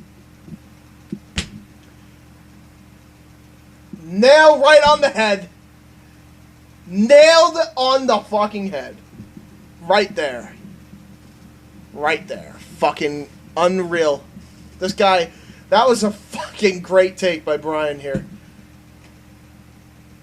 Cool, got it. See, to them there's some set of guidelines that define the right way and wrong way of doing comedy and wrestling. And if there's one thing that makes comedy great, it's when it follows all the rules. I'm sorry, but aren't we in the middle of a comedy culture war right now? Aren't there a bunch of little wannabe Andrew Dice Clays out there who believe they can say whatever they want in pursuit of a laugh? How come that's okay for some people in stand-up, but when wrestlers try doing something different, it's sacrilegious? I'll let you in on a little secret. If you don't like comedy in your wrestling, that's fine. If you don't like big hoss fights, that's fine. Or if you don't like flippy matches, that's fine. Or Japanese strong style, or indie-rific matches with 100 finisher kickouts, that's fine. Because see, the great thing about professional wrestling is there's something out there for everybody. There's so damn much of it out there to cater different needs and desires. The best wrestling shows are the ones that can cater to those specific interests a whole lot in one go. Kind of like, you guessed it, a circus. And if you want only one kind of wrestling, that's okay too. There's lots of federations out there that are doing just fine catering to one specific type of fan. Not to mention all the different playlists on YouTube that fulfill your specific need. You might call it niche, but that doesn't make it unpopular or unprofitable. There's something out there for everyone. And if it's not your cup of tea, move on. If you like the old manly man style of wrestling like the good old days, just pop on some old Mid-South in the network and have a good wank for all I care. But as long as people are being safe in the ring and it's all in good taste, who are you to bash what these wrestlers do and what the fans enjoy just because you don't like it? But then you might be saying, well, this kind of wrestling or this kind of mentality is keeping wrestling from drawing big houses every night. Well, history has shown us you don't really need 10,000 people gates to be successful. And you know what? I think you should let the promoters and the wrestlers worry about that. So where am I going with this rant? Yep. Well, it is unfortunate that someone that I used to look up to in wrestling has such thin skin that he felt the need to block me on Twitter of what really boils down to a difference of opinion. If he was offended by the old man comment, then I apologize for that, but I refuse to change my stance on comedy wrestling. It's simply one aspect of an entire galaxy of content, and to criticize that one aspect or its performers or its fans is incredibly hypocritical and short-sighted. Who are you to rain on others' parades? What happened to the guy who said this? But I learned there's something in Vince McMahon's favorite statement. Chocolate, vanilla. Which one is the best? Okay, can I be mad at you for liking chocolate? I don't want to see that. I don't want that fucking chocolate near me. But if you like the fucking chocolate, eat the goddamn chocolate. As long as I can have my vanilla. In his place.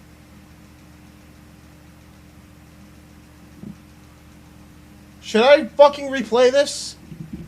I want to replay this. I'm going to replay this right now. Alright, replay it. I'm going to fucking replay that because This is the same guy who's threatening Kenny Omega and the Young Bucks that he wants them to die.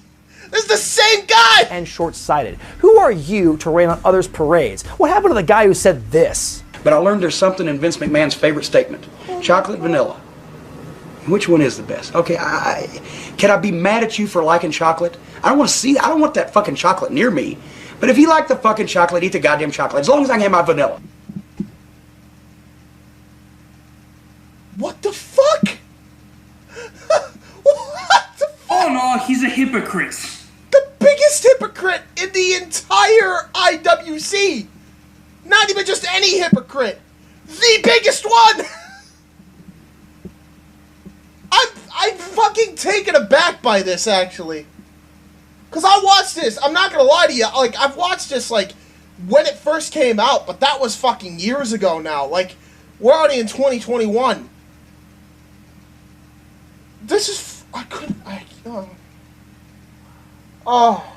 about to have an backwards aneurysm. right here. Holy shit. In his place is an industry veteran who's found a gimmick that resonates with a lot of different fans and has chosen to run with it to the detriment of the wrestling business. It is the nucleus of the rabid, obnoxious, us versus them tribal mentality that permeates so much of the wrestling culture today. As much as I appreciate Cornette's earlier work, his angry, hate-filled rhetoric has helped drive a wedge in the wrestling fandom. And to me, that hurts wrestling a whole lot more than a million dick flips ever will. So Jim, from the bottom of my heart, for one last time, thank you. Fuck you. Bye. I'm Brian Zane, and I'll see you next time. I mean... I've said it better ourselves. Yeah. That's why I wanted to end with that.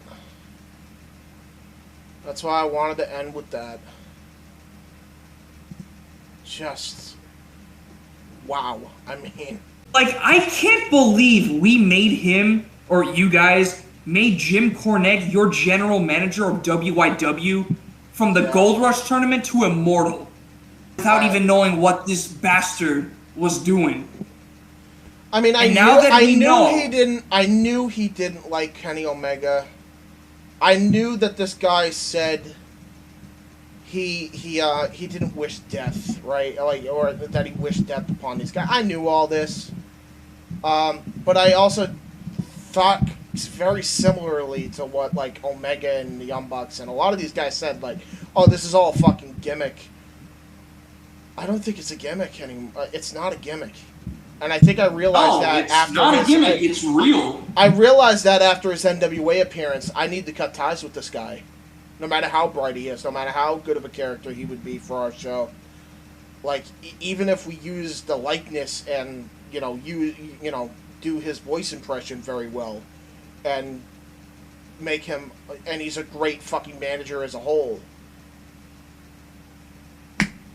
Was he not though? worth the backlash. I mean, sure, Midnight Express, that's one, but anything else? I mean, no, he's done a lot. He's done a lot for the this. wrestling business. He's done a lot for the wrestling business. He's helped Rock and Roll when they were feuding. He's helped fucking a lot of TNA and Ring of Honor talent. He's helped a lot of fucking people in OVW, which WWE then rightly, of course, promptly fucked over, just like they're doing with NXT talent now. But he's done a lot. It's just that now it's being overshadowed by this fucking blind hatred. Like, and I loved that Brian last used that fucking quote, man. I like chocolate. Or no, I like vanilla. You like chocolate. Well, fuck it. If you like the chocolate, don't keep that shit. Keep that shit far the fuck away from me. But you can have your chocolate as long as I can have my vanilla. What happened to that? Just blinded by his own hatred for AEW and this comedy wrestling that he will take it to the extent where he'll refute his point and make it his goal to just uproot and basically slander anything that stands for AEW, which is like the new or the sacred tradition to keep the Southern style and the new style of wrestling. Yeah. He just wants to preserve the old Southern style of wrestling to be which is still in gone. kayfabe. It's fucking gone. It's been gone. It's been. It has to be. I mean, do you really want fans rioting, like storming the ring, trying to attack the wrestlers? You want an incident like what happened in 1997 when Shawn Michaels when Shawn Michaels almost caused a riot in the arena? Which, by the way, is the real reason why Vince had to fucking go on live TV and fucking announce the Attitude Era. Like, no. Nobody wants that again. It's fucking wrestling. It's not real. Like, even in a real sport, actually, let's fucking talk about this. Even in a fucking real sport, you see fucking riots when, like, fucking Conor McGregor loses a goddamn fight in Ireland? No! See that one, Khabib Nurmagomedov? Like, let's entertain the idea that he fucking lost once. Like, you think the fucking Russians would fucking try to start a riot? No, they'd just be disappointed, they fucking go to bed, and then they move on with the next day.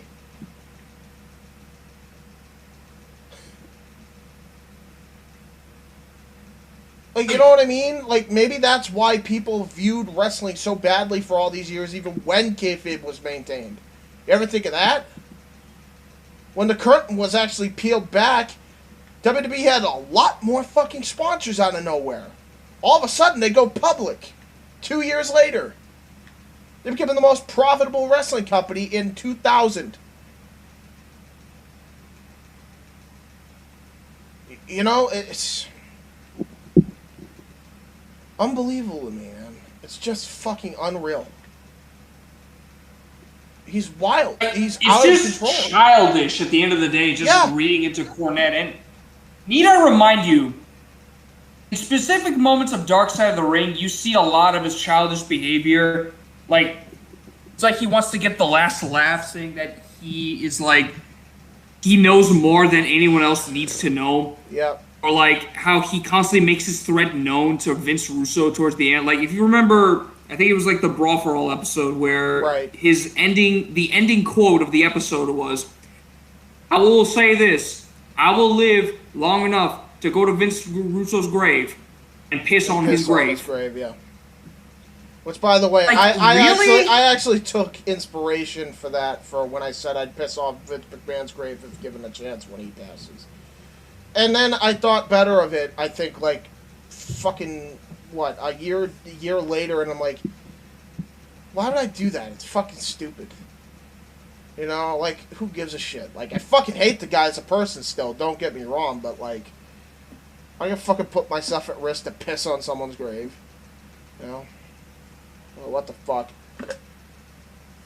The thing about it is, Cornette's so mentally unstable that he would actually do that to Vince's grave. He would desecrate on Russo's grave. You know? He wouldn't have the mental fucking capacity to fucking go and be like, you know what? This is a bad idea. Like I did, you know? I went and was like, I probably should take that back. Because that's not a good idea. Right. Well, you know.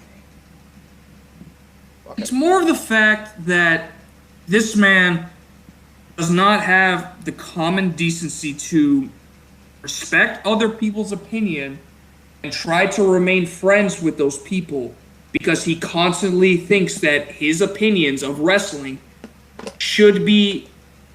It's almost like that he's the one that invented wrestling. And by the way, he acts like some tough guy, like he could be able to beat fucking people too, because of his fucking opinion. Which he can't. He physically can't. By the way, if he had a fucking altercation, and I've been waiting all fucking episode to fucking say this shit. He tried to have an altercation with Santino after the initial incident in OVW's camp, where he promptly got fired for, by the way, slapping Santino in the face. And after he got fucking let go, and this is years after the fact, they're in the same wrestling conference, basically. And Cornette was approached by Santino, and Santino was civil. And he's just like, "Hey, Corny, how you doing?"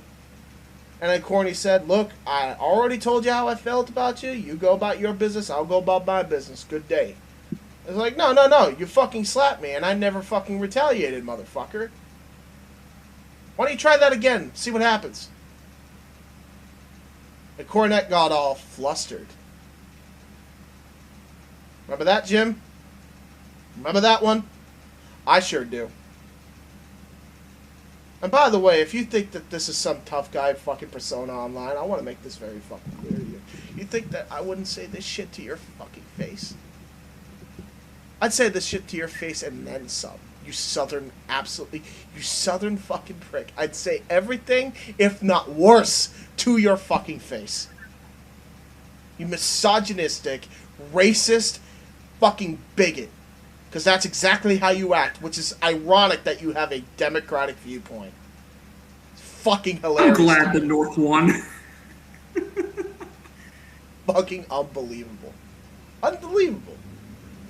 You're like, fucking, fucking, you know, wrestling. Stop I'm not acting racist. like a child and stop acting like you coined the wrestling industry for yourself. And by the way, yeah, exactly. And you have a problem with us, motherfucker?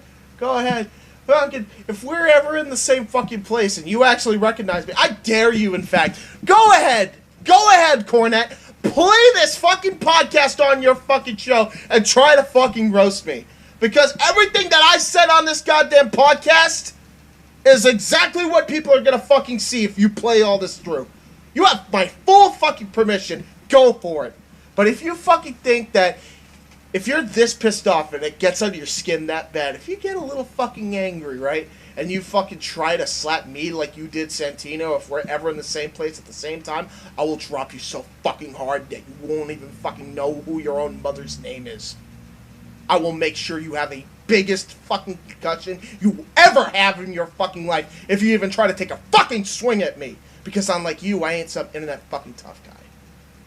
And I've actually been in my fucking fair share of fights. Unlike you, you privileged fuck.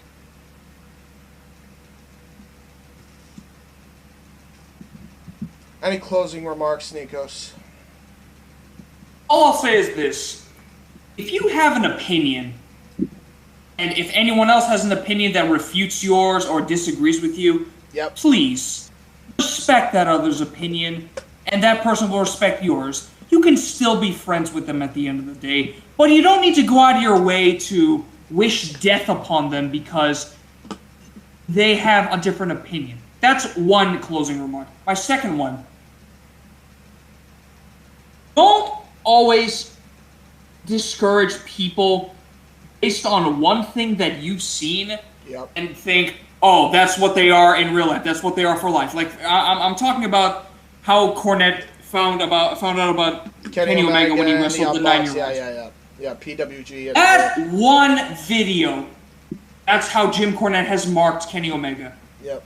He calls him Twinkle Toes Olivier, all because of that one video. It's one video. It's not going to ruin their whole reputation. And also, I bet you people didn't even know about that.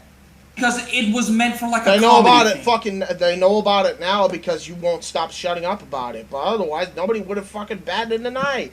Who gives a shit even if he did do it? That's what a reasonable fucking adult would just fucking say. Mainly, a wrestler can have one bad match. Yep. That shouldn't tarnish their entire legacy. You can have a couple bad matches that still will mean that you'll have the opportunity to improve upon yourself. And you can improve upon yourself. Cornette, when he sees you make one mistake, he will slander and trash you and threaten you until the end of time. Yep. And that's not what being a normal human being is about. Not at all. Take a page from our book and see that we can disagree with you, you can disagree with us, and that's okay. We're not going to hate you for it. Yep.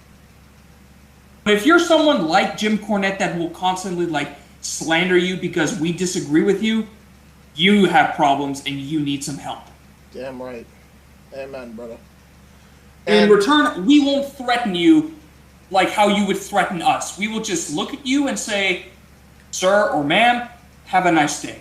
And by the we will not travel down this road of fucking a threatening flame war just so you can get a point across. Yeah, exactly. You want to threaten us with death? Well, guess what? You lost your point, you lost your point, you lost the focus.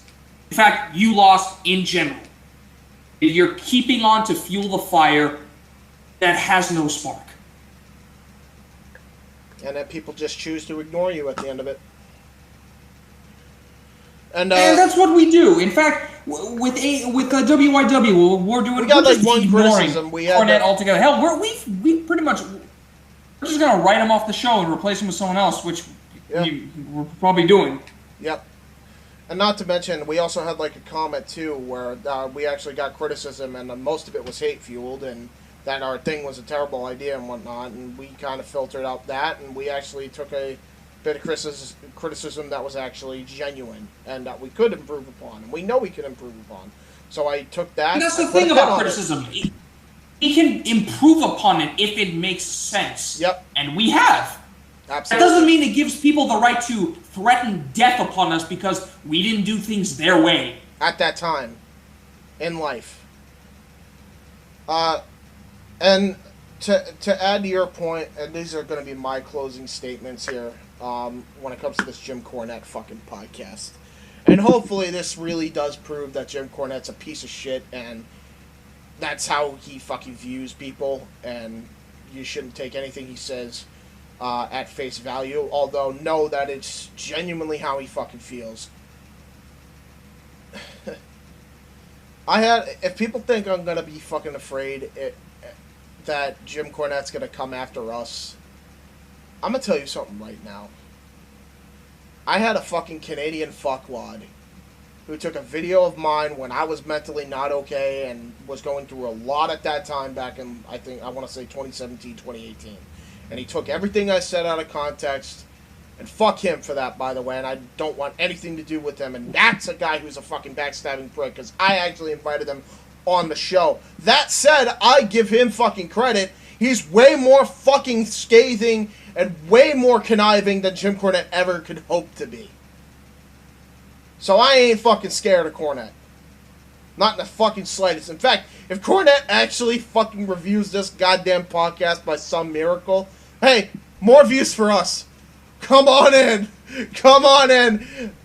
Open your eyes, and if you don't, tough shit. We don't want you anyway. Seriously, we got cookies and milk if you actually see our, I don't know, this thing called reason and logic. We'll give it to you. We'll be waiting. Not going anywhere. Yeah, exactly. So with that said, Nikos, where can they find you before I end this podcast? You can find me on Twitter at LionheartNikos, or if you like, you can also follow me on Facebook. I regularly post there pretty much every day, and don't look for my YouTube channel because that is dry as hell. If you wanted to see more of me, keep a lookout for some open mic nights, because me and Michael X has something in the works that is something to talk about for this platform. And you can also find me more on Indy Force with the boys. Yeah, and James. And Weymouth Youth Wrestling as well. Yeah. There you go. I will stop now on my screen recording. I'll just close out my end here. You guys can follow me on Twitter at JHebert95. You guys can, check out my Instagram at JHebert95. We're going to be posting a lot there. Definitely Twitter is the place you want to mainly follow, because that's where you will get notified when we go live with any podcast, with any button mashers, let's plays, with any live streams, whatever, what have you, basically. We will have it there, so definitely give it a shout and watch it. Give it a shout. And, yeah, JHebert Side's back. All the FTW Productions is back. So much content, I can't even fucking run it down. So just here, check this out. New FTW Productions 2021. We'll just, all the premiere shit, we'll put it in one playlist. There! Get prepared, get ready. Yahoo! And until next time, we'll see you on the JHebert Side. Peace out, everyone.